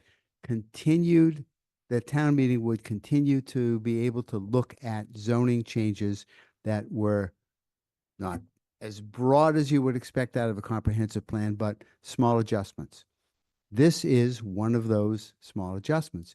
You may or may not like or be satisfied with the information you have about it, but to say that all of these things need to wait starting now for the comprehensive plan to be completed, and for then the comprehensive plan to be analyzed for zoning change, goes against the agreement that was made at town meeting when between factions at town meeting when the comprehensive plan was. So, Mike, you do know that I negotiated the compromise on the article that passed 219 to 2. Yep. The faction, use the word factions. I don't think it was factions. It was various points of view. And the language was not what you just said. The language actually was very specific and said existing studies that are in flight. It Yep. didn't say any zoning change in the future. You know, that's not what it said. It said it would not stop existing studies that were in flight. And I think I've been really clear that there's a whole bunch of things on the current slate of zoning articles that I support Mhm. and don't think that they should be referred.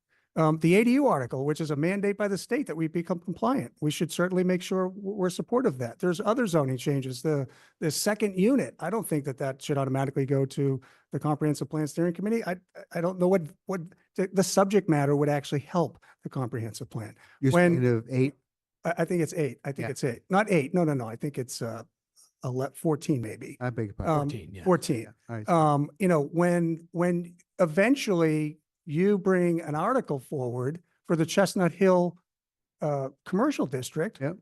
of course that would be brought forward. But I will ask you this. Imagine if someone decided they didn't like what you're doing and they're going to bring their own article and gather support and bring it to town meeting. As the leader of that effort, you might go, you can do that, but it's not preferable. Same with Bernard, with the Fisher Hill study of the campus up there. What if someone decides that, you know what, I don't want to wait. I'm not waiting for that stinking thing. I'm going to bring an article and make a pool out of it. And maybe it passes town meeting. This, you know, we have to have some semblance of agreement about how we're going to move forward with stuff. I have not, and people have quoted me saying Warren doesn't want any zoning. That's absolutely the furthest thing from the truth. I've actually took a principled stand, which says, I believe that for things that are broad-based, including what Katha and others have characterized as down zoning in Article 7, and up zoning, which would be 8 and 9, that those should wait until we get through the process of the comprehensive plan with comprehensive input from the community. I mean, it's a principled position. I'm not picking winners and losers. I'm saying broad things.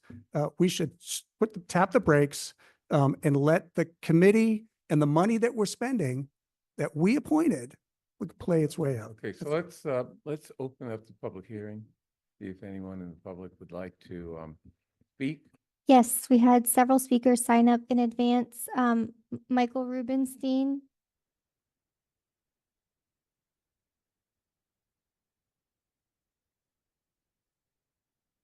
So I had a slide deck. Oh, that's right. Thank you.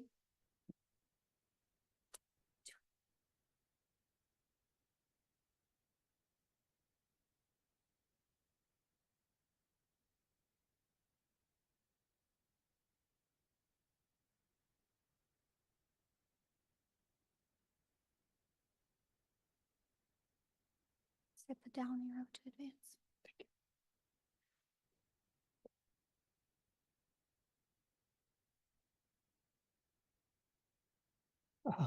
Thank you very much for this opportunity to speak. My name is Michael Rubenstein. I'm a town meeting member in Precinct 13. I've submitted written comments with details regarding the data sources and methodology for this presentation. Here I will focus on 5 points. The first point is that while warrant Article 9 will not increase the rate of teardowns for reasons that have already been mentioned, what is the rate of teardowns and rebuilds in the T-zones? So you can see from this chart, this slide shows the number of certificates of occupancy issued per year that have followed full teardowns. In the last 9 years, there have been an average of about 3 teardowns and rebuilds per year. So this table describes the 1,711 residential parcels in the T districts that could be increased to 3 dwelling units. Almost half of the parcels are single-family buildings, 1/5 are 2-unit condos, and 1/3 are 2-family buildings. Thus, using these 2 pieces of data, the rate of residential teardowns and rebuilds in the T districts over the last 9 years is modest, 0.16% of parcels per year. To put this another way, it would take 642 years at this rate to replace all of these parcels. Or to put it another way, after about 300 years, you replace about half. Second, what is the risk of tear downs and rebuilds on buildings deemed significant by the Preservation Commission? In the last 4 years, there were 15 demolition delays of residential buildings in T districts. None, 0 of those demolition delays have resulted in tear downs and rebuilds of residential buildings. Thus, the Preservation Commission processes for preventing demolitions of significant buildings now are having their desired effect. Third, what is the typical size of parcels that would be affected? And thus, what could the maximum size of units be given the allowed FAR? For a 2 or 3 family buildings, the T5 parcels have a 5,000 square foot minimum lot size, and the T6 parcels You have 30 seconds. have a 6,000 square foot minimum lot size. And as you can see, typical lots in each of these types cluster around the 2 or 3 family minimum lot sizes.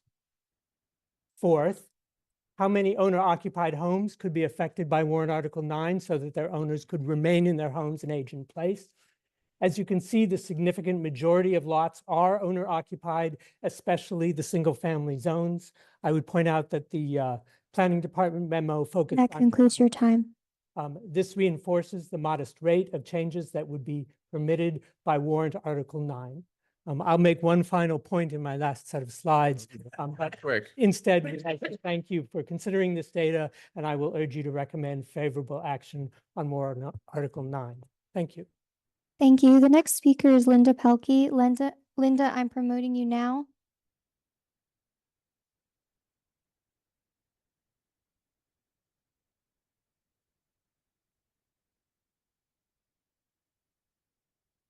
Linda, you should be able to start your video and begin your 3 minutes.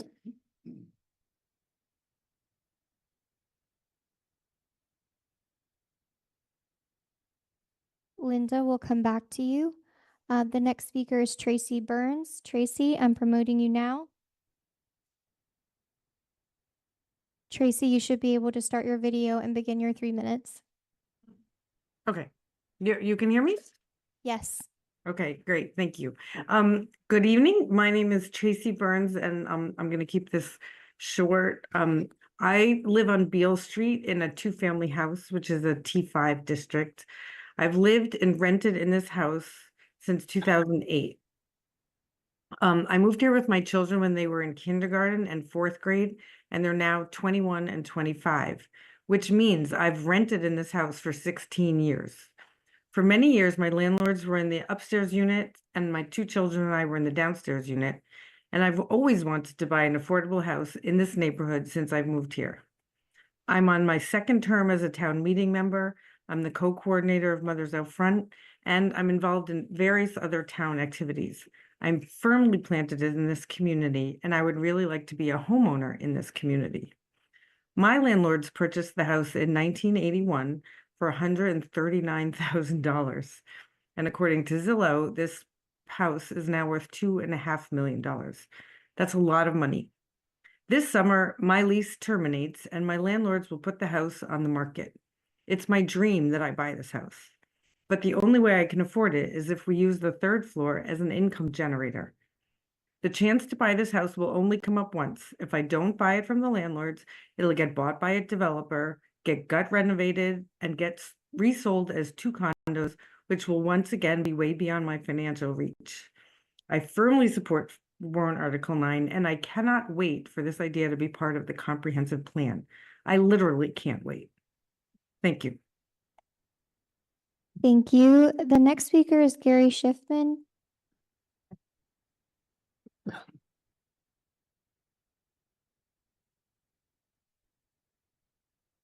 Hi, Gary Schiffman, town meeting member for Precinct 9. I'm speaking in support of warrant Article 9.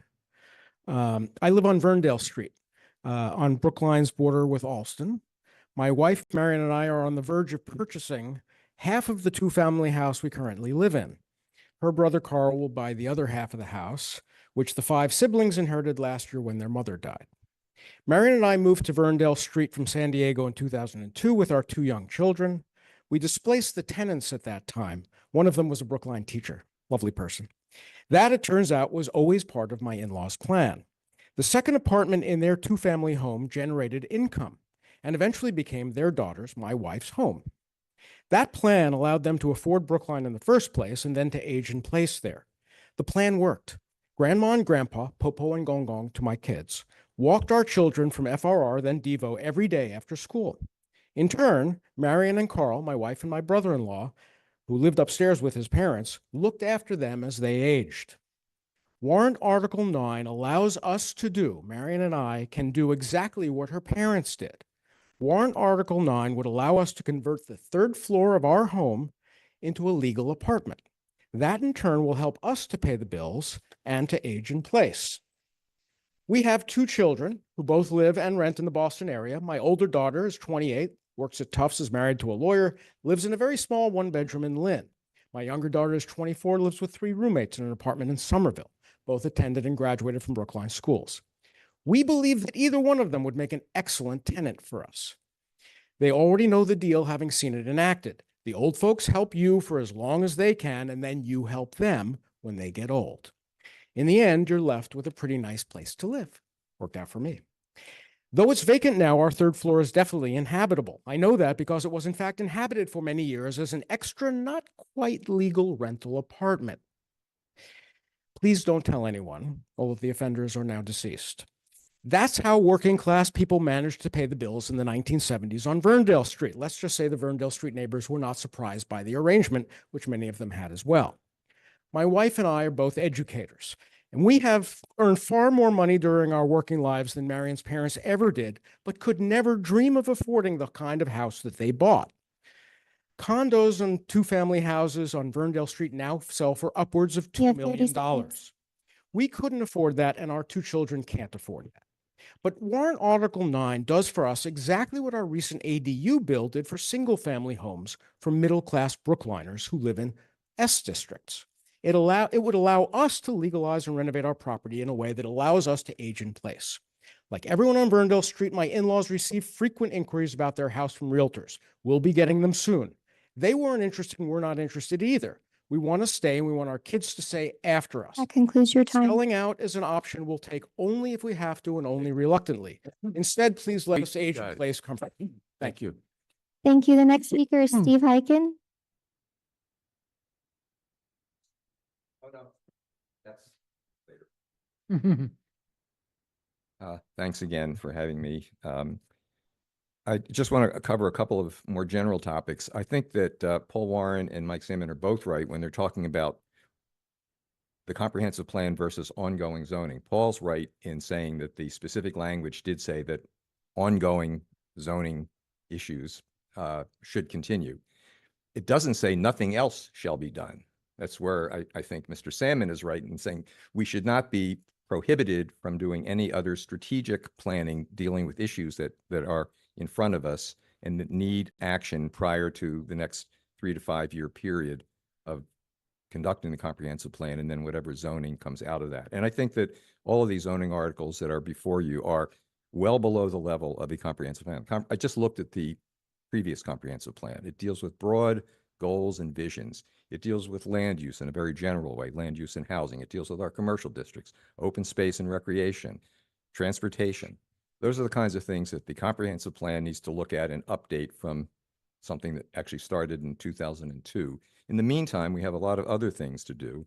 And just on one other topic, the unfortunate sort of conflict between a couple of draft planning board reports and the planning board's decisions. We talked about that came up with respect to Article 7 and now Article 9.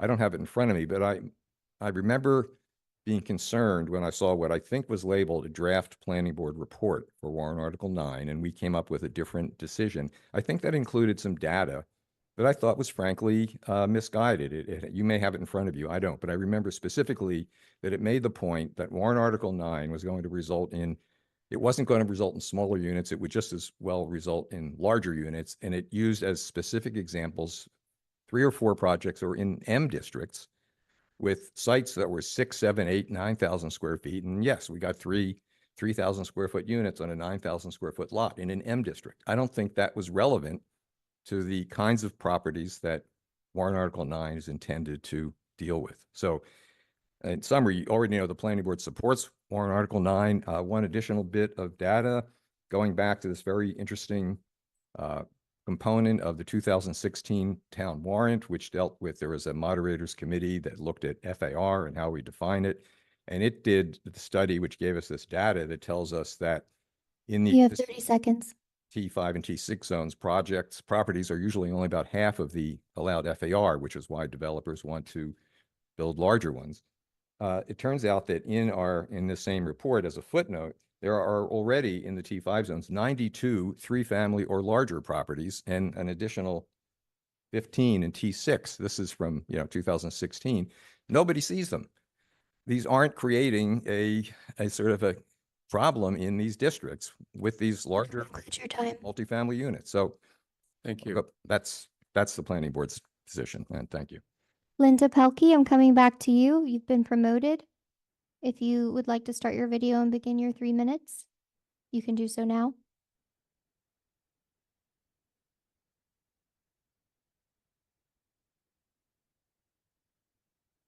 Okay, we'll come back to her. Yep. Who else? The next speaker is Brian Ladd. Brian, I'm promoting you now.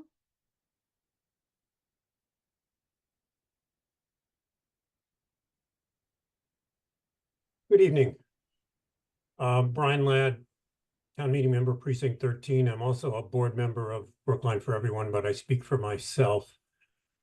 I find this proposal appealing.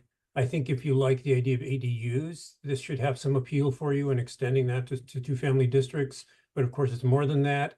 And so where developers are concerned, the incentives don't really change very much from what they are now, but they create this possibility of 3 units instead of 2, more housing. But what I want to focus on mainly is the idea of referring to comp planning. It seems to me that what we're doing here is we're taking this proposal, that proposal, this proposal, handing the comp plan committee a grab bag and say, here, you build something out of this. And that seems to me exactly backward in terms of what comp planning should be doing. It should be working from the big things and not that. On the other hand, if what we're doing here is sort of quietly, surreptitiously killing these proposals, I don't think that's an appropriate way to do it either. I think this should go to town meeting. Town meeting should have the opportunity to ask, is the housing crisis sufficiently pressing that we need to act? And is this a good way to act about it? And I think the answer is yes. But above all, I think town meetings should have the right to choose about this. Thank you. Thank you. Is there anyone else in the room who wishes to speak on warrant Article 9? Is there anyone online who wishes to speak on this warrant article? If so, please raise your hand using the raise the hand feature at this time. Okay. My hand is raised. I don't know why I'm not being called on. Sorry, Linda, I've actually called on you twice, but Oh. you can go ahead and begin your 3 minutes. Yeah, like I said, I'm sorry, I'm in between 2 meetings. Yeah, my name is Linda Olson-Pelkey, town meeting member, precinct 17. And I will tell you that the advisory committee just voted to refer Article 9 to the comprehensive plan steering committee. I think that the way that this has been sold to us is not accurate, that it will be adding a unit within an existing building, and there are no protections for that. And as we did in the TNH, we took steps to mitigate the threat of demolition and to assure that if a project got redeveloped, it would be more in keeping with the neighborhood in terms of its massing and scale. And there are a lot of issues that were raised in the subcommittee on this warrant article, concerns about what the added density would mean in terms of impacts in neighborhoods, in terms of bringing more cars, more trash toters and activity, and the fact that we have not discussed this at all with the people living in the T districts. And I just think that as far as the zoning proposal itself, it needs a great deal of refinement before we could be assured that we're not going to be displacing currently existing affordable rentals into families, that we're not going to be encouraging demolitions, because the way that it is now, there's no assurance for getting smaller units, and it will actually incentivize demolitions. So I ask that the select board vote to refer to the comp plan. Thank you.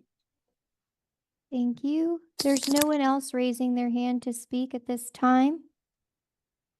Okay, thank you. We'll close the hearing, and unless anyone on the select board has something they really, really need to say, I really, Go. really, really need to say we'll two we'll things. go on to Bernard. the next warrant article. If I may, Go ahead. I'll keep it brief. First, I appreciate Brian Ladd's comments. For those who know me, I am 100% committed to public engagement and transparency in government. I don't do anything sneaky to kill deals or kill articles. Okay, let's But that's, so I focus on- want to reply to that. But I want to just highlight a couple of things and I realize this is Article 9 draft report from the planning board. It's not, doesn't have the planning board's thinking at all in it. And I'm looking forward to the report. So it really is the analysis from just staff, our professional staff. And there's two things that I just want to point out. One is, it says there's no evidence that small units would be created. And there's an in-depth analysis as to why, which is, something that's really important because small units are more affordable, large units are really expensive. And then the second point, it may be in line with what Linda Pelkey just said, there's a whole section in here that demolitions will increase. There's a segment in this analysis. It says many T district parcels have a low utilization rate of the maximum allowed floor area ratio. For example, below is data just for the T5 district. If the delta between the existing floor area ratio and the fully realized floor area ratio is great, then there is little incentive for adaptive reuse. By increasing the development potential to add units without incentivizing smaller units, not adaptive reuse or existing structures, this proposed zoning change risks replacing housing stock with more expensive housing units. Now, look, that's an unfettered, unfiltered analysis. It may be wrong, and I believe that perhaps members of the planning board would just disagree with that analysis, but that was analysis. I don't know who wrote it out of our planning department, but someone wrote it. And I think that it's something that should be considered, so. Okay, so you've prompted Kathy Seidman to come up and continue this discussion. And I have to let her because she's a petitioner. I appreciate that. Thank you so much. I want to say two things. The first one is that given that that's not part of the conversation and the sort of the public conversation, it's very difficult to, we have, first of all, what I think Steve said is that the analysis that it wouldn't produce smaller units is based on M districts. It is not based on T district lots. And if you look at the T districts, I think if you look at Michael's analysis of where the majority of lot sizes are in the T districts, you will find that they are significantly smaller than those M district lots. So to say that they would not produce smaller units, they will be smaller than what would have been there if there are only two is number one. And number two, they will be smaller than what is listed there in M district lots that are 9,000 square feet. So that's the first piece. The second piece is that if you say that there have been no full tear downs after demolition delays since 2021, that were significant buildings, and there have only been about three per year over the last 8 years, you're not going to get a lot of tear downs. It's that the FAR problem does not change. The value of the lot and the building that you take down, the value of the lot and the money you will make is not going to change whether you have 3 units or 2. I think that's pretty clear. So you're just to be I am clear, you're disagreeing with our planning department. professional staff. Yes, sir, Okay. I am. And I will add, The last thing I wanted to say was that this is something that Steve gave. Do you want to just talk about that? Oh, Steve, he had to leave. Okay, or he's not here anyway. So this is from the housing production plan. And it basically says one of the things we should be doing is provide incentives for adding units to historic houses in TNF districts instead of demolishing them and building new structures. That went through an awful lot of public hearings to get to the housing production plan. So I think that, yes, we are disagreeing with the planning department. Okay, Clearly. thank you. Thank you. So, unless there are any other comments, and I won't take any, we'll move on to warrant article 10. I had a brilliant comment, but go ahead. Oh, I had an even better one. We'll wait till next week when we vote Yeah. on this. Right. So who's, Good oh, evening. hi, Maria. I see Maria. Good evening. Maria Morelli, Senior Planner in the Planning Department's Regulatory Division. The Planning Department proposes amendments to Article 11. This is the Harvard Street form-based zones of the zoning bylaw adopted by fall 2023 town meeting. And it would expand the list of allowed exterior materials as well as update the use table consistent with the Attorney General's decision. At the quick, I just want to give you some votes. The planning board voted to support or favorable action as did full advisory. I don't have a presentation. I'm just going to give you a quick overview. If you do want to look at any language, I'll certainly pull up the warrant article. But specifically, the changes for Chapter 11-4, which deals with architectural standards and exterior materials. This was something that the planning board did want to spend more time with in 2023 and knew that they would have to return to that. There just wasn't enough time to really expand that list. I did consult with two practicing architects on the planning board, Andrea Brew and Matt Hyatt, who have a range of experience with institutional development as well as multifamily, commercial, and retail. And we worked within a framework respecting the aesthetic priorities that the community, and there were hundreds and hundreds of people who did go through the community engagement process for Harvard Street, established for that district. We needed to make more room for exterior materials that would allow for more affordable projects as well as sustainable ones, especially with a very rigorous stretch code that's in place. And the edits reflect, just for example, instead of just natural stone, it also allows cast stone or simulated stone, which would be a good quality because it's a lighter material, doesn't require, a very specialized tradesperson to install it. It's also more affordable, but from the street looks beautiful. Wood, hardwood, we qualify not just wood, but hardwood, as well as composite and engineered wood. Again, these don't deteriorate or rot, and they also provide cost-effective alternatives. And the last thing, the Attorney General's decision specified in the table that the Dover uses, so this is under Mass General Law 40A Section 3, there are uses known as educational, nonprofit educational uses, as well as child care facilities. We are not allowed to specify a requirement of a special permit or that they're not allowed. So we have to allow them in all districts, and we needed to update that table. And that really wraps up the summary of changes. Again, I can pull up the language if you would like to look at anything in particular. Thank you. Any questions from the select board? Paul? Yep, I have one. Maria, thank you.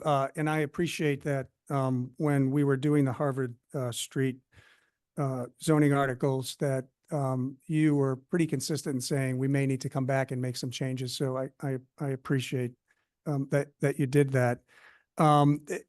This actually has to do with the next article, but I'm just trying to understand because they're both kind of going after the same thing. Why the things that are proposed in Article 11, why aren't they coming from planning as part of Article 10? Are they that much different? there's materials, there's massing. I have to admit, I'm a little confused. I know Steve will get to this at some point, but why aren't Article 11's provisions included in your Article 10? So form-based zoning, the beauty of form-based zoning is that you balance predictability with flexibility. So we like to have specific ranges. We like to have things that are concrete so that developers understand how to plan their projects and so forth. So as you can see, the amendments to the exterior materials, we just had to expand that. I believe Article 11 is more of a, more of a blanket. So there are terms that are maybe substantially consistent. In form-based zoning, we like to be specific. We like to provide a range. So if you're going to allow a reduction in the setback, we like to say, what is that range? Is it a certain percentage? Is it a certain number of feet? And as always, I respect the planning board and I understand their frustration, and I am certainly willing to continue working with the planning board wherever there are those pinch points. I think we can come up with some specific parameters to give them the latitude that they need to ensure that people are not restricted from doing a perfectly fine project that complies with the aesthetic priorities and other town goals that the community has for Harvard Street. I hope that was clear enough. I think you answered my question. Thanks, Maria. So since Article 10 and 11 are relatively similar to each other, They're not. They're not. Okay, never mind. Okay. Hope we could do joint I know, I hearing. thought so but, too. No. Okay, so let's open up the public hearing, Tiffany. Yes, there are no speakers who signed up in advance for this public hearing. Is there anyone in the room who wishes to speak on this matter? Anyone who wishes to speak on the matter online, please raise your hand using the raise the hand feature. Steve Hyken. Steve Hyken would like to speak.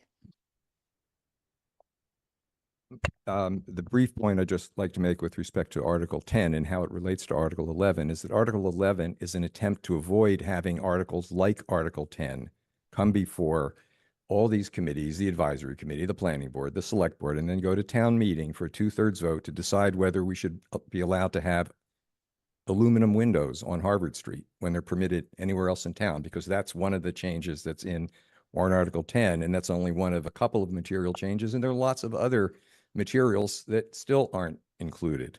So warrant Article 11 is an attempt to sort of provide a little bit more leeway, and I'll be specific when that article comes up, instead of having to do another Article 10 every year going into the future, as we find more flaws with the specifics of the form-based code. Okay. Flaws or opportunities? Okay, come on. Tiffany, any other? No one is indicating their desire to speak online. Okay, I'll close the hearing. Any further discussion from the select board? Now you can speak. No, I'm good. No, okay. I'd just like to say I welcome this article, and I think loosening the very, very tight requirements on materials was a mechanism for getting the original zoning MBTA Communities Act zoning through. But I do think that it was too restrictive, and this is a good move in the right direction. Okay. So let's move on to warrant Article 11. Is that your presentation? I did. Actually, this will kill two birds with one stone, because I have a presentation for warrant Article 11. It's a PowerPoint show and a few additional slides that was actually prepared for warrant Article 10. Okay.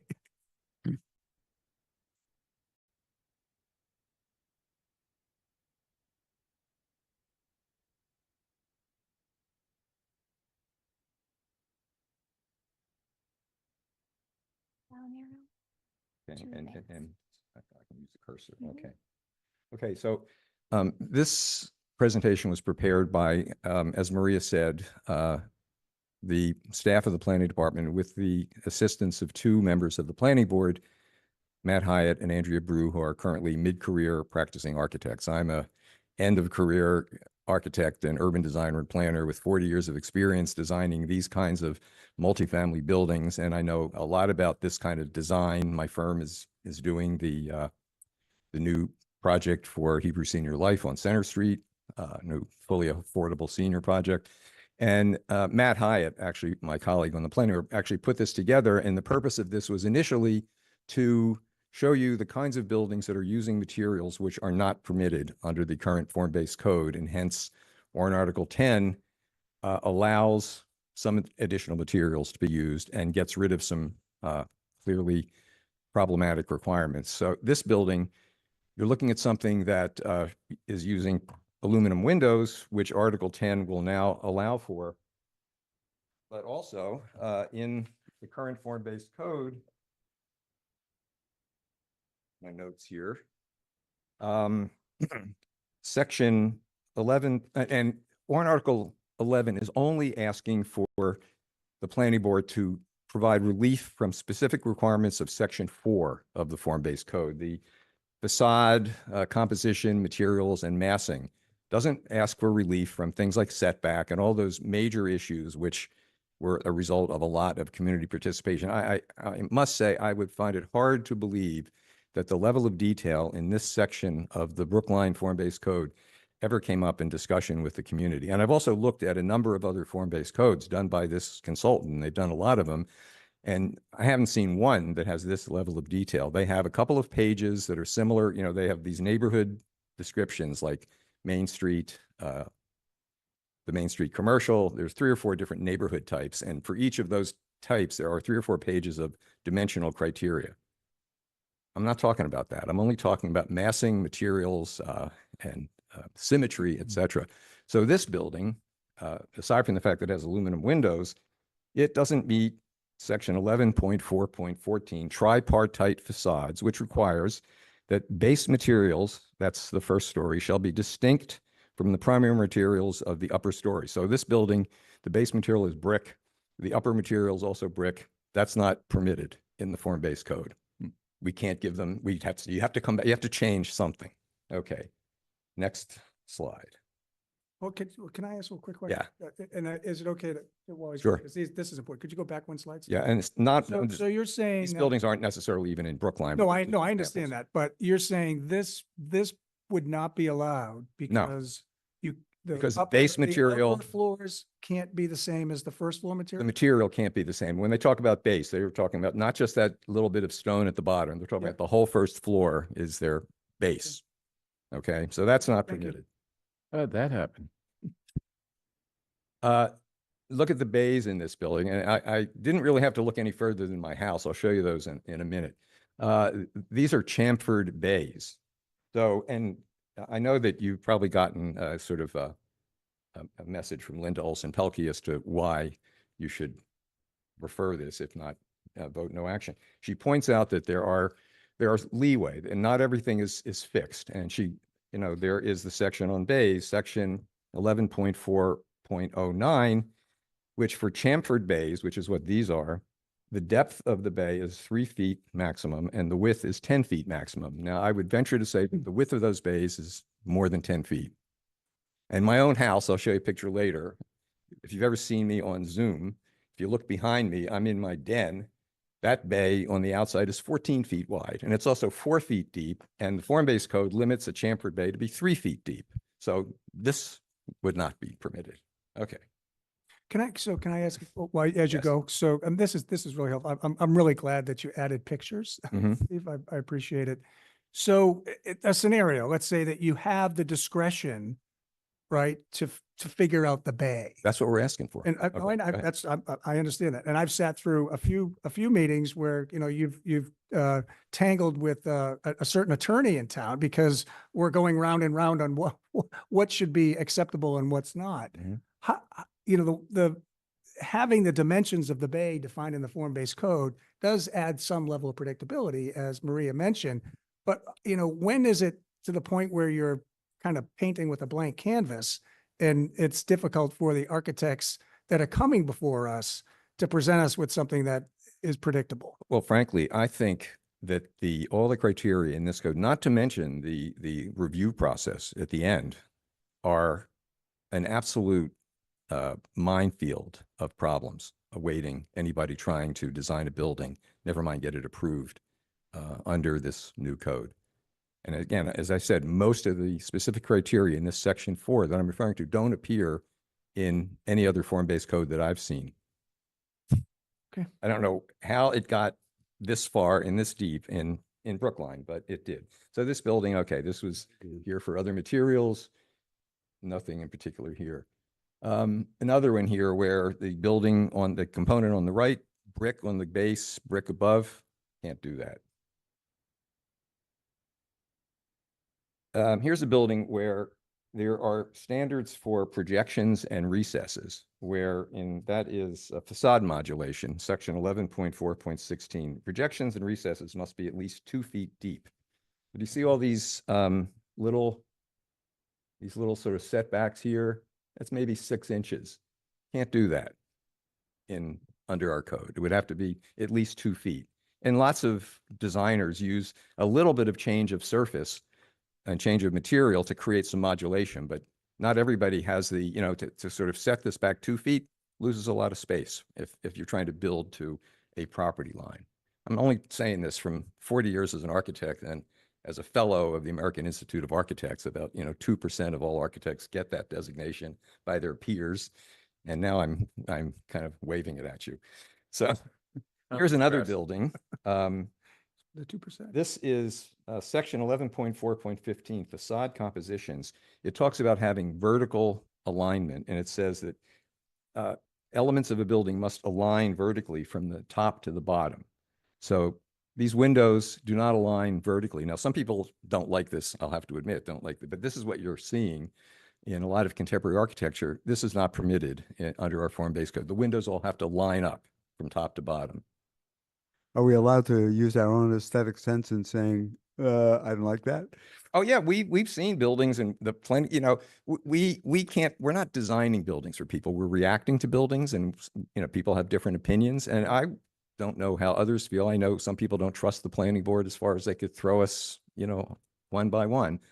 But we feel like we've done a good job, and some of us, like me, have been on the board 20 years and, have done this as well as having a day job.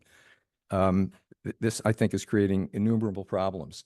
Here's a building that has some balconies that don't have any supporting brackets. Well, that's one of the things that Warrant Article 10 took out. The current form-based code requires that any balcony that projects from a building has to have brackets underneath it, even though structurally there's no need for them. It's kind of a classical architecture detail. And not only that, they have to be no more than 6 feet apart. So this building, there's no brackets under the balcony. There's even an illustration in the form-based code itself that's intending to show a canopy over an entry, and you see the rest of the building has a bunch of balconies sticking out. There's no brackets under them, but it says it's only illustrative. It's not what's in the code.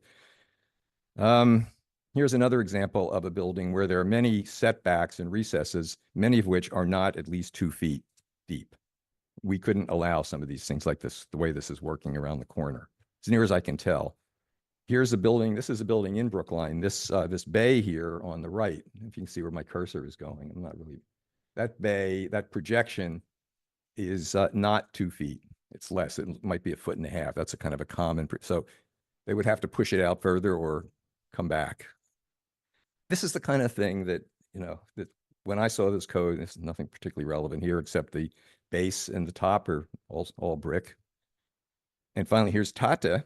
This is one of our 40Bs. Again, where these bays I don't think are 2 feet, these projections on the side. So I think that's the last of these things. Is there a way you can, I have those other images? I'm going to pull them up here. Okay. And I'm about done, but and I know the advisory committee is also talking about this right now. So this is my own house. Okay. I didn't have to go any further than my own house. And I'm not in the Main Street, Harvard Street district, but I'm kind of around the corner from the Harvard Street neighborhood zone, which has a couple of other large, late 19th century houses. This is a rectangular bay on my house, which is 16 feet wide. I measured it. Rectangular bays, square bays are only allowed to be 9 feet wide maximum. So this is almost twice as wide as one would be allowed to design it. There's another one more, there's 2 more. So if you've ever seen me on Zoom, you're looking at this. My desk is like in front of me. I've turned around. This is the bay inside my man cave, as I like to call it. And last picture. And this is that same bay from the outside. I'm up on the second floor there. So this bay is 14 feet wide and 4 feet deep. But this is a chamfered bay, like one I showed you in the earlier presentation. Chamfered bays are only allowed to be, and this is section 4.09, 10 feet maximum wide. This is 14 feet, it's awful, and only 3 feet deep. This is 4 feet deep. Impermissible. So that's why I am asking that you approve warrant article 11 to give the planning board some judgment leeway in projects that don't absolutely meet all of these incredibly detailed standards in section 4 of the form-based code. Okay, Thank quick, Mike. So I have, absolutely understand what you're trying to do, and I have one overriding concern. The purpose of zone-based planning is to allow someone to build something by right and to know what they can build. And as soon as you introduce planning board discretion, you undermine that. And I wonder if you can comment on that. I think what I'm proposing is a way to allow things to happen without being thwarted by the details of this code in section 4. Right. But is there some way to write it so that it isn't a matter of discretion? You don't have to grant a permit, that you construct a broad enough set of criteria within the form-based zoning bylaw that that people do indeed know that they can build something by right. I mean, as soon as you start introducing specific dimensional standards for things as detailed as the depth of a bay or the width of a chamfered bay, right, you're getting into trouble. I mean, it doesn't apply anywhere else in town. Same thing with windows. In fact, I forgot to mention the windows in my house are aluminum clad wood. And they were also not allowed in the Form A. I just put those windows, I spent like $50,000 putting those windows into my house a few years ago. Excellent windows, insulated, et cetera, low E-glass. But that aluminum clad wood window, that was one of the things that was added in warrant article 10 this year because it wasn't allowed in the initial form-based code.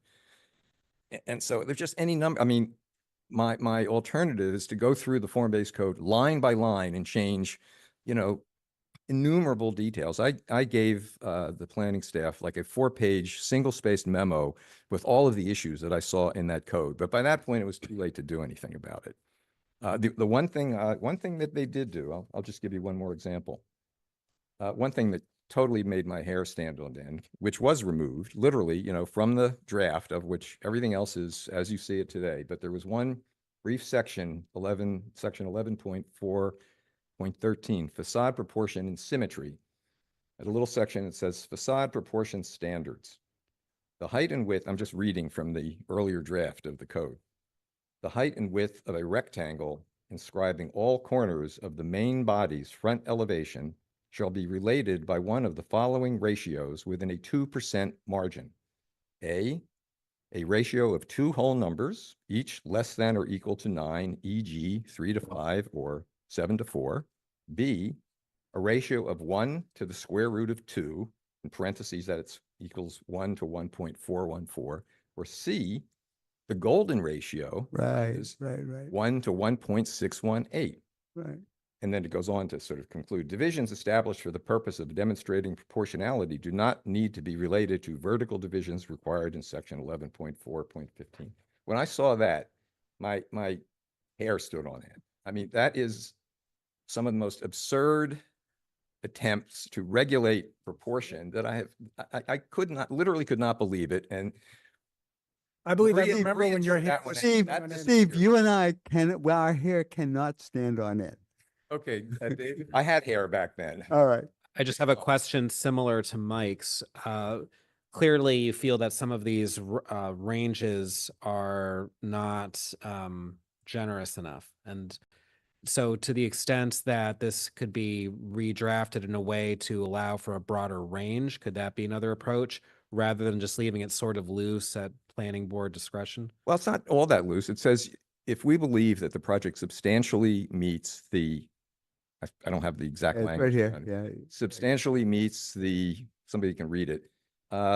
And we can provide, and we do this in a public hearing, so people can say, oh, no, you can't do that. And we can provide specifics as to why, we're allowing a change. We're not trying to make it harder. We're trying to make it easier. And frankly, I think these overall standards, especially the 4-story height, are going to make it very unlikely that people are going to be charging forward to redevelop properties on Harvard Street. I mean, I know the Citizens Bank lot with the big parking lot. There was a proposed 40B that's been withdrawn. There aren't too many there's the gas station. There's Walgreens. There are not a whole lot of properties that I think are going to be subject to, intense developer interest. And I think even though this warrant article allows now that we've eliminated FAR on Harvard Street, which was largely an FAR of 1, kind of like our T5 districts, the way the envelope is defined for old urbanists like me, that translates to an actual FAR of about 3.5. So I'm happy with that. But because the height limit is 4 stories, that is not what multifamily, mixed income and mixed use developers are wanting to build these days. They need to build that 5th story. Okay, I want to open up the hearing, but go. I just wanted to ask, you had said something. First of all, it would be great to be able to capture, because not everybody's a 2%er, frankly, with your experience of right. In 2% of No, so I mean that, and to capture it into our code in such a way that it stands the test of time of, not having you on the board or someone of your caliber. So I think there's a challenge there, but you raised something about the height. Does what you're proposing change that? No, it doesn't. It doesn't Okay. deal with any of those. Doesn't deal with things anything. like Okay. lot setbacks, all those things that are important to people. Yeah. I'd like to change it, but But that's you not can't, what. but you can't, but No, your it proposal only isn't going to a refers- it only 5-story building. refers to section 4. It's the facade, massing, and materials. Yeah, Okay, Mike. I can read the substitutions or modifications that are substantially consistent with the massing, facade articulation, and architectural elements described in chapter 11-4 may be allowed by the planning board following a public hearing with a specific list of findings that note elements that diverge from the massing, facade articulation, and architectural elements, and why the overall design is substantially consistent with the code. There's nothing about height, nothing about setback, nothing of that sort. Okay, so let's open up the public hearing. Yes, Linda Pelkey, I'm promoting you now. Linda, you can start your video and begin your 3 minutes. Thank you. Linda Olson Pelkey, Town Meeting Member, Precinct 17, Member of Advisory Committee. I will let you guys know that the Advisory Committee voted no action on this warrant article. And I think that Steve's impassioned plea tells us that architects really don't like form-based zoning very much. And this is a really big change. And the planning board has been operating the way they've been operating for quite a long while, and they are rightfully proud of their work. However, this was a decision by the town to embrace form-based zoning because of its predictability. And this is something that town meeting overwhelmingly felt comfortable in voting for that reason. And we just had this vote a little more than a year ago, I guess. And I feel like it would be really kind of a slap in the face to everyone who supported the compromise zoning warrant articles that we passed to change it in this substantial way. And yes, there is discretion already in this code. It does allow for ranges of measurements. It allows for deviations by up to 25% in setbacks and things like that. So I think there was consideration given to needing flexibility in the code. And actually there were aspects of that I didn't like. And, but, we compromised and we all voted for it. So I think the issue of predictability from the developer's point of view and the public's point of view are why we've done this, why we invested a great deal of funds. And I think if we need to say changes in this code, then they need to be specific and brought to us and brought to town meeting to vote on specific changes because they need to know what is going to be possible to change. I guess that's all I'm going to say about it. I hope that you vote no action. You know, the other thing is we did get one proposal that does meet the code, and that is the one that is in the village. Now, the materials were another question, and advisory subcommittee voted in favor of changing, of allowing the You have 30 additional seconds. materials. So we've had one example, and I think we need to see more. And if there are specific changes that need to be made, they should be brought separately to town meetings so that we know, again, what we're getting and that we maintain the predictability. Thank you. Thank you. Is there anyone else online who wishes to speak on what article? 11, Article 11? If so, please raise your hand using the raise the hand feature at this time. There are approximately 30 participants online and no one is indicating their desire to speak. Okay, we'll close the hearing.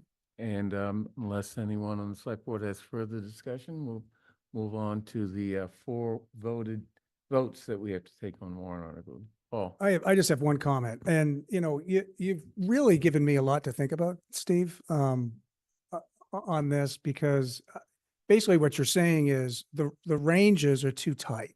It's too restrictive, is what you're saying. And I'm a firm believer that we need to have some predictability, but I also think we should be creating beautiful buildings whenever possible that are practical. And no action seems too strong to me.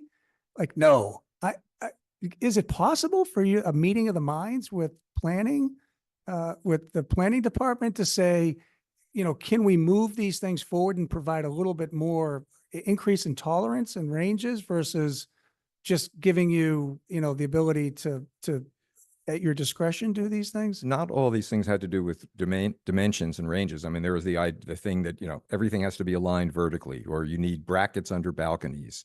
There are lots of things like that that have nothing to do with numbers. Yeah. But they're just design concepts that are very restrictive. This form-based code was prepared by a bunch of people who graduated from the Notre Dame School of Architecture, which on its splash page says, this is the home of the Classical School of Architecture. I mean, they would love to have, Vitruvius designing their buildings. And it's very classically oriented, and it doesn't really fit. It provides no flexibility for contemporary design. So that was my point is there a way? And again, this could be a bit too big of an ask.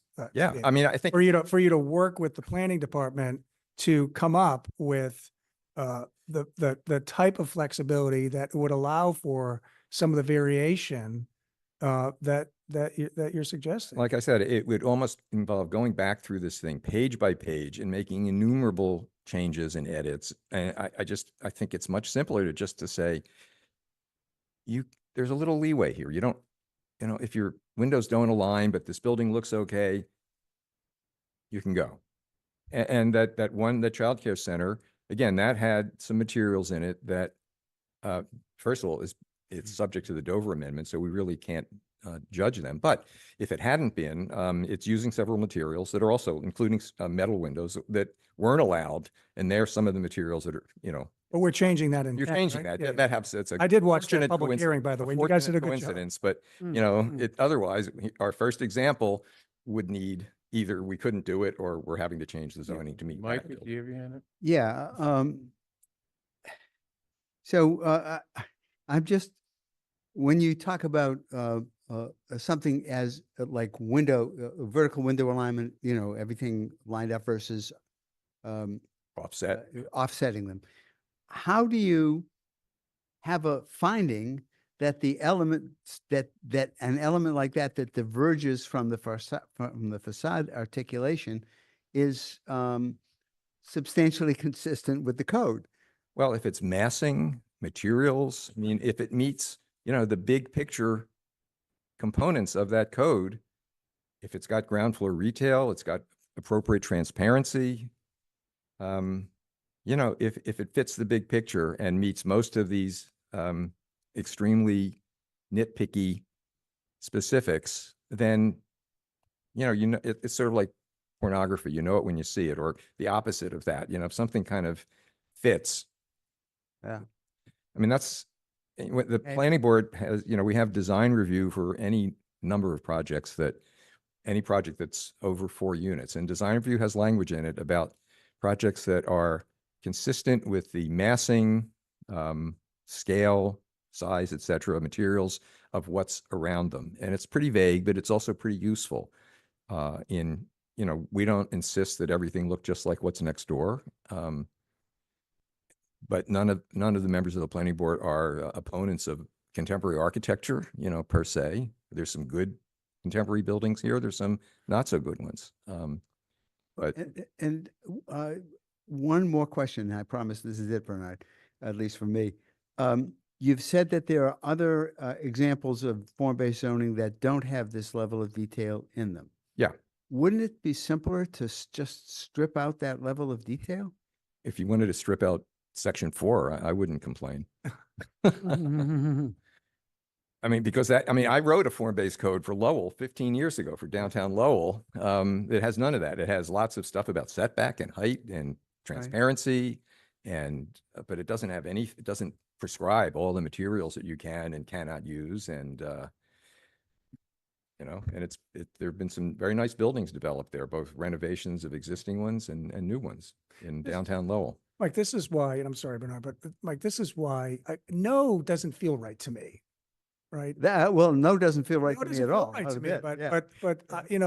but could you please go work with the planning department to see if you could find a way out of this mess? Like that's what I would like to see happen here is some collaboration to say, if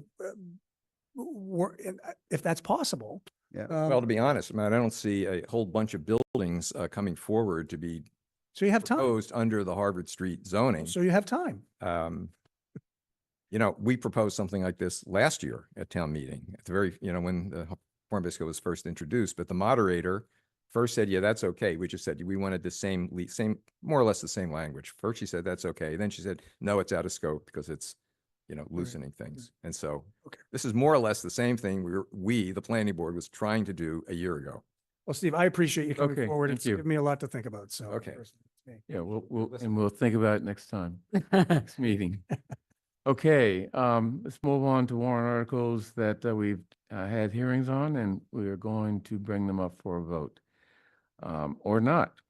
Warrant Article 16, amend Article 8.41 of the town's general bylaws to expand the requirements of tree preservation bylaw.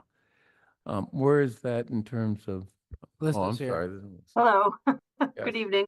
So the advisory committee, they voted this earlier tonight, and I do have a revised version for you that I can call up on my screen. They did make some amendments to the article. Yeah, they approved it. And what did they vote favorable action on their They amended voted version? 18 to 1 to 4 favorable action on the amended version that I'm about to call up on my screen. So their highlights are in yellow. Well, that's I can't see that. Can you read them to us?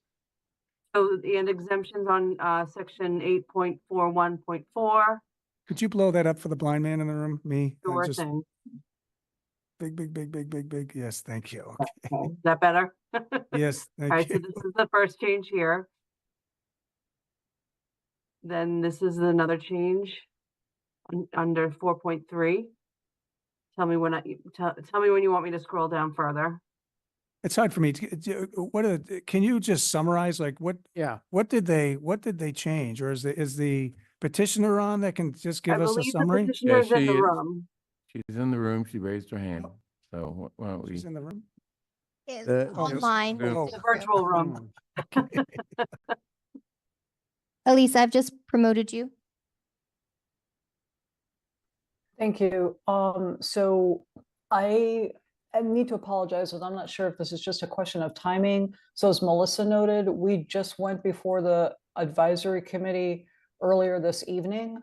And so I guess I think you probably have not seen the materials from either the advisory, the AC subcommittee that reviewed our warrant article, or certainly the report from the advisory committee, because they wouldn't have written it up yet.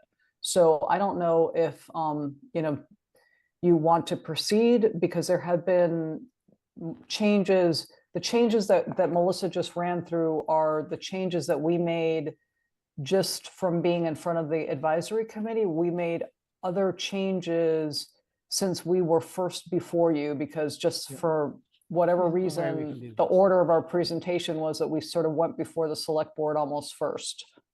Okay. Let's take this So, up another time. Yeah, we're going to take this up at our next meeting on November 4, at which point hopefully we'll have all the We should have, proposals yes. and changes of the Yep. advisory committee and others. So, May I make a request? Excellent. Did we have at that time an updated opinion from our town council as to whether there's a constitutional issue with the? Yep. Yeah.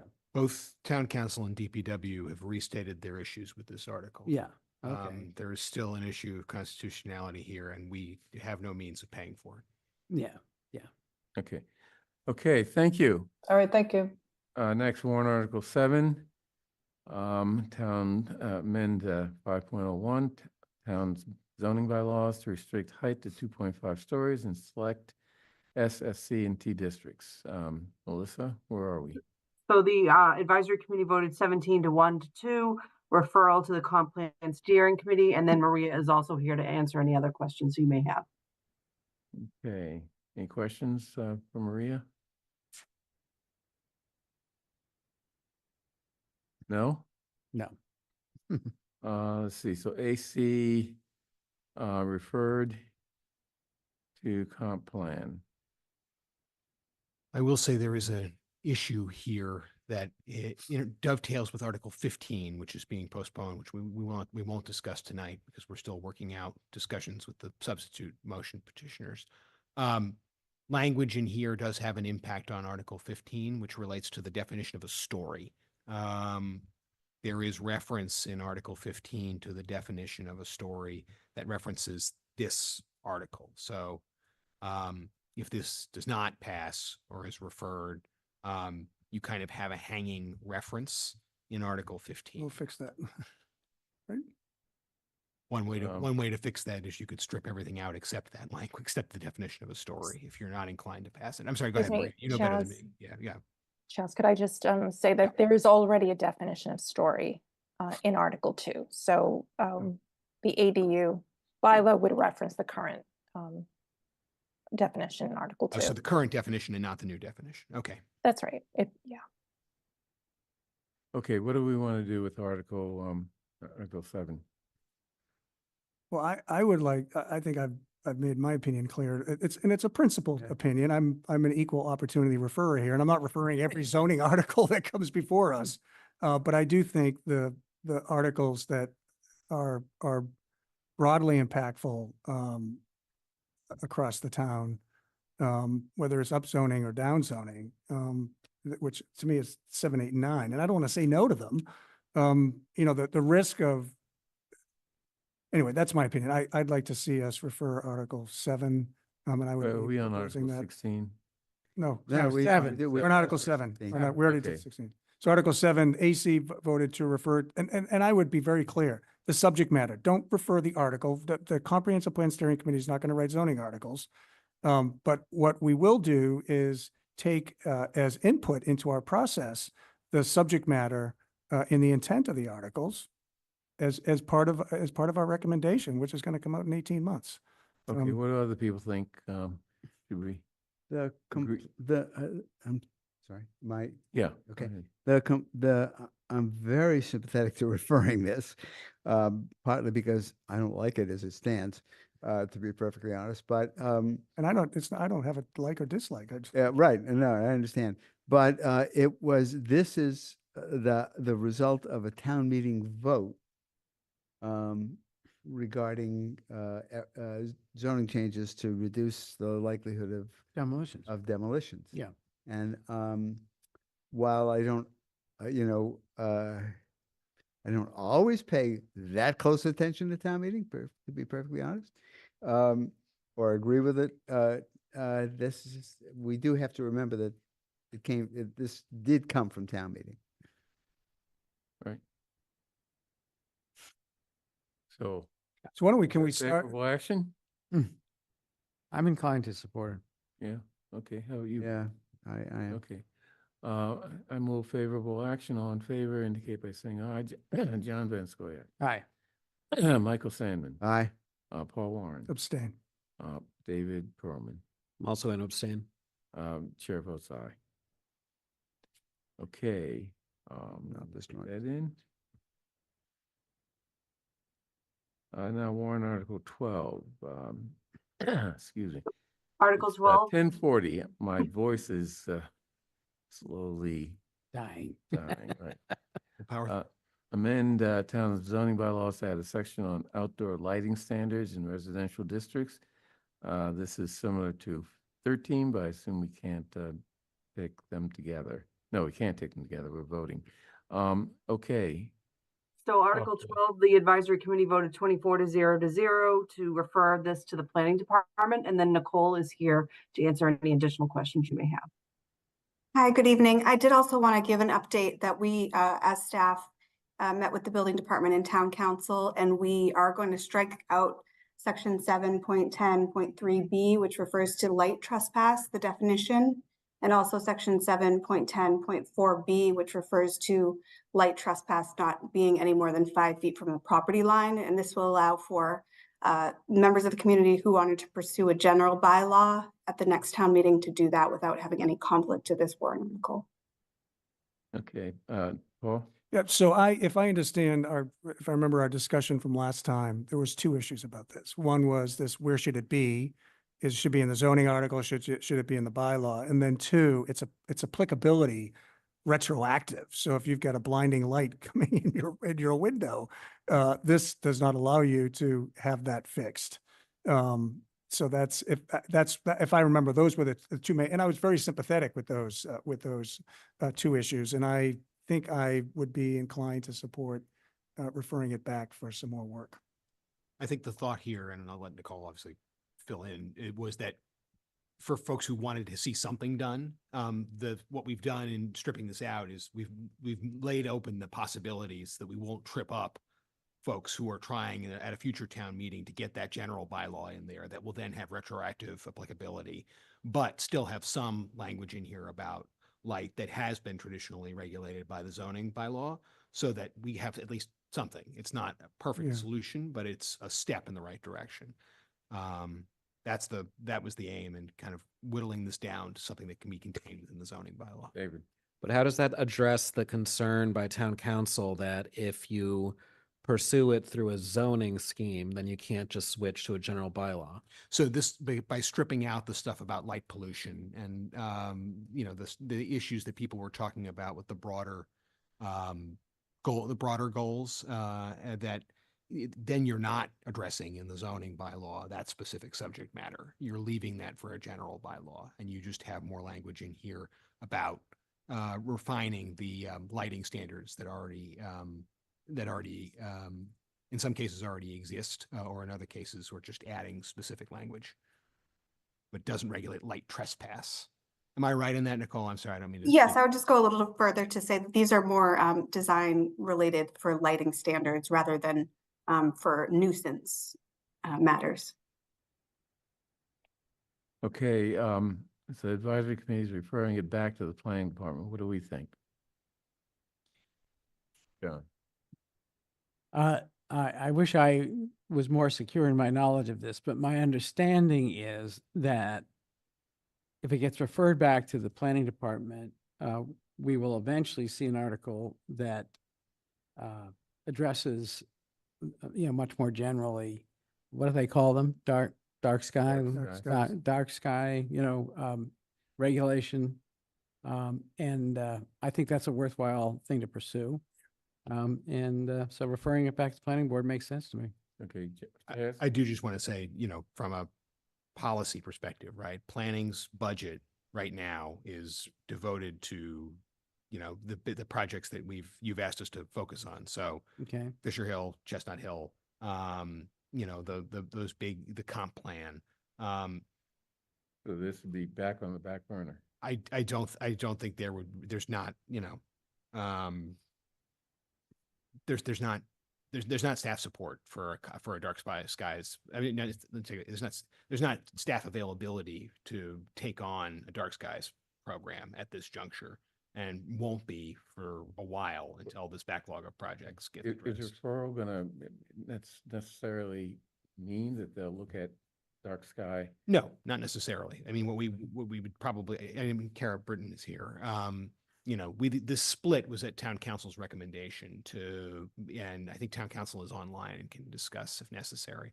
But yeah, in the long run, a dark skies program would be something that would take a lot of a staff-led dark skies program is probably not feasible for the foreseeable future. If there was a community-led effort, obviously, Yeah. we would be supportive, and I'm sure Kara is able to speak on So this. before Kara speaks, I just have one quick question about this. So AC's vote, was it on the whittled down article or was it on the original one? What did They they refer? didn't, they did not agree to the whittled down version. They didn't, okay. Oh, okay.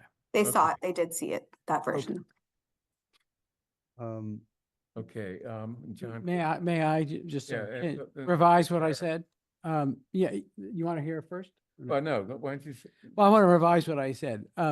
If indeed what was presented to us as being a problem, a fundamental problem with a conflict between pursuing this and, you know, the conflict of doing it through zoning, doing it through bylaw, if that's been solved, then I'm okay with it. Yeah. The only reason I had for hesitation was I thought there was going to be a push to expand upon this and to make some sort of dark sky legislation, but it sounds like that's not going to happen. So this might cure a problem for some people who have complained about harsh lighting. David? Well, I'm not, it sounds like the planning department doesn't have the bandwidth to do it, but that doesn't mean that there wouldn't be a community-driven process to try to accomplish it. And there are other municipalities in Massachusetts that have recently passed dark sky bylaws. And Right. so even if we just piggybacked off of another community did and tinker with it, I'm a little more optimistic that we could still get something to town meeting fairly soon without having to utilize staff resources too heavily. But in the meantime, what Yeah. about this? Can I, Okay, quick. it's unclear so what is the whittled down article actually doing? Can Eric? we get some Troubling. real clarity on that? Yeah, what is it proposing now? Can you see my screen? Yes. Can you make it a little So- bigger? So it's pretty simple. It's only striking through two sections. This is section 10, 710(3) definitions, B, light trespass. It's striking that proposed definition. And then where definition is referenced under D for standards. Direct light will not trespass onto adjacent properties more than 5 feet beyond the lot line at the ground plane. So that removes any light trespass or kind of glare nuisance related standards that were in here. Most or all of the other ones are related to the actual luminaires themselves being fully shielded, specific Kelvin levels, things that are related to design and hours for seasonal lighting, which is already part of the zoning bylaw. Okay, Mike, you have a comment? No, Or a I'm motion? sufficiently confused so that I don't want to say anything. Anyone have a motion? David? I move that we refer back to planning, but with the understanding that there will very likely be a community-driven effort to not overutilize already stretched resources. I'm not comfortable with this new version that we're getting, as I don't think it really addresses the concerns that were the genesis of the proposal. And so I would rather that we deal with it in a comprehensive way that actually addresses the issue, in particular, the retroactive applicability of it. I'm quite confident that we have members in the community who will be willing to put in the effort to bring something forward, probably in time for May even. And like I said, there are other communities who've done this recently. We can Dark look at, skies. right, the dark skies bylaw. We can look at their language and adjust accordingly. Yeah, or, I'm sorry, but now I have a question. yeah, what is dark skies in No. context of- No, is this or isn't this applicable retroactively? Yeah. I thought I was hearing we fixed that it can be applicable retroactively. So, I mean, no. So the fix is bring a general bylaw in the spring. Yeah. That's how you fix Okay. bring a general bylaw about light pollution in the spring. And in the interim, do this fix in the zoning code for the definitions of the lights that does things like, talking about light shielding, not having lights blinking, having holiday lights off from 12 a.m. to 6 a.m., all of that stuff, but don't talk about nuisance, right? Nuisance, like noise, is regulated under our So general. this is prospective only. Yes, it would be Okay. prospective. Well, I still think it's useful to have it on the book. Okay, so David has proposed a referral. If we vote that down, we can take up the issue of, or question of favorable action. Kara? Kara has. I do know it's late. I understand everything that everybody is saying here, and I'm just asking that I would prefer that you just vote it down. That would be cleaner. To David's point, if there's community interest in doing this, we will work with them. We will give them the language we have. We just can't take on asking the community if they want to go into a dark sky set of conditions. If that's what the community wants to do, that's great. But referring this article back to us isn't going to help us out of that do loop. And why are we talking about dark skies? I mean, it's not in the article. I mean, That's right. It's out there. And it also didn't come up when we started working with residents 6 months ago on this article. But it's where the community seems to be headed. So Some people, I mean, I don't want to fall down. I'd much rather just a clean vote no. So I want to, Sorry, Nick. I have a question for Kara as to the meaning of what she just said. So you were saying you prefer over what David suggested that it just be voted down, but do you have any objection to our adopting this? No, we would love for the article as Nicole presented it to move forward. Okay, Because it that's takes fine. care of some I'm of the secure color in my position. temperature. okay. I don't have to change my mind. again. I may be leaning towards John. And we may need a dark skies article in the future, but today, Why is that even coming? well, I just don't know, but today we have people that are installing lights.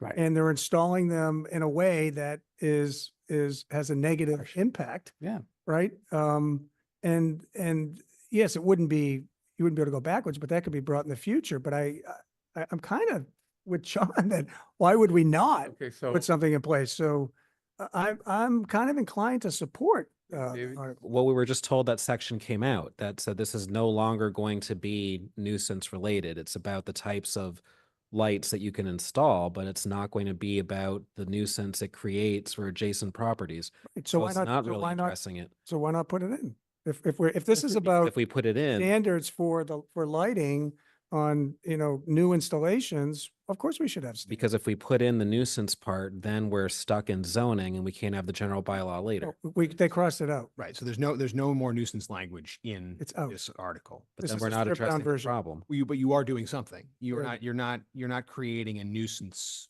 You're not creating like a noise nuisance bylaw, but you are adjusting the definitions. Why don't we have town council opine on this since this split came in? Joe, are you on? Yes. Yes, sorry. So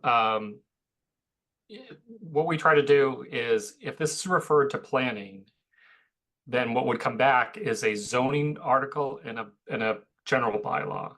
So that's why we try to address the concerns that people have about doing something related to nuisance, which can't be in zoning because you can't go backwards. It's only perspective. So if there is an interest in addressing that concern, we took it out of this bylaw that only addresses design standards and stays in zoning. So we can do all that, but we could do that in the fall. And then in the spring, whomever can come up with some types of general bylaw related to nuisance that would be very clear. Zoning is design standards as it should be. Nuisance is in the general bylaws as it should be. So it's a very nice and segregated, but there are still concerns about having some design standards as to lighting, which we could do in November. But if it's referred back, it won't be done in November. Okay, John, quick and then. Yeah, make a yeah, motion. yeah, yeah. Oh, David has a motion I'm just already. going to read from what's in front of us. To prescribe outdoor lighting standards to reduce light pollution and enhance the environmental and visual quality of the community. That's a good goal to have. I take it on faith that this has been written in a way that actually accomplishes that in our zoning. So I'm fine with it. Okay, David's motion, if it's still on the table? It was, is on the table? Let's- No, I respect what withdraw? I. Okay, I would. so I move favorable action on warrant article, whatever we're on, 12. All in favor, please indicate by saying aye. John Van Scoyac. Aye. Michael Salmon. Aye. Paul Warren. Aye. David Perlman. Aye. And chair votes aye. Let's move Cool. on to warrant article 13. Similar but not the same. Signs, illumination, and regulated facade alternations. So the advisory committee voted 19 to 0 to 2 on an amended version of the article. I do have the amended version. Unfortunately, it's not marked up with what the advisory committee changed. So I'm hoping that maybe Nicole might be able to help us out. Otherwise, if we don't have that kind of spelled out, we may need to add this to the fourth. Yeah, I think I can summarize them pretty quickly. There's really only 4 changes that they made. And we presented this draft to the advisory board after, or advisory committee after the subcommittee hearing. So the first change, I can share my screen so we can follow along. The first change is to remove current bylaw says that. We can't see that. You gotta make it bigger, please. Zoom it up. Oop, Sorry. You lost it.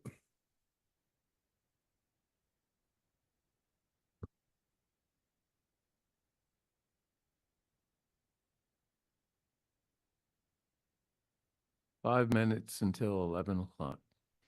We can do it. Just So you saying. turn it into a pumpkin? Just saying.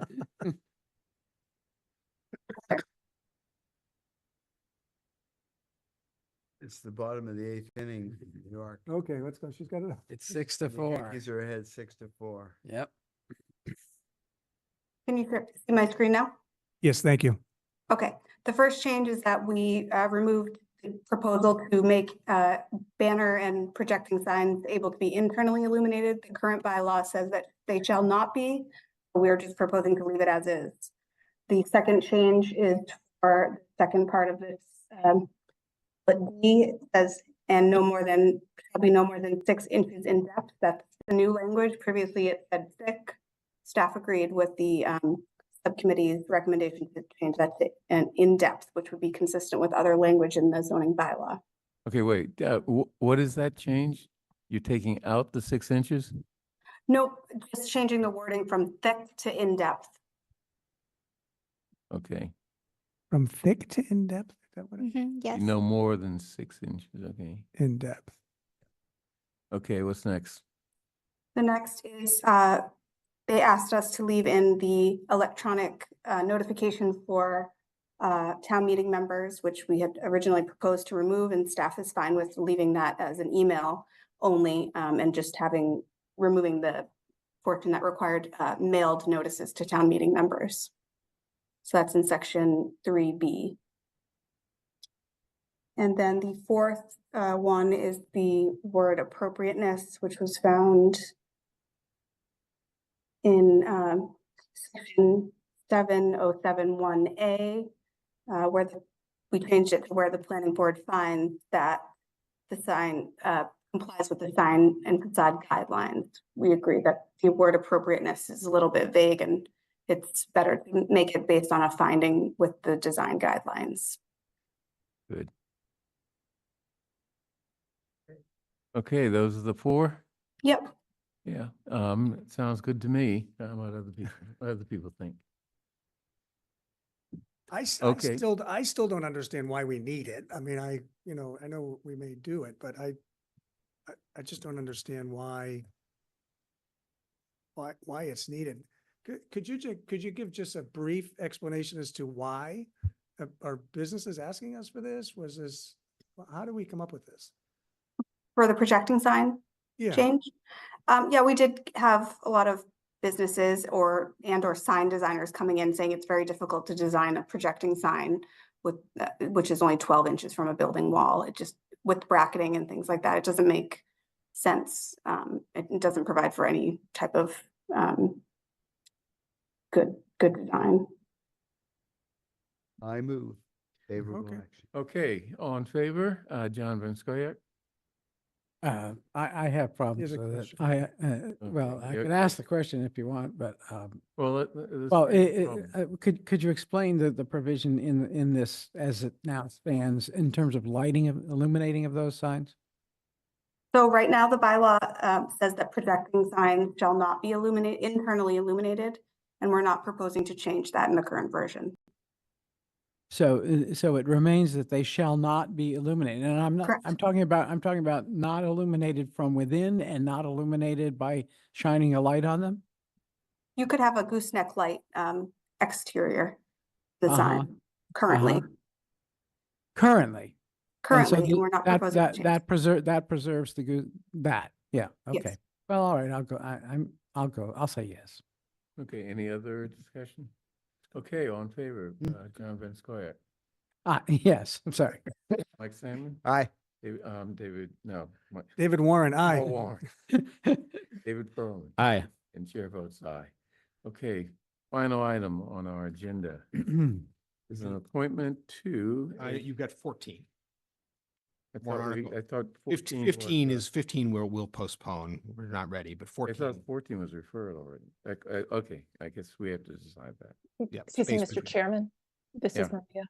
Could I just mention, I think we could delay 14 to November 4th because the planning board recently made an amendment to that, which I was not able to send to you in advance. So I would just like the opportunity for you to see that amendment. Okay, What has AC done on this? They have referred it to the comp planning steering committee. I Okay. don't believe full AC. Did they really? They referred it to the comp plan? I'm No. just, yeah, they did. I'm pretty sure full AC. I know that the subcommittee did. okay, then we will take this up on November 4th, day before the election, when we hopefully will not be here when voting starts. No one got that. Yeah. Okay, Are we boards done? and commissions, hand? new appointment. Oh, fine. Age-Friendly Cities Committee, Wendy Dubrovnik. All in favor of appointing her to the Age-Friendly Cities Committee, please indicate by saying aye. John Van Scoyac, Aye. Michael Sandman. Aye. Paul Warren. Aye. David Perlman. Aye. And chair votes aye. Are there any, is there anyone who would like to do a post-meeting comment? Is there anyone online who wishes to make a public comment? There are 18 participants online and no one is raising their hand. Okay, with Yeah. that, Yippee. Thank you. I close the meeting. We did end on the same day we started, so that's good.